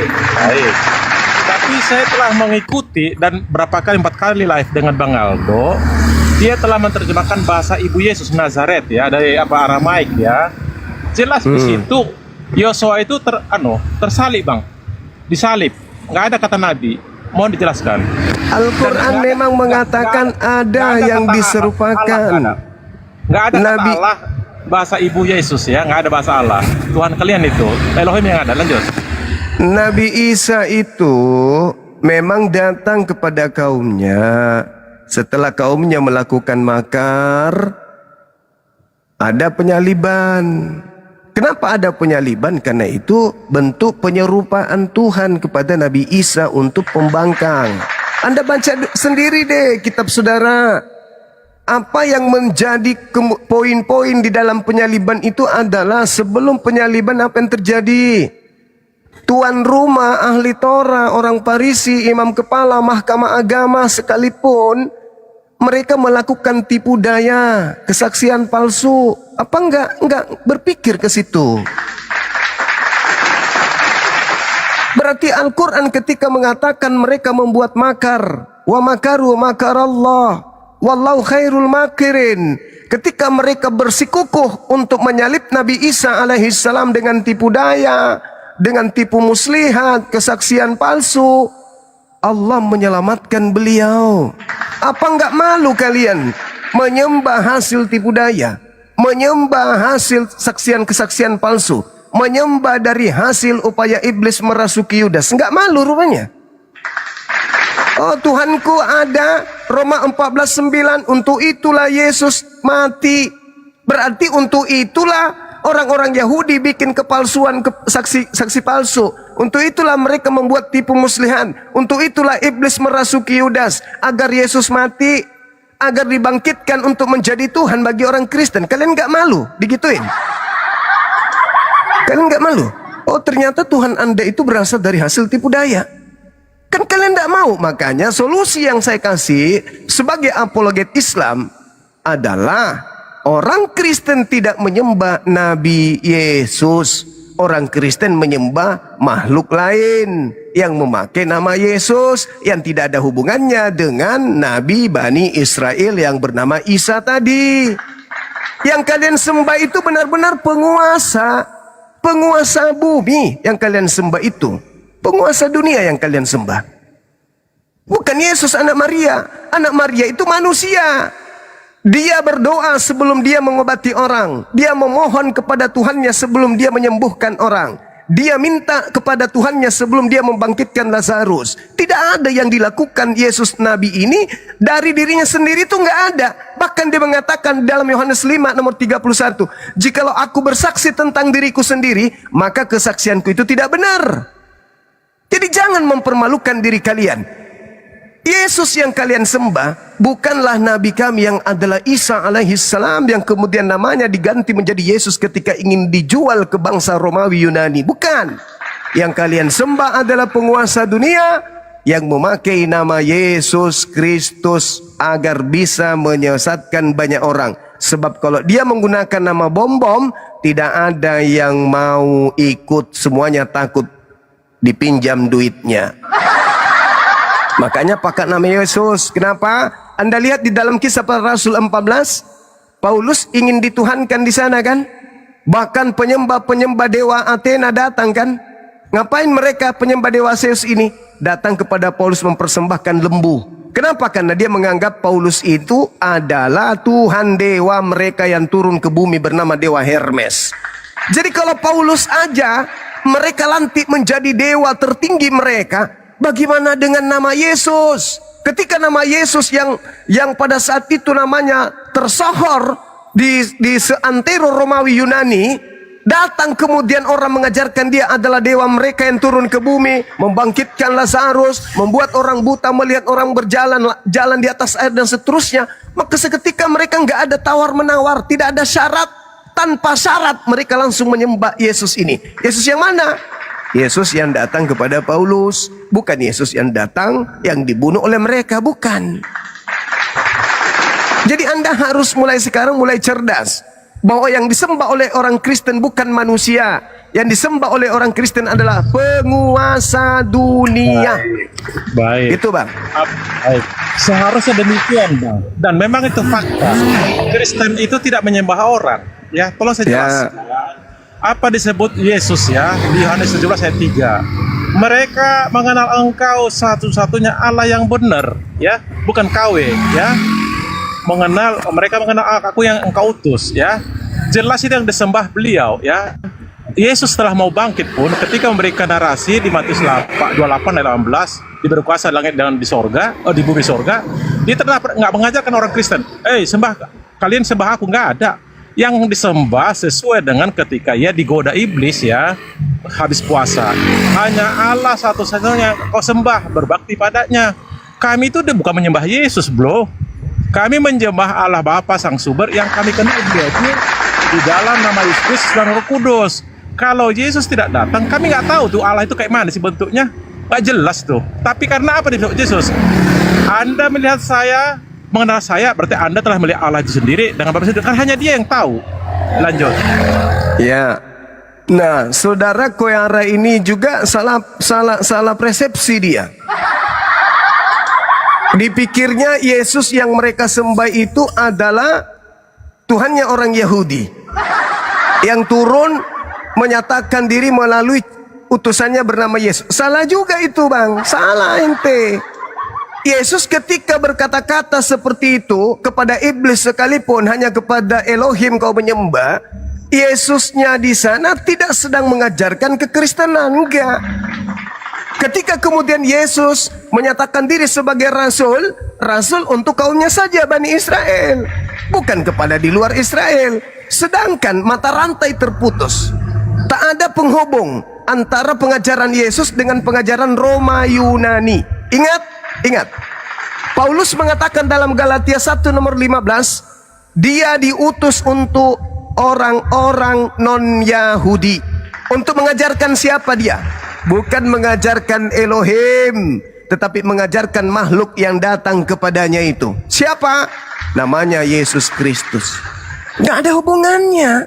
Yesus anak Maria mengajarkan dirinya sebagai rasul untuk kaumnya Bani Israel. Dan tidak pernah sekalipun dia mengatakan dirinya sebagai teofani atau reinkarnasi atau apapun itu kepada muridnya. Murni dia mengajarkan kalau dia ini adalah utusan Tuhan, rasul Tuhan kepada kaumnya sendiri Bani Israel. Sedangkan yang Paulus ajarkan, jangan merasa pikun. Baca dan telaah baik-baik. Galatia 1 nomor 1, aku menerima Injil bukan dari manusia, bukan manusia yang mengajari aku Injil, tetapi Yesus Kristus. Andai saja dia mengatakan begini, bukan manusia yang mengajari aku Injil, tetapi yang mengajari aku Injil itu adalah Bapa Elohim, kita tepuk tangan untuk itu. Wow, keren. Tapi sayangnya dia buka aib sendiri. Dia buka boroknya sendiri dengan mengatakan aku menerima Injil bukan dari manusia tapi dari Yesus Kristus. Borok kebuka. Wow, andai saja dia mengatakan dari Paulus seorang rasul bukan karena manusia, juga bukan oleh karena manusia, melainkan oleh Elohim Bapa, itu top. Sebab aku menegaskan kepadamu saudara-saudaraku bahwa Injil yang kuberitakan itu bukan Injil manusia, karena aku bukan menerimanya dari manusia dan bukan manusia yang mengajarkan kepadaku, tetapi aku menerimanya oleh pernyataan Bapa Elohim Yahweh. Keren. Sayangnya boroknya dia buka. Aku tidak menerimanya Injil itu dari manusia. Bukan manusia yang memberikan aku, bukan manusia yang mengajarkan aku, tetapi yang mengajarkan aku adalah Yesus Kristus. Berarti palsu. Kenapa? Ketika dia mengatakan Yesus Kristus, Kata Kristus itu adalah orang yang diurapi. Ternyata Paulus mengatakan bukan orang, bukan manusia. Berarti Kristus yang dinobatkan kepada Kristen, kepada Yesus yang ada kepadanya itu Kristus palsu. Bisa nggak Kristus tanpa diurapi? Nggak bisa. Karena Kristus itu artinya orang yang diurapi. Tetapi sayangnya yang datang kepada Paulus bukan orang, bukan manusia, tapi mengambil gelar Kristus. Berarti dia adalah Kristus palsu. Karena dia bukan manusia. Yesus kenapa disebut dia Kristus? Karena Yesus turun ke sungai Yordan. Ada suara dari langit, inilah anakku yang kukasihi, kepadanya aku berkenan. Dibaptis dia di sungai Yordan. Kenapa dia dibaptis? Karena dia manusia. Yang datang kepada Paulus bukan manusia, berarti tidak pernah dibaptis. Kalau dia yang tidak pernah dibaptis karena bukan manusia mengaku Kristus palsu. Waspadalah kepada Kristus palsu yang datang kepadamu memakai namaku dan berkata, akulah Yesus Kristus. Nabi-nabi palsu dulu. Jadi baik, saya ini menanggapi sedikit Bang ya. Jelas perlu saya sampaikan, Yesus datang ke dunia sesuai dengan hierarki mulai dari Lukas 1 ayat 31. Dia manusia Bang. Dia lahir, bukan dia sebagai Allah itu pencipta itu bukan. Dia kan baca di Yohanes 3 ayat 16 itu. Begitu besar kasih karunia Allah sehingga mengaruniakan yang tunggal. Hubungkan dengan Yohanes 1:14, kan itu jelas tunggal ya di situ. Artinya dia normal, dia hasil persalinan, bukan langsung ujuk-ujuk keluar kan gitu. Dan memang kata-kata Tuhan itu sudah ada di Lukas 1 ayat 10 di ayat 11 itu. Tapi itu maknanya bukan sang pencipta Bang. Itu kalau Anda translate semua kata-kata yang ada di perjanjian baru, kata-kata Tuhan yang disematkan kepada Yesus sendiri pasti Lord. Artinya penguasa. Hanya satu bedanya ada ketika Yesus bilang Shema Israel itu dari Ulangan 6:4 itu ada diparalelkan, itu artinya Jehovah is one ya. Jehovah adalah satu, arti Allah itu satu. Demikian Bang.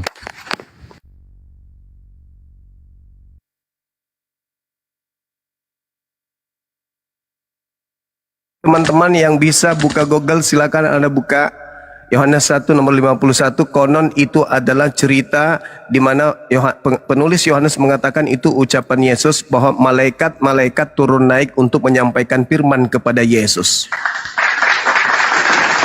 Catat itu dulu. Ini hadiah buat saudara. Setelah Anda catat, malaikat-malaikat datang kepada Yesus, turun naik dari langit menyampaikan firman kepada Yesus. Ini yang diterangkan Al-Quran nih, bahwa Nabi Isa alaihissalam menerima wahyu dari Allah. Tapi bukan di situ poinnya. Coba Anda lihat Paulus. Apa yang dikatakan dalam suratnya Galatia 1 tadi? Di data nomor 8-nya Paulus mengatakan apa? Tetapi sekalipun kami atau seorang malaikat dari langit yang memberitakan kepada kamu suatu Injil yang berbeda dengan Injil yang telah aku beritakan kepadamu, terkutuklah dia. Paulus sedang mengutuk siapa ini? Paulus sedang mengutuk siapa? Jujur aja. Paulus sedang mengutus siapa? Malaikat-malaikat yang datang memberikan Injil kepada Yesus. Nah, sekarang permasalahannya ketika Anda membawa kitab-kitab yang lain. Pada Injil yang diterima Isa tuh Bang. Isa kan menerima Injil. Silakan aja, nggak apa-apa. Sekarang Yesus menerima Injil nggak? Tidak, dialah Injil itu. Tidak menerima Injil. Tidak menerima Injil. Dia kan firman. Oh, tidak. Lalu Yesus mengatakan apa? Segala firman yang engkau doa berikan. Doa dia. Gini loh. Anda kan segala firman. Yohanes 17 ayat 18 ayat 8 segala firman. Yohanes 12, iya. Yohanes 12, Yohanes 14. Saya sampaikan kepada saudara. Saya tanya sama saudara, apakah Yesus itu menerima firman? Tidak. Oh, sudahlah. Anda memang layak menjadi pengikut Paulus yang suka berbohong karena tujuannya untuk menyesatkan manusia. Yesus di mana menerima firman Yesus? Coba tunjukkan ke saya. Anda lihat Yohanes 1 yang nomor 51 tadi yang kubacakan, yang kusampaikan. Saya bacakan ya. Ya, silakan. Saya bacakan ya. Gini, kita diskusi abangku. Ya, silakan. Tapi kita jangan berbuat zalim. Jangan Iya, berbuat betul. zalim dengan menipu diri sendiri, karena umat Betul. Islam tidak akan mampu Anda tipu. Ya. Silakan. Ya, enggak lah. Karena ini kan kita wajar. Anda kan bertanya, saya jawab. Ya. Sebentar ya. Yohanes 1 ya. 151 Ya. Bang ya. 151. Baik, oke. Aku bacakan abangku ya. Santai aja kita. Ini bulan puasa. Lalu kata Yesus kepadanya, ya, aku berkata kepadamu, lalu kata Yesus kepadanya, aku berkata kepadamu, sesungguhnya engkau akan melihat langit terbuka dan malaikat-malaikat akan turun naik kepada anak manusia. Terus, ngapain maksud malaikatnya? Anda, firmannya di mana? Malaikatnya ngapain? Baik, ketika dia lahir jelas datang malaikat. Ketika dia dimetongkan ada malaikat juga. Ketika mau berangkat juga ada juga malaikat 2. Itu maksudnya. Malaikat ini fungsinya apa ke Yesus? Tidak tertulis. Tidak tertulis. Oke. Sekarang coba Anda katakan kepada saya, apa maksud Yesus mengatakan aku tidak berkata-kata dari diriku sendiri? Apa yang aku katakan adalah apa yang disampaikan kepadaku untuk aku katakan dan aku sampaikan. Yohanes 12:49. Itu maksudnya apa? Baik. Itu maksudnya bahwasanya di Yohanes 12 Yesus masih posisi sebagai manusia, belum dimetongkan ya. Jadi ketika dia menyampaikan itu semua, baik menghidupkan Lazarus ketika dia berdoa, apa yang diperbuat adalah Allah sendiri yang merestui. Artinya bukan hasil karya dia sendiri, bukan kan? semau dia sendiri. Dia dikasih. Dengar dulu, nanti ambang bantah. Itu kan ada. Yang ada kuasa dikasih dia setelah dibangkitkan Allah di KPR 10 ayat 40. Jelas ditulis di Matius 28 ayat 18. Segala kuasa di langit dan di bumi, di surga dan di bumi diberikan. Artinya pasca sukses dia bangkit hari ketiga baru dikasih kuasa. Lanjut. Beda, Anda menggabungkan antara dua Yesus yang berbeda. Yohanes 8 nomor 28. Apabila kamu telah meninggikan anak manusia, barulah kamu tahu bahwa akulah dia, dan bahwa aku tidak berbuat apa-apa dari diriku sendiri, tetapi aku berbicara tentang hal-hal sebagaimana yang diajarkan Bapa kepadaku. Mana Yesus itu adalah firman itu sendiri? Mana bang dalilnya? Kan di sini disebutkan, maka kata Yesus, apabila kamu telah meninggikan anak manusia, Ya, Yesus anak manusia ya, anak manusia ya. Ya, anak manusia kan Yesus. Ya iya, yang datang kepada Paulus anak manusia bukan? Apanya? Yang datang kepada Paulus anak manusia bukan? Dulu. Enggak, dengan tiara kita mainkan dulu. Yang datang kepada Paulus anak manusia. Iya, kita mainkan di 4 gospel karena gini, berita Paulus itu ada 28 tahun setelah kejadian ini, Bang. Masalahnya Kristen berasal dari sono. Enggak Bukan lah. dari ajaran Yesus. Kami bukan pengikut Paulus. Kristanos Kata artinya pengikut ajaran siapa? Yesus. Kata siapa? Kristen bukan pengikut Paulus, kata siapa? Di mana tertulis arti Kristanos apa? Kristanos itu artinya pengikut Kristus. Iya. Nah, Paulus mengaku Kristus. Iya, artinya Yesus loh. Yesus kan Kristus. Bukan Yesus, kawan. Kalau Anda pengikut Yesus, mata Anda sudah dicolok. Enggak lah. Iya, itu kata Yesus. Pengikutnya kalau melihat perempuan dan mengingini dalam hatinya, matanya kudu dicolok. Ya, Abang ini. Saudaraku, itu kata Yesus. Jika engkau sudah mentaati segala perintah Tuhan, lalu kau sudah jual seluruh hartamu, ikutlah denganku. Apakah kamu sudah melakukan itu? Ikut Yesus melihat perempuan, mata dicolok. Ya, kami kan mengikuti ajarannya, bro. Kalau Ajaran mengikut yang itu mana? ada muridnya. Ajaran yang Iya, mana yang Anda pertama. ikuti? Ya, satu, kasihlah Allahmu. Saudaraku, dengar, kasih. saudara, itu kasih itu yang ada di Kristen itu adalah buah hasil setelah Paulus menghabiskan hukum Torah untuk dibinasakan. Baru itu kan muncul ada kasih. ajarannya. Sabar, Itu saudara. silakan. Kalau kasih Yesus itu, pendalaman materi yang sangat berat. Kasih yang diajarkan Yesus itu bukan sesuatu yang terpisah. Kasih yang diajarkan Yesus itu adalah kasih yang tak terpisah dari Matius 5, dari data 20 dan seterusnya. Nggak boleh kau pisahkan. Matamu harus dicolok. Kalau kau lihat perempuan, ada yang minta kepadamu, nggak boleh kau tolak. Ada yang mau barangmu harus kau kasih. Kau harus mengasihi musuhmu, berdoa untuk mereka. Itu bukan komponen yang berdiri sendiri. Itu harus diawali dengan apa? Kalau kau berkata bodoh, berkata jahil kepada saudaramu, kamu akan masuk ke dalam neraka jahanam. Bukan hanya kasih yang harus kau ambil. Sedangkan kasih yang dijual Paulus itu adalah baca Roma 6 nomor 14. Sebab kamu tidak Jangan akan bawakan dia dulu. Saya ajarin ente supaya ente jangan ngemis-ngemis ajaran kasih dari ajaran Yesus. Enggak, saya Ajaran kan bicara kasih dia- dari Yesus, dia empat saudara. gospel, Bang. Ajaran Tadi pun saya kasih nggak bilang Yesus punya itu, gospel. saudaraku. Ajaran Siap, siap. kasih Yesus itu dengan ajaran kasih Paulus itu berbeda. Ajaran kasih Yesus itu adalah menjalankan segala perintah Tuhan Elohim, bahkan lebih besar dari pekerjaan-pekerjaan yang diperintahkan oleh Elohim itu. Anda baca Matius 5 nomor 20 dan seterusnya. Sedangkan kasih yang diajarkan Paulus adalah baca Roma 16 nomor 14. Sebab Jangan kamu bawa tidak Paulus. Jangan bawa Paulus. Astagfirullahalazim, ya Allah, Yang empat ya gospel, Karim. gini loh. Anda itu bicara ke saya Oke. empat gospel. Baik. Nih, saya buktikan kalau Anda itu pengikut Ya, Paulus, kasih. bukan pengikut. Ya, Boleh dengar saya ya. buktikan? Boleh Baca saya buktikan Matius kalau 22 Anda aja. Boleh Silakan, saya silakan. buktikan kalau Anda Kita pengikut diskusi. Paulus bukan pengikut Siap. Yesus? Ya, Baik, oke. buktikan, Bang. Oke, baik. Nih, saya buktikan sama saudara.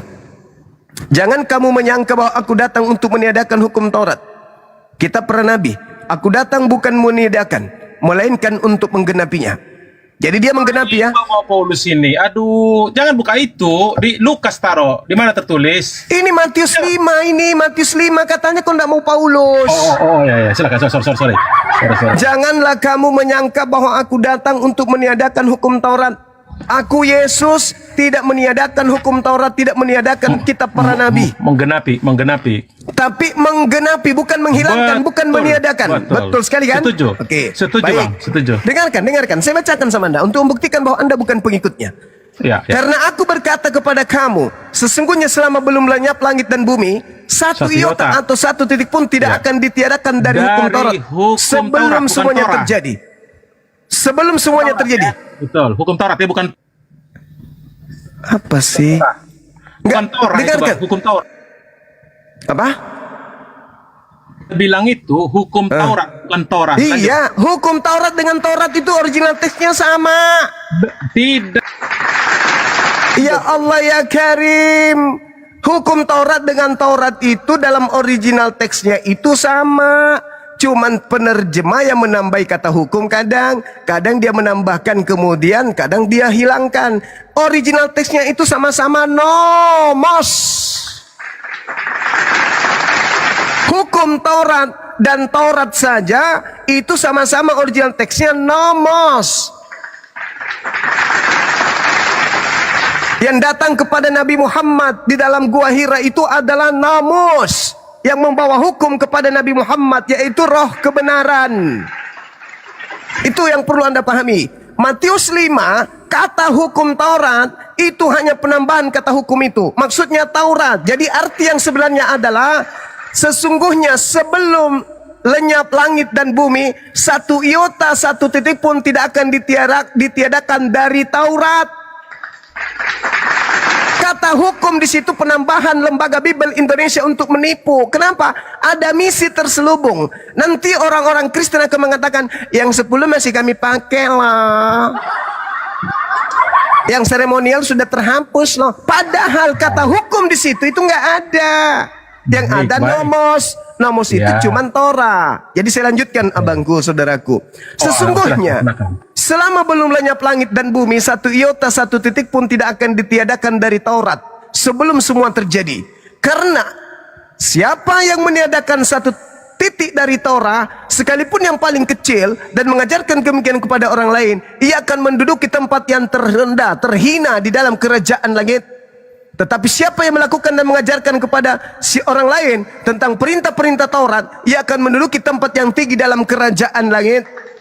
Maka aku berkata kepadamu, jikalau hidup keagamaanmu tidak lebih baik, tidak lebih benar dari hidup keagamaan ahli Taurat dan orang Farisi, sesungguhnya kamu tidak akan masuk ke dalam kerajaan surga. Nah, ini kita masuk dalam penggenapannya. Ini penggenapannya Yesus. Kamu telah mendengarkan yang difirmankan kepada nenek moyang kita, jangan membunuh. Ini hukum Torah. Ini adalah Torah. Siapa yang membunuh harus dihukum.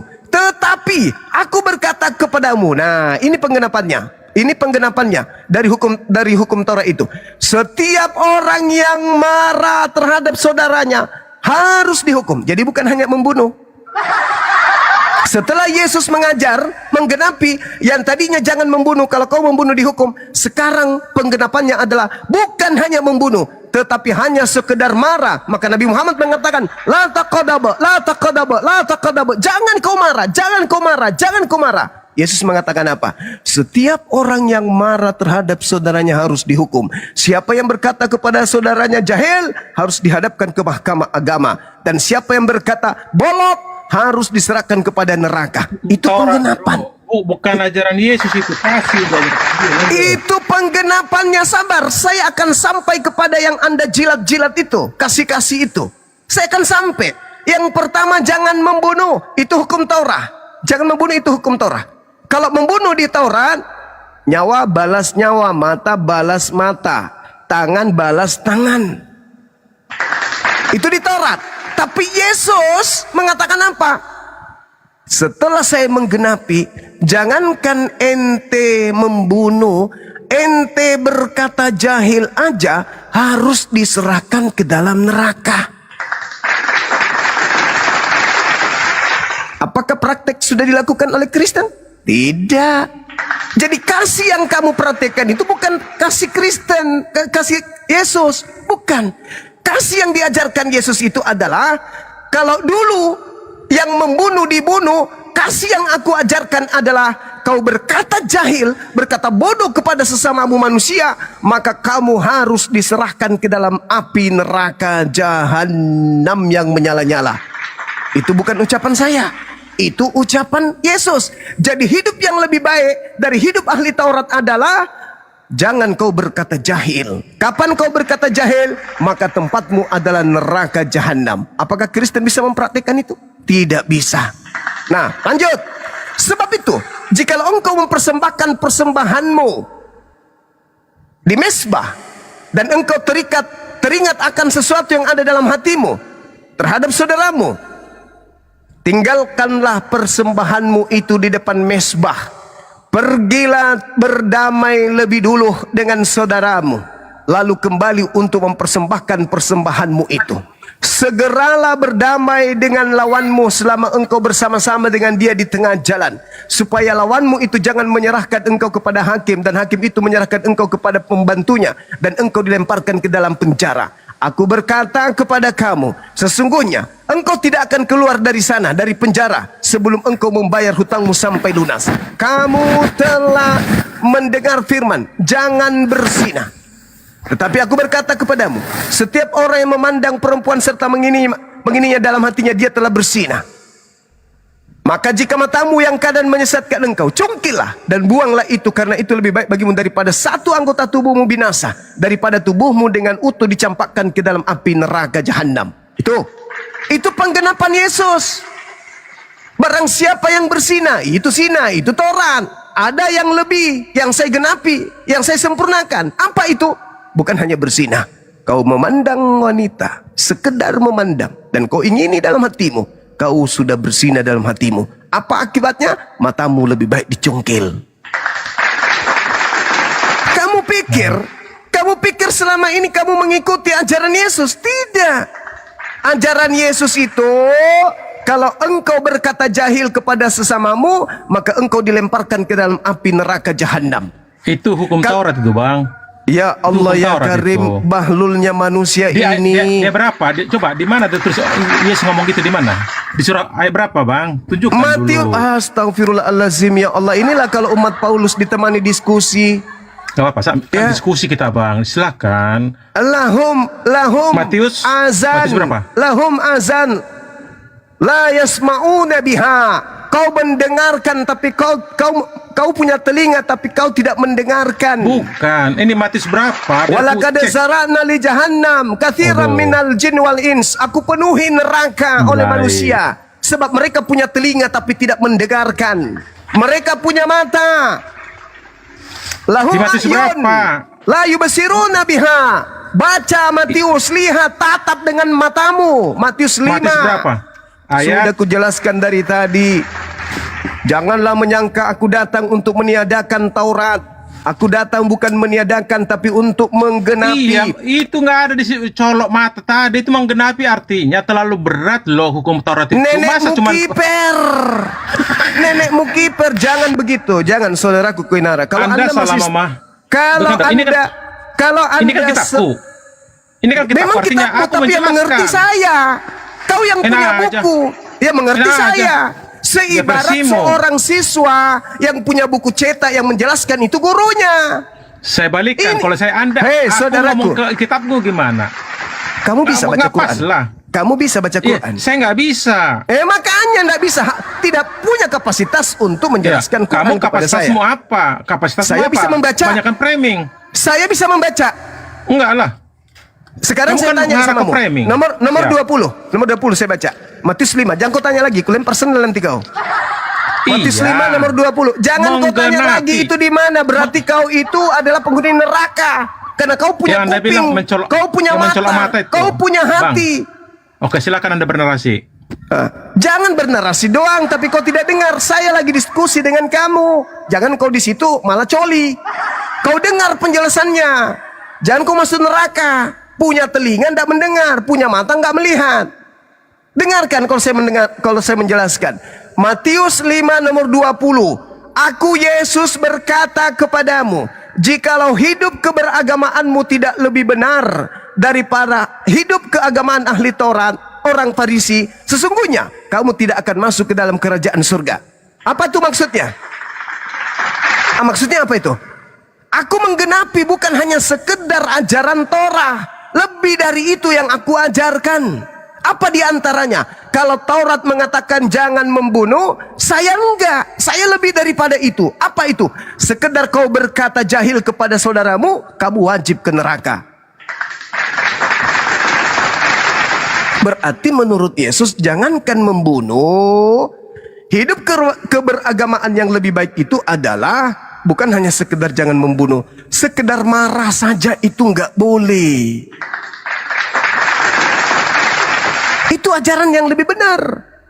Sekedar untuk berkata jahil saja, hukumannya neraka jahanam. Barang siapa berkata kepada saudaranya jahil, harus diserahkan ke dalam neraka yang menyala-nyala. Itu penggenapannya. Bukan dihapuskan kayak Paulus. Kalau Paulus, kasihnya Paulus itu beda. Kasihnya Paulus itu Roma 6 nomor 14. Sekarang kamu hidup di dalam kasih karunia, bukan lagi hidup di bawah hukum Taurat. Bang, jangan bawa Paulus. Tadi saya mengajak ente membahas kasih Yesus dan kasih Paulus itu berbeda. Yang diikuti Kristen hari ini bukan kasih Yesus tapi kasih Paulus. Kalau Yesus, saudaraku, kalau Yesus Dua yang kau saja. ikut, kalau Yesus, Tuhan Allahmu, betul. ya Allah ya Karim. Kalau Yesus yang kau, oke baik. Silakan. Sekarang begini, saudara Koera, kalau mengasihi Tuhan itu apa yang kita lakukan? Jangan dibuat dua, kan jelas namanya. Sekarang saya tanya, Yohanes kalau 17 mengasihi, ayat 3. kalau mengasihi Mereka Tuhan itu, engkau satu-satunya Allah yang benar, itu masih mengasihi. kalau Jangan dua. mengasihi Tuhan itu apa yang kita lakukan? Ya, tunduk patuh padanya, jangan bikin dua Tuhannya, Allahnya gitu. Patuh maksudnya gimana? Ya ikut ajarannya lah. Apa ajarannya? Yang disampaikan Yesus itu sendiri. Kami kan nggak Bukan langsung yang kami disampaikan Allah, kami. Musa. Tidak, itu Musa punya dia sendiri. Tolong tunjukkan di mana Yesus mengajarkan untuk meniadakan Taurat. Bukan meniadakan, dia menyebutkan saya bukan meniadakan tapi menggenapi. Menggenapi artinya, itu maksudnya apa? Ya, Menggenapi menggenapi maksudnya? artinya begini, dengar ya. Karena ada di si Paulus itu ngomong Jangan kau bawa terkutuklah Paulus, orang. jangan kau bawa Saya Paulus, jangan. aku punya. Jangan kau bawa Aku punya. Paulus. Kenapa kalau Anda saya nggak bawa bisa. Paulus kau nggak mau? Ya karena Anda nggak percaya Paulus. Oke, boleh dibawa Paulus sekarang. Oke, silakan. Enggak gini. Yo, Gini loh. itulah kau penyesat. Anda Gini baru loh. istirahat. Anda istirahat. Oke, Anda makasih, dibawa. makasih. Anda nggak Oke, layak makasih ya, diskusi Bang, ya. pakai akal. Oke, Ya, makasih. silakan. Anda dibawa. Silakan Anda cebok pakai dedak. Anda nggak layak diskusi ilmiah dengan orang-orang Islam. Saudara Kristen, saya simpulkan, kasih yang diajarkan Yesus itu bukannya meniadakan Taurat. Jangan Anda kira kasih yang diajarkan Yesus itu seperti yang diajarkan Paulus. Kasih menurut Paulus adalah meninggalkan seluruh perintah-perintah Taurat. Itu kasih yang diajarkan Paulus. Padahal sebenarnya kasih yang diajarkan Yesus itu adalah 2 kali lebih berat daripada Taurat. Kenapa? Kalau Taurat perintahnya hanya jangan membunuh, berarti boleh kau marah. Ada nggak perintah di dalam Taurat jangan marah? Tunjukkan kepada saya. Yesus mengatakan penggenapan dari Taurat itu adalah kalau tadi jangan membunuh, sekarang jangan marah. Barang siapa yang marah dan berkata jahil harus diserahkan ke dalam neraka yang menyala-nyala. Ayo, marah saja dalam kasih ajaran Yesus itu nggak boleh. Berarti kasih yang diajarkan Yesus itu adalah sabar, bukan menghapuskan Taurat, tapi menjalankan Taurat dengan sepenuh hati, diikuti oleh rasa sabar. Yang kedua, jangan berzina. Kasih yang diajarkan Yesus yang terkait larangan jangan berzina ini, itu tidak dihilangkan jangan berzinanya, tetapi ditambah oleh Yesus. Apa itu? Menatap wanita dan kau nafsu memandangnya itu sudah dihitung berzina. Hukumannya matamu harus dicolok. Jangan kau anggap main-main. Ajaran Yesus itu berat. Barang siapa yang memandang wanita dan mengingini di dalam hatinya, maka dia sudah berzina. Efeknya apa? Matanya harus dicolok. Berat kan? Berat. Jadi penggenapan Torah itu berat, bukan dihapus dengan mati di atas salib. Itu maunya Paulus. Aku berkata kepadamu, sesungguhnya barang siapa yang menceraikan istrinya harus memberi surat cerai kepadanya. Tetapi aku berkata kepada kamu, setiap orang yang menceraikan istrinya kecuali karena zina, ia menjadikan istrinya berzina. Dan siapa yang kawin dengan perempuan yang diceraikan, ia berbuat zina. Berat. Berat sekali. Ini penggenapan yang Yesus sampaikan kepada muridnya Bani Israel. Bukan Taurat sekedar Taurat saja, tetapi dia tambahkan, dia genapi ajaran Taurat itu. Maka semakin berat, bukan semakin mudah. Aku berkata kepadamu, setiap orang yang menceraikan istrinya kecuali karena zina, ia menjadikan istrinya menjadi pezinah. Dan siapa jangan marah. Ini negara Indonesia, bukan negara Paulus. Negara Indonesia bebas kita mengajarkan agama kita. Begitu kawan. Itu yang Anda harus pahami. Barang siapa yang melakukan demikian, maka dia berbuat zina. Itu ajaran Yesus. Kalian sudah lakukan? Tidak. Lalu kemudian katanya, tetapi kamu telah mendengar pula yang difirmankannya kepada nenek moyang kita, jangan bersumpah palsu, melainkan peganglah sumpah itu di hadapan Tuhan. Aku genapi. Apa penggenapannya? Dengarkan. Tetapi aku berkata kepadamu, jangan sekali-kali bersumpah baik demi langit, karena langit adalah tahta Elohim, maupun demi bumi, karena bumi adalah tumpuan kakinya, atau demi Yerusalem, karena Yerusalem adalah kota raja besar. Janganlah juga engkau bersumpah demi kepalamu, karena engkau tidak berkuasa memutihkan atau menghitamkan selai rambutmu. Jika ya, hendaklah kamu katakan ya. Jika tidak, hendaklah kamu katakan tidak. Apa yang lebih daripada itu berasal dari yang jahat. Itu penggenapan dari hukum Taurat. Bukan menghapuskan. Kalian itu salah. Oh, penggenapan hukum Taurat itu mati di atas salib. Prat. Nih, saya katakan lagi samamu.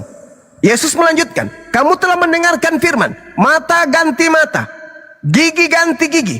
Tetapi penggenapannya melalui ajaranku adalah, janganlah kamu melawan orang yang berbuat jahat kepadamu, melainkan siapapun yang menampar pipi kananmu, berilah juga kepadanya pipi kirimu. Dan kepada orang yang hendak mengadukan engkau karena mengingini bajumu, serahkanlah juga jubahmu. Dan siapapun yang memaksa engkau berjalan sejauh 1 mil, berjalanlah bersama dia sejauh 2 mil. Berilah kepada orang yang meminta kepadamu, dan jangan menolak orang yang mau meminjam daripadamu. Bisa kau lakukan itu penggenapannya itu? Bisa? Gak bisa kamu lakukan. Berat. Itulah sabar. Itulah penggenapan Taurat yang Yesus katakan, jika engkau tidak lebih baik dari ahli Taurat. Artinya, jika engkau tidak menjalankan penggenapan Taurat ini, maka kau tidak akan masuk ke dalam surga. Dia lanjutkan lagi. Apa yang dikatakan oleh Yesus? Lalu kau mendengarkan firman, kasihilah sesamamu dan bencilah musuhmu. Tetapi aku berkata kepadamu, kasihilah musuhmu dan berdoalah bagi mereka yang menganiaya kamu. Karena dengan demikian kamu menjadi anak-anak Tuhan yang ada di surga, yang menerbitkan matahari bagi orang-orang jahat dan orang baik, dan menurunkan hujan bagi orang benar dan orang yang tidak benar. Apabila kau mengasihi orang yang mengasihi kamu, apakah upahmu? Bukankah pemungut cukai juga berbuat demikian? Dan apabila kamu hanya memberi salam kepada saudaramu saja, apakah lebih baik daripada perbuatan orang lain? Bukankah orang yang tidak mengenal Tuhan pun berbuat demikian? Karena itu haruslah kau sempurna, haruslah kau sempurna, haruslah kau sempurna, sama seperti Bapakmu yang di surga adalah sempurna. Itulah penggenapan ajaran Yesus, bukan mati di salib. Jadi saudaraku Kristen, maafkan kalau saya harus bongkar data-data ini, bahwa ketika Yesus mengatakan, jangan kau menyangka aku datang meniadakan, wahai Paulus, jangan. Aku datang untuk menggenapinya. Sebelum langit bumi lenyap, semua penggenapan itu tidak bisa kau hilangkan meskipun setitik. Jadi kata siapa? Kristus telah menebus kita dari kutu hukum Taurat dengan jalan menjadi kutu karena kita. Pret! Karangan lo. Yesus mengatakan datanya di dalam Matius 5 lengkap dari data 17 sampai data 48. Penggenapan hukum Taurat itu jauh lebih berat daripada Taurat itu sendiri. Belajar kalian, belajar biar bisa sehat. Silakan. Oke, saya boleh komentar, Bang boleh? Silakan Bang, silakan. Oke, baik, terima kasih. Yang pertama-tama saya memberi apresiasi dulu kepada Abang ini yang ternyata luar biasa. Sudah banyak tahu ya, luar biasa. Jadi gini Bang, tadi yang saya dengar Abang sampaikan tentang hukum Taurat itu benar. Malahan lebih dari itu, Rasul Paulus memberikan keterangan kesaksian di dalam Roma dan juga dalam Galatia. Bunyinya gini ya, bukan yang mendengar hukum Taurat yang dibenarkan, tetapi yang melakukan hukum Taurat yang dibenarkan. Dan dalam Galatia pasal 4 juga, saya tambah juga ya. Dalam Galatia pasal 4, tunggu saya buka ya. Bunyinya gini, ia diutus untuk menebus mereka yang takluk kepada hukum Taurat, supaya kita diterima menjadi anak. Dari ayat 4 dan ayat 5, tetapi setelah genap waktunya maka Allah mengutus anaknya yang lahir dari seorang perempuan dan takluk kepada hukum Taurat. Ia diutus untuk menebus mereka yang takluk kepada hukum Taurat. Yesus datang untuk mereka yang untuk menebus mereka yang takluk kepada hukum Taurat. Artinya yang tunduk kepada hukum Taurat yang sudah Abang tadi sampaikan. Luar biasa. Itu benar Bang. Pertanyaan saya, Jadi tunggu Bang. Apakah Anda takluk? Apakah Anda tunduk kepada hukum Taurat? Ya, saya jawab ya. Pertanyaan yang sangat baik. Ingat Bang, saya jelaskan ya juga bagi saudara-saudari yang Muslim yang lain. Pertanyaan saya, apakah Ya, saya Anda tunduk kepada hukum Taurat? Ya, ini saya jawab. Saya jawab ya. Ya. Tadi kan Anda sudah bernarasi, saya juga akan berikan kesempatan ya. Saya Ya, tapi jelaskan. jangan Anda membantah narasi itu tanpa dalil. Enggak. Saya mau buka dulu dengan kata-kata ini. Saya mau sampaikan kepada saudara-saudari Muslim, jangan anggap Kristen itu sama semuanya yang menurut Kristen itu ya. Saya Kristen yang menurut hukum Taurat. Salah satunya tidak haram ya. Tapi menyembah itu. Tapi Ya. menyembah ke Allah ya. bukan ke Yesus. Ya, Yesus adalah anak Allah dan legitimasi Allah pun juga. Dengar saya narasi ya. Dengar ya saya sampaikan. Kenapa sampai kami orang Kristen biar enak. Iya, gantian. Kenapa kami orang Kristen mendengar Saudara gini, sebelum Anda berbicara, maaf nih. Saya kan panjang lebar tadi, saudara ya, karena saya menganggap lawan diskusi saya udah turun. Ya. Kalau Anda telaah, yang saya sampaikan tadi itu adalah ajaran Yesus setelah dia menggenapi hukum Taurat, dia menyempurnakan dengan pola yang saya sampaikan berdasarkan ucapan Yesus. Cungkil mata, potong tangan, tidak boleh berkata jahil dan seterusnya. Dan itu adalah syarat untuk punya agama yang menjadi syarat mutlak masuk surga. Apa itu? Menjalankan hukum Taurat dan penggenapan yang Yesus ajarkan. Nah, pertanyaan muncul, apakah orang Kristen percaya dan mempraktekkan semua itu? Ya atau tidak? Silakan. Ya, benar saudara. Benar apa? Benar ya, mempraktikkan sesuai dengan pertanyaan saudara. Tapi Kristen mendirikan gereja. Ya, benar. Mana Yesus mengajarkan penggenapannya mendirikan gereja, makan babi, tidak bersunat, merasulkan Paulus? Di mana Yesus mengajarkan penggenapan Taurat seperti itu? Oke, satu-satu ya saya jawab ya. Silakan. Kenapa sampai ada jemaat, ada gereja ya? Itu silakan saudara buka di dalam Matius pasal 16. Ya, kenapa orang Kristen ada jemaat Kristen? Inilah asal mulanya menceritakan tentang jemaat Kristen ya. Bisa buka di dalam Matius pasal 16 ayat 18. Ini awal mulanya Yesus mengajarkan tentang Kristen. Saya baca ya. Ya, silakan. Dan aku pun berkata kepadamu, engkau adalah Petrus, dan di atas batu karang ini aku akan mendirikan. Saudara, jangan segitu, nanti kedengarannya nggak enak kan, nggak jelas ya. Anda mencoba untuk menipu di sini, begini, saudara. Dengar dulu narasi saya supaya Anda jangan nipu dong, jangan nipu. Saya nggak nipu, makanya. Gantian lah Bang Suma, biar enak.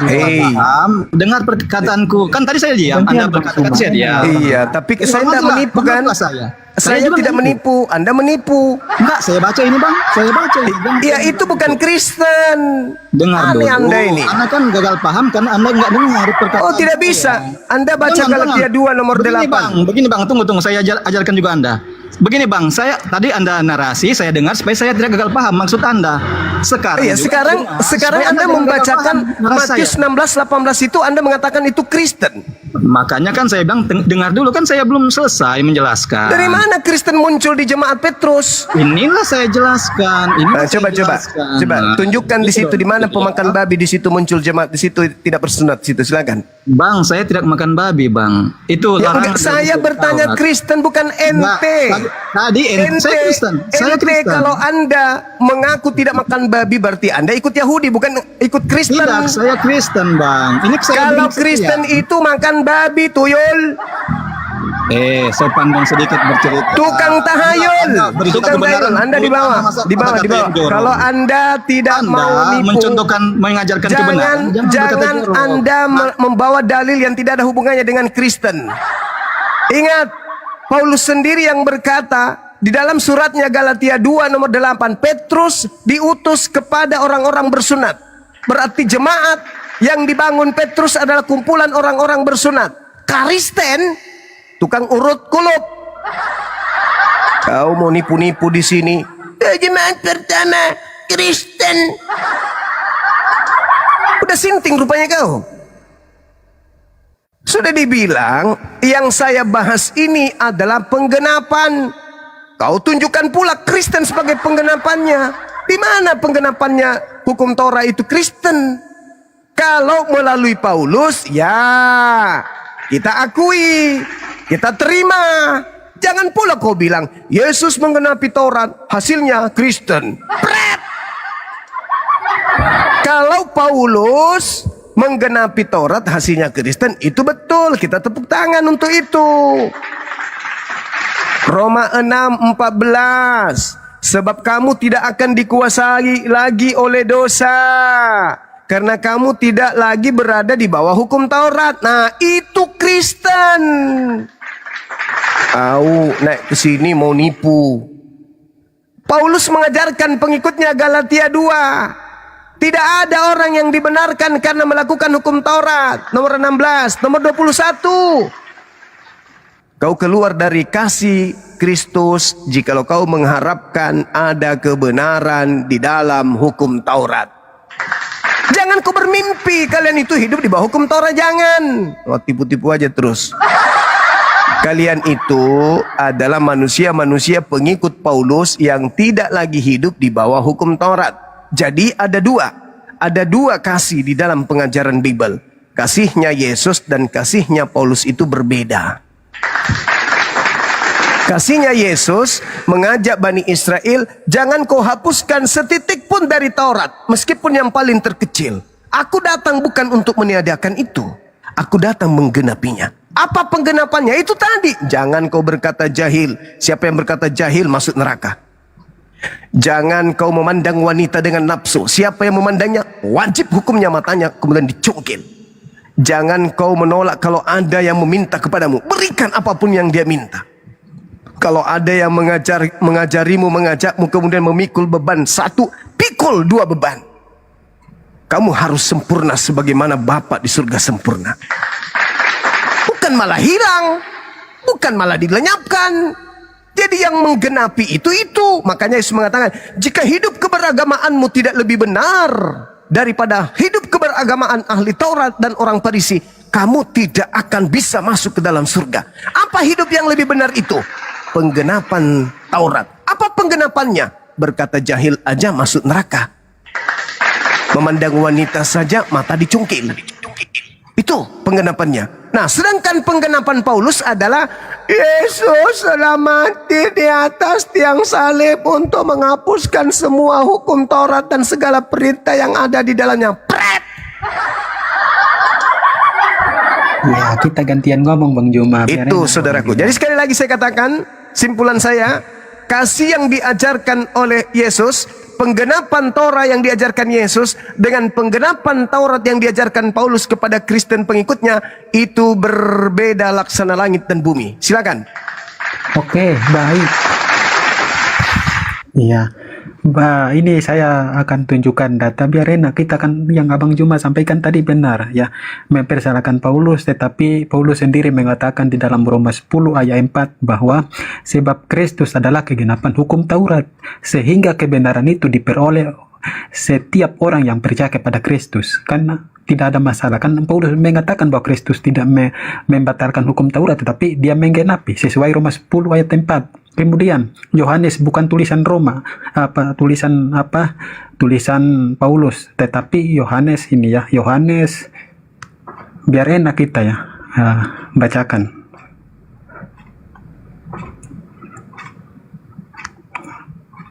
Ya, kita duluan dari Injil Lukas ya. Ya, ini Lukas bukan tulisannya Paulus, tetapi Lukas ini adalah Injil ya, bukan surat Paulus ya. Di sini dia berkata bahwa hukum Taurat dan kitab para nabi itu berlaku sampai kepada zaman Yohanes, dan sejak waktu itu kerajaan Allah diberitakan dan setiap orang akan menggahi merebut memasuki kerajaan itu ya. Berarti segala hukum Taurat itu memang Yesus datang menggenapi, dan kegenapan itu bagi orang yang untuk mempercayai hukum Taurat itu boleh mempercayai, tetapi bagi yang tidak melaksanakan Taurat itu tidak perlu melaksanakan karena Yesus sudah menggenapi hukum Taurat itu. Kemudian di dalam Yohanes 1 ayat 17, sebab Kristus adalah kegenapan dari hukum Taurat itu. Dia berhubungan dengan ayat yang Lukas 16 ayat 16 ini. Hukum Taurat dan kitab para nabi berlaku sampai kepada zaman Yohanes ya.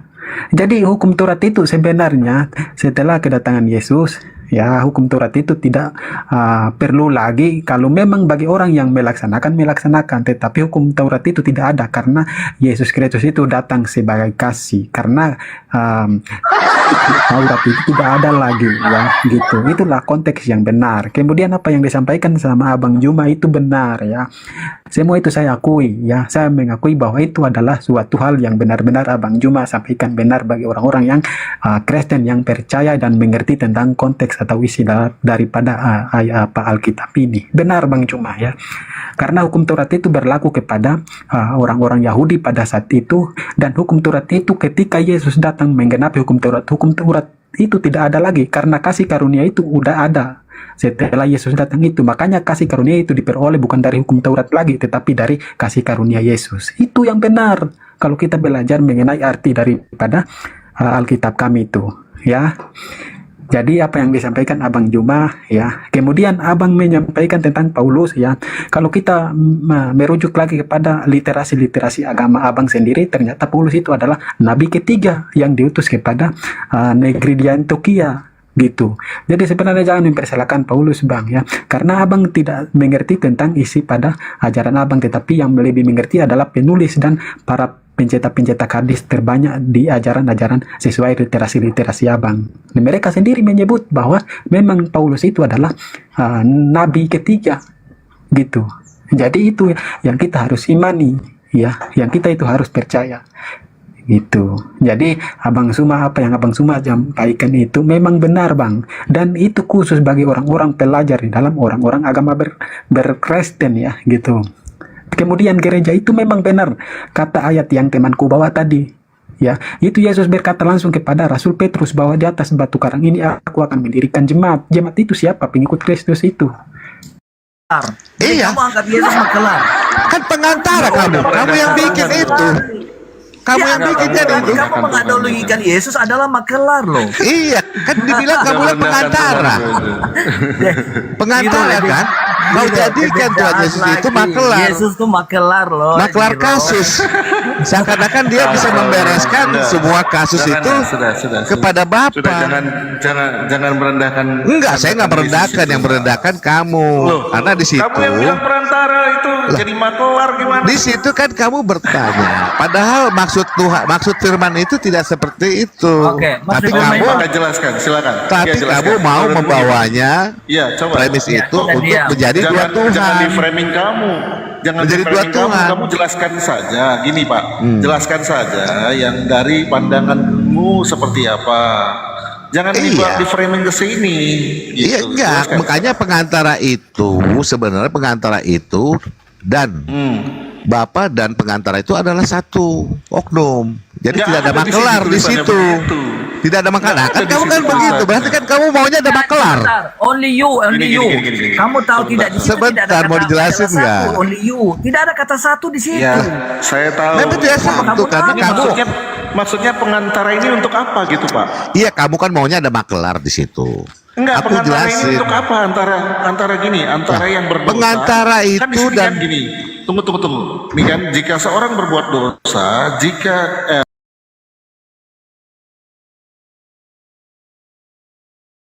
Untuk takut ditanyain kan? Tidak, Kan gimana kamu kan saya ditanyain kan? bilang sebentar, kenapa kau kalau jadi Ya sudah, saya mau menjawab loh ini. Kenapa? Kan 600 tahun bedanya. Nah, makanya telah datang Al-Quran. Inilah jalan yang lurus, tapi tetap umat-umat yang terdahulu tetap aja tidak beriman kepada Al-Quran. Kan begitu, itu yang mau saya jawab, kau potong-potong. Bang Charles, yang Coba kita dulu. kan sementara ngomong ini kan soal Isa dan Muhammad. Kan tadi kan saya bilang sama-sama kan menyampaikan firman Allah karena sama-sama nabi, kan? Lalu disampaikan bahwa Isa sudah menyampaikan firmannya tapi umatnya menyeleweng. Itu berarti kan ada nabi lain lagi untuk menyempurnakan itu, dan Muhammad kan nabi terakhir. Pertanyaan saya kan, kalau Muhammad sudah turun untuk menggenapi itu, Isa guna apa lagi mau turun? Gitu loh. Oke, Kalau saya sekarang jawab saya- ya. kalau Minta begitu, tolong saya sekarang dengarkan dulu saya ya. Ya, silakan. Nabi Muhammad diberikan Al-Quran. Nah, umat-umat yang terdahulu yang datang kepada masa, ya, mereka tetap tidak beriman kepada Al-Quran walaupun Nabi Muhammad sudah datang membawa Al-Quran. Buktinya sekarang.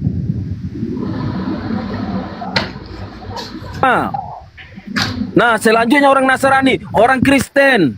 Karena Al-Quran ini diperuntukkan ke semua manusia, bukan kepada satu golongan aja.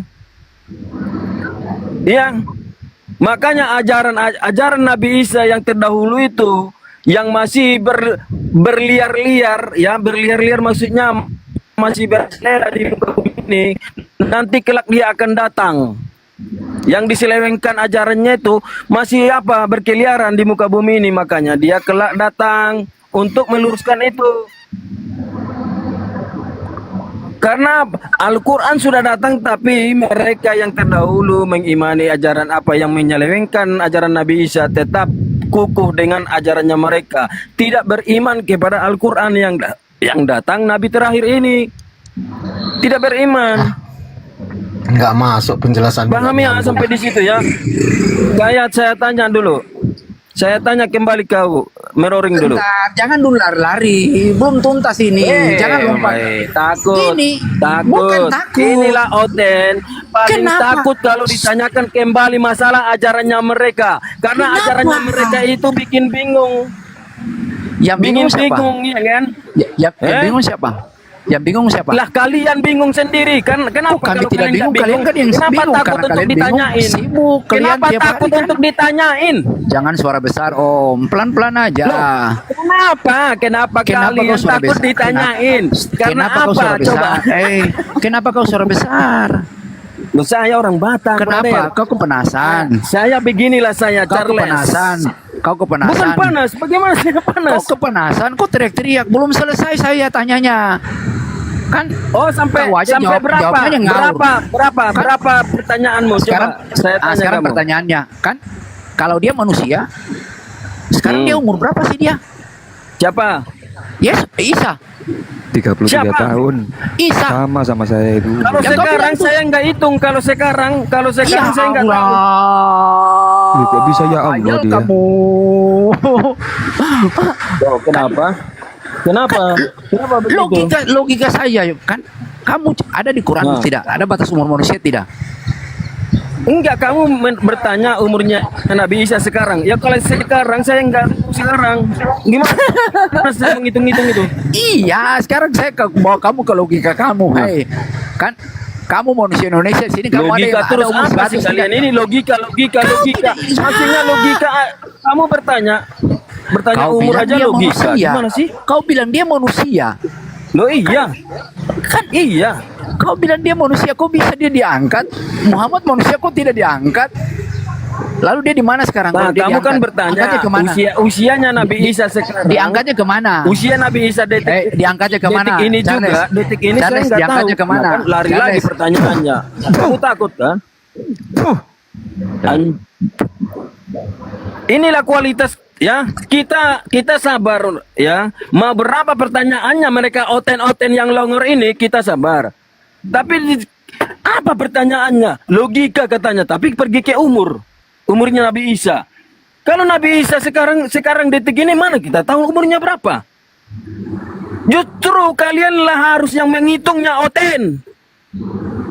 Karena kalian menganggap Nabi Isa atau Yesus itu Tuhan.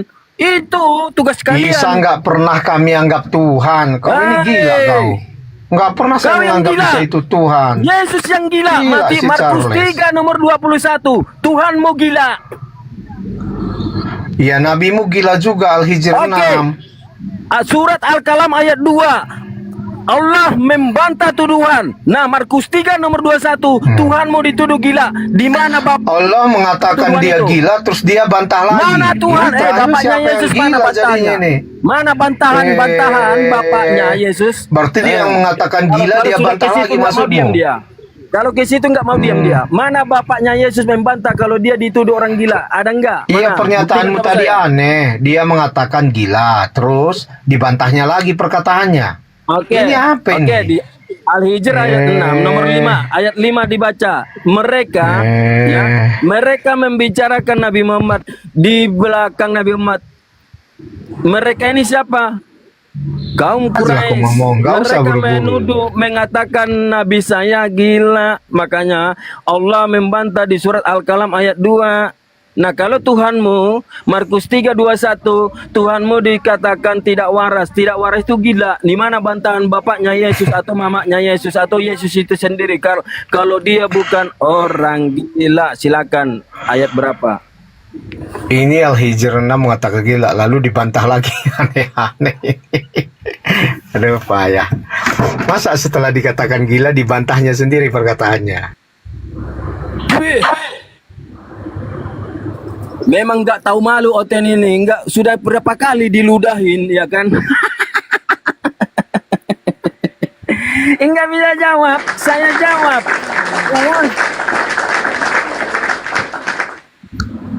Iya kan? Nabi saya dituduh gila, ya saya jawab. Di surah Al-Kalam ayat 2 Allah langsung membantah tuduhan. Tapi Tuhan kalian dituduh gila. Di mana pembelaan bapaknya ada nggak tertulis di dalam Bible? Ibunya, bahkan Yesus sendiri tidak kenal dengan ibunya. Hai Yesus, saudara dan ibumu ada di sini. Who is that? Siapa mereka? Siapa ibu dan saudaraku? Tanda tanya di belakang. Ini apa ini? Coba. Siapa ibu dan saudaraku, kata Tuhan begitu. Masa nggak ingat yang melahirkannya? Kan ini aneh. Wah. Sabar bang. Aduh. Sabar. Aduh. Lo sabar, lo saya biasa lo begini kayak baru kenal sama saya. Bang, abang ini puasa ini udah. Lo iya ini puasa. Walaupun ini puasa, apakah kita harus berlema-lema dengan Oten? Iya. Apa mereka bilang nge gitu? Haus nanti haus ya. Iya lanjut. Lo enggak, saya tidak ada haus, tidak takut haus. Iya sudah. Lanjut. Enggak apa-apa buang aja dari dia. Nggak nyambung sih situ. Itu multi lagi tuh. Si mana Muria tuh. Terserah abang yang Iya. Logika katanya. Tapi logikamu bertanya aja sudah kemana-mana, Maria. Tadi kau bertanya usia Nabi Isa, sekarang kau lari ke Nabi Muhammad. Yang mana-mana sih kamu bertanya? Saya mau bertanya satu aja, kamu rohmu sudah menggemetar. Iya kan? nggak bisa jawab dia, makanya itu bang. Makanya dia multi itu. Terserah abang aja mau kasih nanya apa enggak itu dia itu. Udah dibuang biar aja sudah. Ya sudah, oke lah. Nah, kita aja lah ngobrol lah. Bikin ini aja. Iya, kalau sudah dibuang itu berarti mereka ini kotoran loh yang dibuang, iya kan? Sama dengan 1 Korintus 10, 1 Korintus 4 nomor 10. Kami adalah kotoran, kami adalah sampah dunia, kata Oten. Ya memang memang begitu, mereka dibuang-buang terus.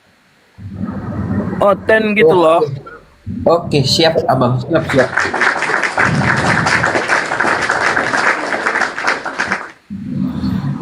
Tadi si Anu juga ya itu tadi yang sama abang tadi bang. Saya dapat 77 ya itu sudah yang bawa hadis-hadis kemarin tuh sama bang Zuma itu. Ya itu orangnya. Iya, dengar suara aku langsung maki-maki semua kan. Ini karena apa? Wah, suara aku ini langsung rontok tulang-tulangnya mereka. Selamat siang teman-teman. Selamat siang ya. Nah, ini yang semalam Bang Salis. Nah, bahasa enak ini. Ya. Bahas apa ini abangku? Aku boleh bertanya apa enggak ya? Bertanya silakan. Silakan kalian bertanya terus. Iya Bang Rio. Iya. Kan gini loh abangku. Ini kan apa namanya? Ini kan Qomal Islam ya. Kalau Kristen naik ke Qomal Islam itu kan biasanya itu dia mau bertanya gitu. Bosnya, Iya. boleh apa enggak? Ya silakan. Bang. Silakan Pak. Oke, gini ya Bang. Sebelum saya bertanya, saya gini loh. Itu kan Siti Maryam itu kan dipilih oleh Allah kan, toh. Oleh Allah SBT ya, untuk mengandung dan melahirkan Isa putra Maryam. Bener apa enggak itu? Ya. Bener kan ya? Jadi pertama itu Allah SBT itu memilih Maryam. Bang, izin dulu ya, mohon maaf saya Memilih potong Bang. Siti Maryam ya. Enggak, Memilih bentar dulu Siti saya potong ya. Maryam. Bentar dulu Bang, saya mau menasihati. Aku enggak mau ini ya. Silakan. Menyebut Tuhanku, cukup Allah gitu aja. Tuhanmu, Allah SBTL. Kami tidak pernah menyebutkan SBT begitu. Oh, Tolong ada ya, juga yang menyebut Allah SBT. Allah Tolong aja. hargai.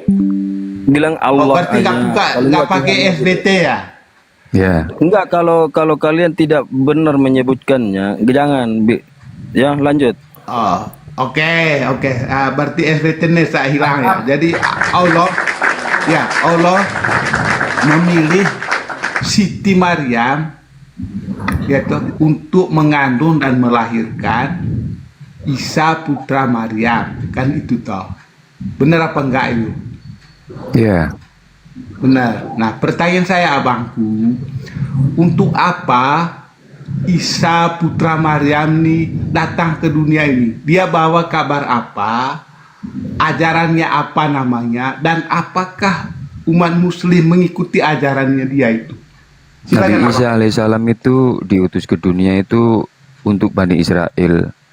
Bani Israel itu sebagian dari mereka itu tegar tengkuk, sebagian dari mereka itu bebal.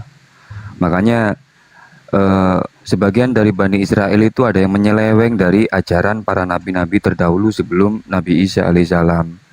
Contohnya mereka menyembah patung anak sapi sejaman dengan Nabi Musa alaihissalam. Betul nggak Bang Charles ya, Bang Os ya? Nah gitu. Makanya ajaran-ajaran tersebut diselewengkan oleh sebagian dari Bani Israel gitu. Datanglah Nabi Isa itu untuk meluruskan semua ajaran itu. Ya hanya untuk only untuk Bani Israel gitu. Tapi sebagian dari Bani Israel itu tidak terima akan nasihat dari Nabi Isa alaihissalam gitu. Akhirnya Nabi Isa alaihissalam itu dibenci gitu. Sekalipun Ibunda Siti Maryam dibenci karena Ibunda Siti Maryam dituduh sebagai wanita pezina gitu. Karena tuduhan mereka itu yang tidak ada bukti gitu. Sudah. Jelas nggak suara saya Ini ya Mas? bangku. Jadi gini, yang saya tanya itu ya, pertama itu kan Allah memilih Siti Maryam untuk mengandung dan melahirkan Isa putra Maryam. Pertanyaan saya itu, untuk apa dia datang ke dunia ini? Dia membawa ajaran apa? Ya toh, dia membawa ajaran apa untuk umat muslim? Silakan. Nabi Isa alaihissalam itu diutus itu untuk Bani Israel. Sebagian Bani Israel itu ada yang melenceng dari ajaran Allah gitu. Bukan itu yang saya tanya, abangku. Yang saya tanya itu kan pertama ya, Allah memilih itu Siti Maryam itu untuk mengandung dan melahirkan Isa putra Maryam itu toh. Nah, pertanyaan saya itu, ketika dia sudah lahir ya, dia membawa berita apa, membawa ajaran apa kepada umat muslim gitu loh. Apakah kalau dia membawa ajaran, apakah umat muslim mengikuti ajaran Isa putra Maryam itu? Karena itu utusan Allah loh.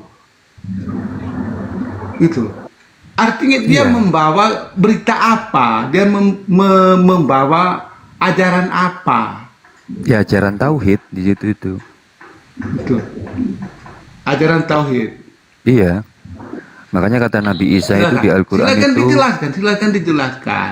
Makanya Nabi Isa alaihissalam itu di Al-Quran itu sembahlah Allah, inilah jalan yang lurus ya. Nah, itu kabar gembiranya itu. Berarti yang mengajarkan sembahlah dan Allah itu adalah lagi, Isa itu. Gini, Bang Pak Selesi. Enggak, yang mengajarkan tauhid itu menurut Anda itu adalah Isa putra Maryam. Iya, untuk Bani Israel. Bukan Allah berarti. Iya, untuk kaumnya, untuk Bani Israel. Hanya untuk Bani Israel. Ini aku bingung loh, abangku, bingung. Yang menerima wahyu itu kan Nabi Muhammad toh. Wahyu di Islam itu ada 4, tauhid Pak. itu kan Pak. Muhammad. Iya gini, wahyu yang diberikan oleh Allah kepada para nabi dan rasul itu ada 4. Taurat, Zabur, Injil, Al-Quran. Taurat, Zabur, Injil ini hanya untuk Bani Israel saja. Kalau Al-Quran ini finalnya, final destination gitu kan, Al-Quran ini.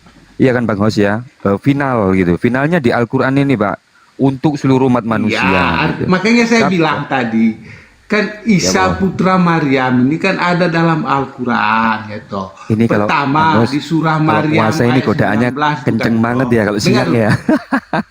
Surah Maryam ayat Aduh. 19. Ya Allah, ya. Ya, jadi Allah memilih Siti Maryam untuk mengandung dan melahirkan Isa putra Maryam. Ya. Itu dalam Al-Quran loh. Iya. Itu di dalam Al-Quran. Nah, pertanyaan saya tadi, Isa putra Maryam ini datang ke dunia nih, dia membawa ajaran apa kepada umat muslim gitu loh. Ajaran tauhid, Bos. Udah saya bilang tadi ajaran tauhid. Bagaimana ajarannya? Ajaran tauhid, sembahlah Allah, inilah jalan yang lurus. Itu. Berarti yang mengajarkan tauhid itu adalah Isa putra Maryam. Iya, Nabi Isa ini ya Tuhannya ya Allah. Itu. Yang saya Sama tanya dengan itu Nabi yang Muhammad. mengajarkan tauhid itu Isa putra Maryam apa siapa? Iya kepada Bani Israel gitu. Kepada Bani Israel. Palestina sana loh, Jangan Bos. ke Bani Israel itu loh abangku. Ini saya tanya untuk Al-Quran ini. Artinya Kenceng untuk umat amat ya godaannya muslim. puasa ini malah. Begitu loh. Karena Iya, ini Bos. kan Aduh. ini kan tercatat dalam Al-Quran loh. Iya, Nabi Isa. Bentar dulu Bang. Bang, bentar dulu Bang. Bentar dulu. Dia membawa ajaran apa itu? Iya, ajaran tauhid, sembahlah Allah, itu loh. Lah iya kenapa? Maksud saya kok kenapa? Memang diperintah seperti itu kok kenapa? Gimana Pak Selesius ini? Bukan gini loh, maksud saya begini, ajaran tauhid itu memang dia yang mengajari atau siapa? Tauhid itu ya menyembah Allah. Nabi Isa itu diutus itu, wahai Isa, bilang sama Bani Israel yang melenceng itu, sembahlah aku gitu loh. Jangan menyembah yang lain gitu. Terutama pada zaman Nabi Musa. Sebagian kaum Nabi Musa itu ada yang menyembah patung anak sapi gitu. Makanya diluruskan gitu loh. Iya, yang saya tanya itu apakah ajaran tauhid itu diajarkan oleh Isa putra Maryam? Iya dari Allah itu. Aduh mama sayang. Tauhid itu Pak, tauhid. Iya, dia kan membawa ajaran tauhid toh. Iya tauhid pak. Astagfirullahaladzim. Iya, dia membawa ajaran tauhid untuk umat muslim. Iya, untuk umat muslim Bani Israel. Iya, itu artinya ajaran tauhid itu dia yang mengajarkan. Iya, Nabi Isa alaihissalam untuk Bani Israel pak, bukan untuk saya. Untuk Bani Israel. Kalau saya yang ya khusus ini Nabi Muhammad. Nabi Muhammad kan untuk seluruh umat manusia, termasuk Bapak gitu loh. Bapak ini termasuk umatnya Nabi Muhammad gitu loh. Sebenarnya kalau Bapak percaya Nabi Muhammad itu utusan Allah gitu loh. Gitu loh Pak. Jangan ke yang lain deh. Untuk agama Iya, Islam. Saya tanya sekali lagi kepada, kalau Anda tidak bisa jawab, saya akan turun ya. Jadi gini. Jadi begini, dia itu kan kata Anda tadi, dia itu membawa ajaran tauhid. Pertanyaan saya berikutnya, apakah ajaran tauhid itu diajarkan oleh Isa putra Maryam? Iya, diajarkan Pak dari Allah. Nabi Isa itu pengajarannya dari Allah. Berarti untuk umat muslim gitu. Iya, untuk umat muslim Bani Israel. Bani Israel, Palestina sana loh Pak. Israel abangku. Al-Quran itu bukan kitab orang Israel. Iya Allah Gusti. Nabi Isa itu diutus untuk Bani Israel Pak. Pak, Nabi Israel sampean. Nabi Isa alaihissalam itu diutus untuk Bani Israel, ajarannya untuk Bani Israel Pak, bukan untuk saya gitu. Yang saya tanya itu kenapa kalau untuk Bani Israel, kenapa ada dalam Al-Quran? Karena Nabi Isa alaihissalam itu Tuhannya ya Allah Pak. Satu pengajaran, makanya Nabi Isa alaihissalam dengan Nabi Muhammad itu satu pengajaran, satu Tuhan gitu loh. Ingat loh abangku, Nabi Isa itu sejak lahir dia itu sudah dipilih oleh Allah kan. Iya, sementara dipilih. Nabi Muhammad di umur 40 tahun baru dia dipilih. Kan begitu tuh. Ya sama itu Pak, Nabi Muhammad, tidak Nabi Isa alaihissalam. Pertama, Siti Maryam dipilih oleh Allah untuk mengandung dan melahirkan Isa putra Maryam. Artinya dia belum lahir, saya dipilih oleh Allah. Kan maksudnya Pak kalau Selus Anda ini poinnya apa sih Pak? Itu dia lahir untuk membawa ajaran tauhid. Oke, nggak apa-apa. Itu benar berarti. Artinya yang membawakan ajaran tauhid itu adalah gini aja lah Pak. Isa putra Maryam. Pak Selesius. Itu loh. Pak Selesius ini apa maunya Bapak gimana lah? Ya. Gimana maunya? Nabi Isa itu apa gimana gitu? Ya, kalau Anda mengatakan Isa putra Maryam itu utusan Allah kan toh? Ya, utusan Tuhan, utusan Allah. Ya. Terus dia membawa ajaran tauhid kata Anda. Benar ya, apa ajaran enggak? Tauhid. Ya, ajaran tauhid. Itu artinya ajaran tauhid yang ada dalam Islam itu dibawa oleh Isa putra Maryam. Benar apa enggak? Ya, untuk Bani Israel. Ya betul toh. Kok umat Israel Pak nih? Astagfirullahaladzim Pak, Nabi Isa alaihissalam itu untuk Bani Israel Pak. Untuk Bani Israel. Udahlah, kamu bulat di situ nggak akan bisa kamu jawab. Tanya loh, bukan, justru Bapak yang muter-muter gitu loh. Enggak, dia saya nggak jawab paham. tadi. Dia Bentar nggak dulu Bang, paham, bentar dulu. Bang. Ya bentar dulu Bang ya. Sabar dulu. Sabar Bang ya. Makanya Pak Selisius, saya tadi udah bilang, Nabi Isa alaihissalam itu diutus oleh Allah mengajarkan tauhid kepada Bani Israel yang melenceng dari ajaran Allah. Itu loh. Untuk Terus Bani Israel Pak. Kan kitab Al-Quran tuh. Bukan kitab Al-Quran Pak, Injil. Itu kan tulisan itu kan ada di Al-Quran abangku. Iya betul, Injil itu dari Allah, Al-Quran juga dari Allah Pak. Satu sumber itu Pak. Nggak ada yang ini, nggak ada yang melenceng di situ. Al-Quran finalnya. Anda paham dulu. Ya Allah Gusti. Mula-mulanya Allah itu memilih Siti Maryam. Ya. Mengandung dan melahirkan Isa putra Maryam. Kan begitu toh.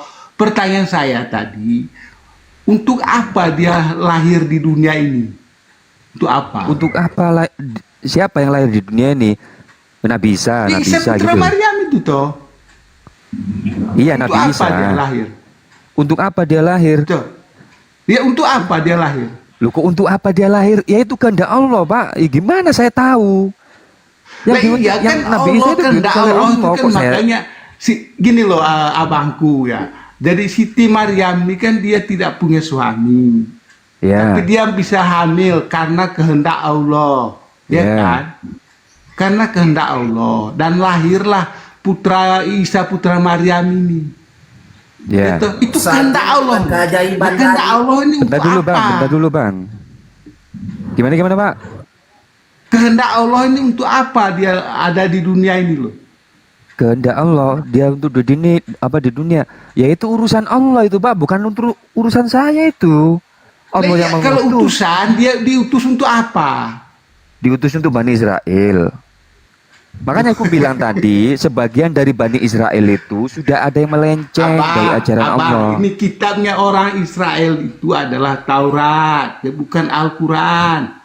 Tuh, Taurat, Zabur, Injil itu milik Islam, Pak. Nggak ada milik yang lain. Loh, iya. Udahlah, kamu nggak bisa jelaskan ya. Saya turunkan ya. Aku turun dulu ya. Terima kasih semuanya ya. Bukan nggak bisa menjelaskan, Bapak. Nggak bisa. Kamu tanya Bapak, Pak Ustadz dulu. Loh. Bukannya nggak bisa menjelaskan, Bapak, Pak Salesius itu yang muter-muter. Sudah saya bilang tadi, ya. Nabi Isa alaihissalam itu diutus oleh Allah itu untuk Bani Israel yang melenceng dari ajaran Allah, gitu loh. Terutama kaum Nabi Musa alaihissalam. Kaum Nabi Musa alaihissalam kan Bani Israel. Ada yang menyembah patung anak sapi, gitu. Makanya Bani Israel itu bangsa yang kaum yang tegar tengkuk, gitu loh. Sebagian dari mereka. Makanya banyak para nabi dan rasul diutus banyak di Bani Israel, di bangsa Israel itu banyak para nabi dan rasul. Karena apa? Karena bangsa Bani Israel itu, kaum Bani Israel itu tegar tengkuk. Mereka itu bebal, gitu loh. Bebal, gitu loh. Kaum Bani Israel itu sebagian dari mereka itu, gitu loh. Makanya diutuslah para nabi dan rasul ini. Nabi Isa alaihissalam itu rasul terakhir dari Bani Israel. Buktinya apa? Buktinya Nabi Isa alaihissalam diutus mau dibunuh kan? Mau dibunuh, akhirnya apa? Diselamatkan. Gitu loh. Pak Salesius yang nggak nyambung gitu. Dijelasin itu tadi yang nggak nyambung. Saya tahu narasinya pasti Nabi Isa alaihissalam itu Tuhan gitu. Saya tahu itu narasinya Kristen ini, Kristen Bukima.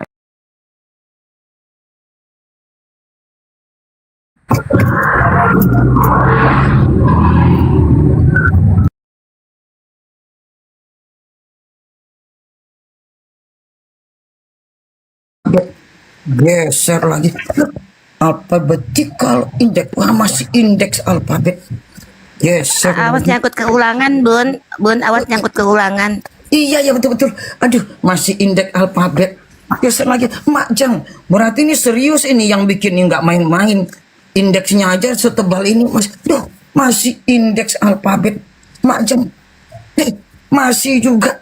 Mak Jang macam mana ini banyak betul. Masih juga. Wala mak. Gimana ya teman-teman? Masih juga udah setebal ini teman-teman. Ini indeks alfabet aja nih. Berarti ini kerja orang ini bener-beneran. Baru Genesis. Iya Genesis ya. Nah sekarang teman-teman, ada yang curi-curi pandang ini menarik perhatian, ada warnanya Bang Riko. Gimana tuh Bang Riko? Bang Riko, ternyata ini katanya adalah gambar Nabi Yesus. Nggak percaya saya, nggak percaya. Bang Riko percaya Nabi Yesus itu bule, Aduh Bang Riko. Emangnya zaman dulu ada orang yang bisa foto? Cakep Bang Riko nih, cakep. Bule, kulit bule. Lalu kenapa seorang rabai Yahudi pakai baju transparan tidak ada lapisnya? Pantang bagi seorang rabai, bukan rabi ya teman-teman. Rabbi itu artinya Tuhanku. Memang orang Yahudi memanggilnya seperti itu. Bagi kita tidak bisa, kita panggilnya seperti mereka memanggil dirinya rabai. Jangan dipanggil rabi-rabi, rabai. Karena rabbi itu artinya Tuhanku. Rabbul alamin. Rabbi firli, oh Tuhanku ampunilah diriku. Warhamni, kasihanilah aku. Nah, Abang Cuan Rohani, lanjut ini ya. Coba Bang Cuan. Monitor, Bang Cuan, monitor. Kak Ica, monitor. Kak Ica, monitor enggak? Itu memang gambarnya itu kalau di sana di luar itu bule, kalau di Afrika itu kulitnya hitam. Emang seperti itu. Oh lala, tapi tunjuk ini seorang rabai kok bajunya nggak pakai singlet, kok nggak pakai baju daleman. Dalam budaya rabai, baju berlapis-lapis. Contoh Pangeran MBS Muhammad bin Salman. Nampak tuh? Ya kayak gitu dulu cara berpakaian orang Yahudi. Karena Yahudi itu, bangsa Israel itu pada dasarnya Bani Israel adalah orang Arab berdarah Yahudi. Budayanya ya budaya Arab, bersorban, baju berlapis. Harus begitu, apalagi kalau jadi rabai. Gak ada nabi dalam bangsa Yahudi sebagai bukan imam, bukan rabai, gak ada. Pasti dia seorang rabai. Orang yang mempunyai ilmu agama. Yuk kita lihat. Jadi ini bertanyalah teman bule ini, bule. Di sini. Dia bilang, "Do you know why this painter? Tahukah kamu kenapa pelukis ini membengkokkan kaki Yesus di gambar ini?" "I don't know. You tell me." Gua nggak tahu. Lu dong ceritain. Kamu yang nyampaikan. You tell me. Coba kamu ceritain ke saya. Kata dia, Bang Riko, nggak saya Bang Riko. Kata dia gini Bang Riko. Karena kalau kakinya Yesus diluruskan di gambar ini, maka maaf, nampaklah belalainya yang di bagian bawah. Permisi. Oh. Trompetnya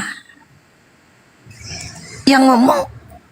Because if you strengthen, kalau engkau meluruskan kaki ini, orang yang bajunya cuman selapis tentu nampaklah, maaf, trompetnya yang di bagian bawah. Anunya jendol gitu loh Kak Eca Bude. Jendol. Tawat. Iya. Lanjut Bunda. Nah gitu. Tambah lagi Yesus digambarkan kayak gini. Coba Bang Riko nyanyinya gini Bang Riko. Ini Bang Riko kan juara nyanyi nih. Nah, nyanyinya teman-teman ya. Nah. Diam dong sini. Diam dong. Nyanyinya nih Bang, ini tangannya gini Bang. Tahu nggak nih Bang?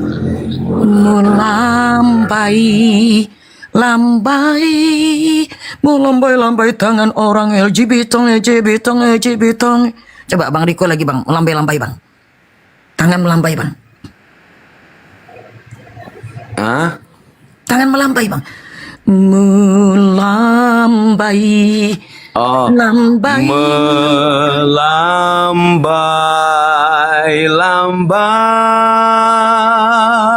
Ada tangan rabai melambai. Tangan rabai. Keren.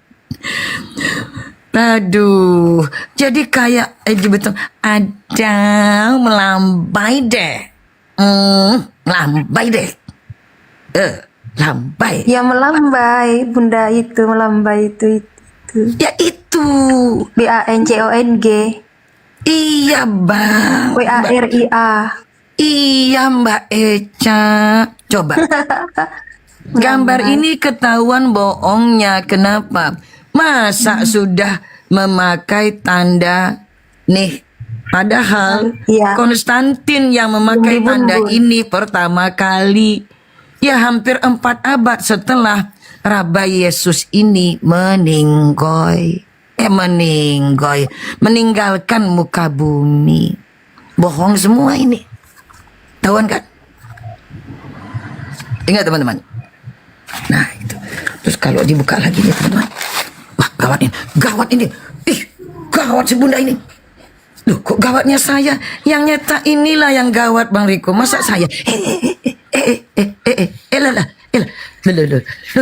Banyak.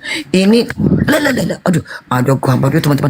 Wih, ini namanya kapal Nabi Nuh, saudara-saudara ya. Setelah banjir saudara-saudara, maka terdampar di atas bukit saudara-saudara. Dan ini hewan-hewannya saudara. Ini wih, ternyata Nabi Ibrahim itu boleh saudara-saudara terkasih. Jangankan Yesus, bahkan sebelum Yesus pun yang dulunya dari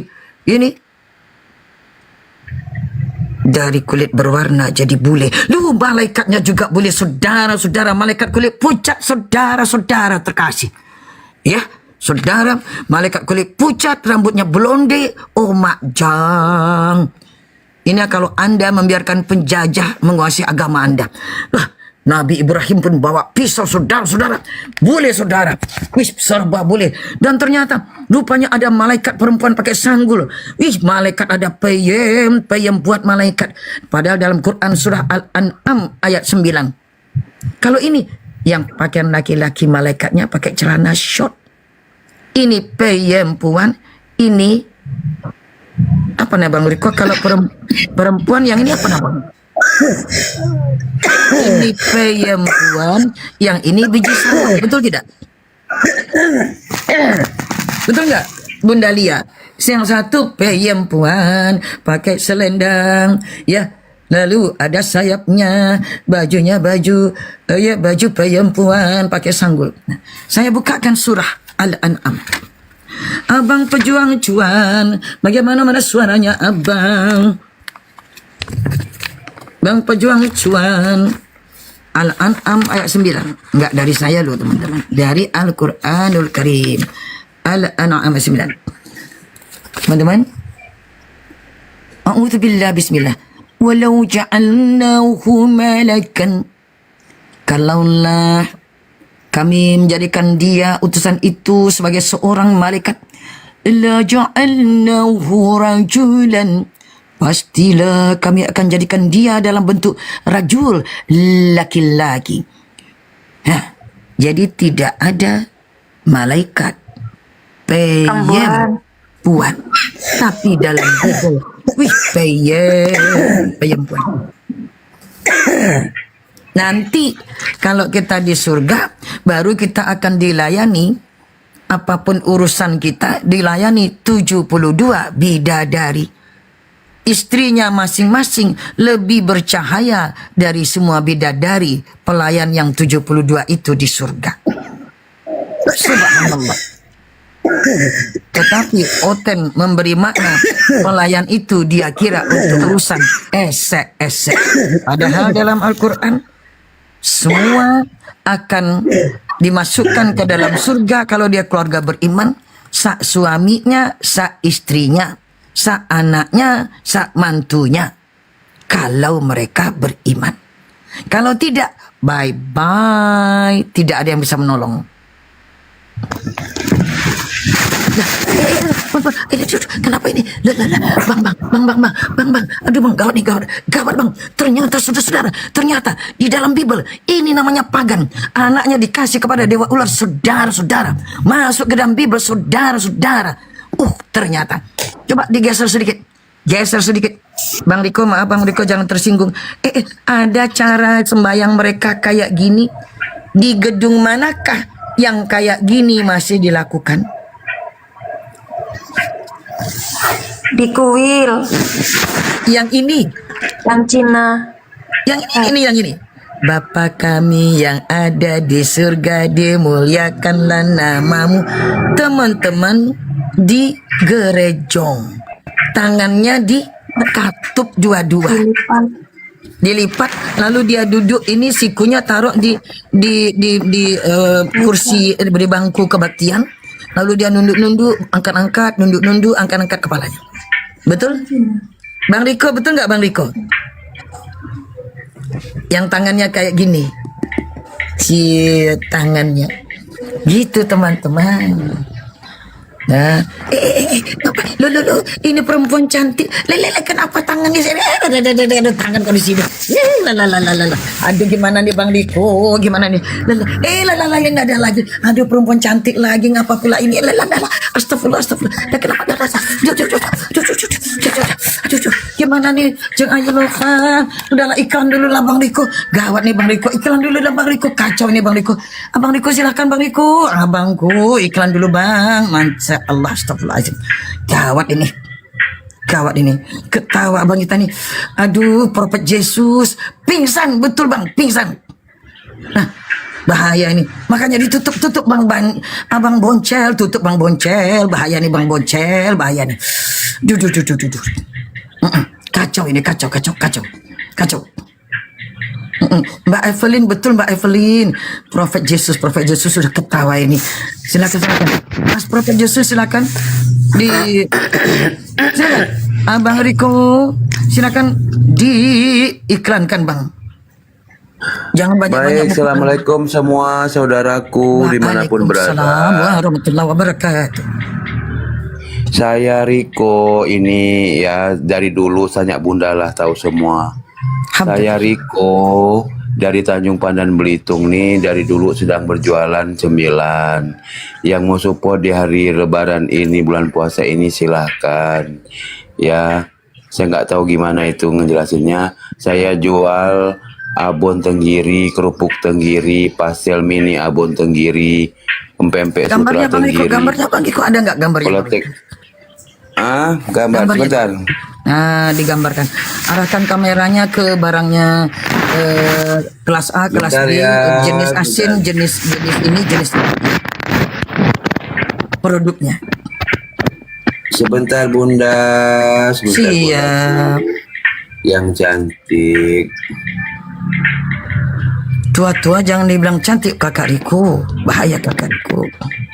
Bentar Bunda. Ini Bang Crusader Galak, silakan naik Bang Crusader ya, silakan naik. Ini abon tenggiri. Abon tenggiri siap, pasti enak nih, alhamdulillah abon teman-teman. Bagus buat makan perbukaan dan hari raya loh, makan perbukaan pakai abon. Sebentar. Siap. Ada lagi. Ada lagi saudara-saudara.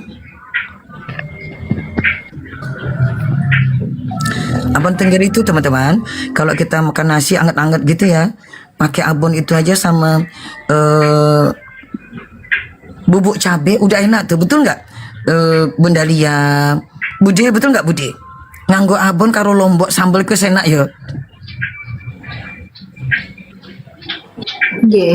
Betul banget ya. Iya.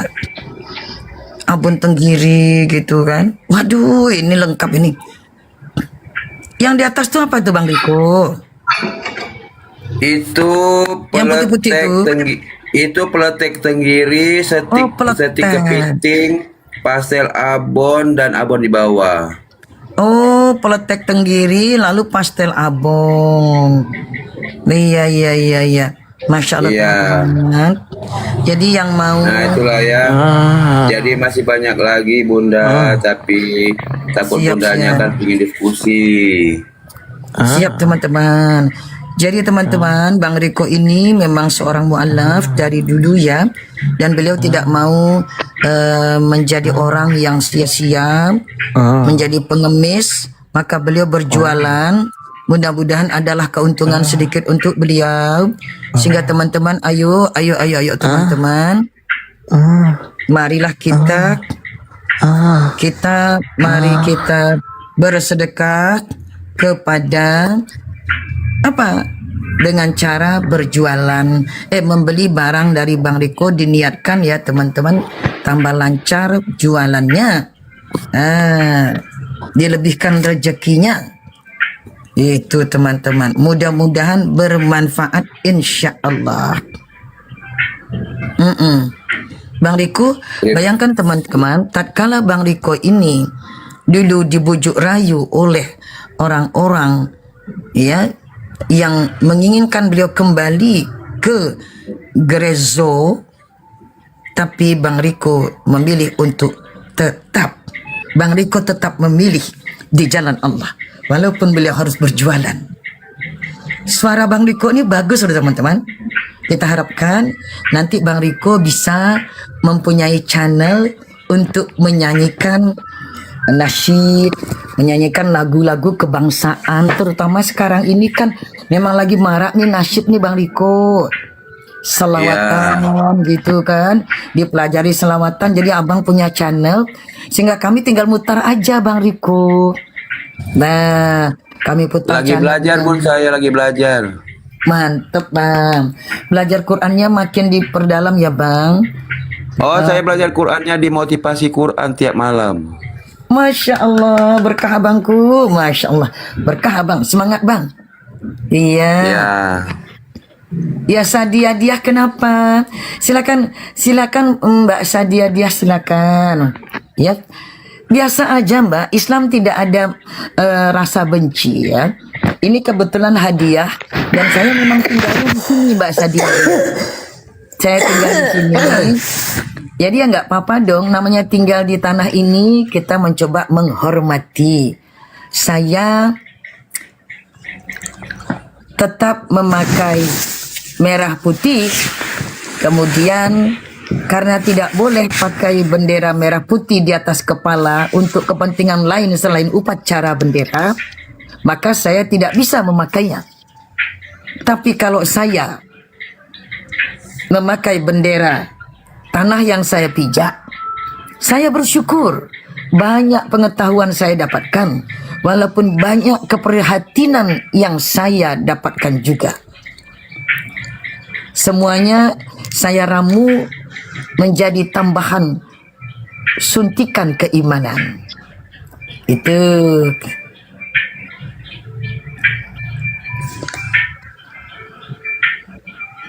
Iya. Kenapa Mbak Eca? Ada yang macem-macem ya di bawah ya. Masya Allah. Betul putra alam memang. Kenapa Saadiah? Kalau Anda mau mengutarakan pikiran, sini aja. Kami baru saja baca Quran loh tadi. Dan sekarang bolehlah saya akan bacakan pesanan apa nih Mbak Ica? Ayat berapa dari Bible yang mau dibacakan? Kan saya terima pesanan loh Bunda Lia, Bude, saya terima pesanan untuk dibacakan Bible-nya. Setuju Bang Riko? Kecuali yang nanti jangan dibacain Bunda, walaupun pesenang. Kecuali yang sesuatu. Masalahnya di bulan Ramadan yang tadi itu nggak bisa kita bacakan ya Ceng Ayu Lova ya. Bahaya. Betul. Bahaya, berbahaya. Berbahaya. Memang nggak pantas banget lah ya. Bulan Ramadan kok ketemu Bible-nya yang ya astagfirullahaladzim ya.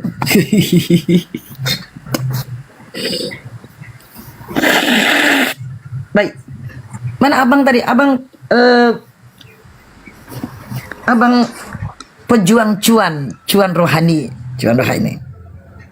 Baik teman-teman. Nah, enggak apa-apa Mbak Ica, enggak apa-apa. Jadi kepada yang hina, leave Bible alone. Hey, abang Crusader, saya ini dalam bulan Ramadan frame room saya adalah Al-Quran dan kawan-kawannya. Cakep nggak Mbak Lovo? Al-Quran dan kawan-kawannya dari masa lampau. Cheers. Right. Cakep kan? Al-Qurannya udah dibacakan. Waalaikumsalam warahmatullahi wabarakatuh. Waalaikumsalam warahmatullahi wabarakatuh. Apa kabar Bunda? Alhamdulillah, Masya Allah Mbak Wik, Ceng Ayu sehat ya? Enggak, saya enggak sehat, enggak puasa. Oh. Sakit. Subhanallah, semoga Allah menyembuhkan. Ya Allah, ya Allah. Amin, Semoga amin disembuhkan. doain ya. Jenjib, Mbak Wik yang dulu itu ya? Iya. Masya Allah, sampean hebat sekali, ndak apa-apa. Yang sakit tentu kalau kata dokter belum boleh berpuasa, maka kita minta kepada Allah sakitnya kita itu sakit yang membawa berkah, sakit yang membawa berkah. Iya, semoga Bunda Wike disembuhkan oleh Allah sakitnya. Yuk kita bacakan Al-Fatihah bareng-bareng. Bang Riko, boleh Bang Riko? Suara indah Bang Riko itu tolong bacakan Al-Fatihah untuk Bunda Wike. Kita sama-sama ya. Bang Riko bisa Bang Riko? Mu'alaf yang bacakan nih loh. Insya Bunda Wike. Allah. Mu'alaf yuk. Mari bareng-bareng. Amin, amin ya Allah. Bang Riko silakan. A'udzu billahi minasyaitonir rajim. Bismillahirrahmanirrahim. Alhamdulillahi rabbil alamin. Ar-Rahmanir-Rahim. Maliki yaumiddin. Iyyaka na'budu wa iyyaka nasta'in. Ihdinas siratal mustaqim. Siratal ladzina an'amta 'alaihim ghairil maghdubi 'alaihim waladdallin. Amin ya Allah. Semoga Mbak Wike diangkat penyakitnya ya Allah. Berikan dia kesehatan yang maksimal ya Allah. Sehingga dia bisa berpuasa kembali dan bahagia kembali ya Allah. Amin ya Rabbal Alamin. Amin. Saya ada satu botol yang baru datang kiriman.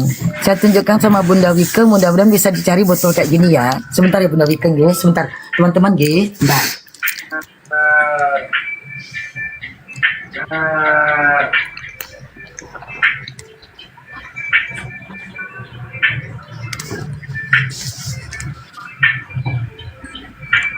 Iya, sebentar nggih. Salawatan dulu Bang Riko sambil menunggu Bunda salawatan. Yang di Kamal di Dawiwil ini, Bunda minta maaf ya.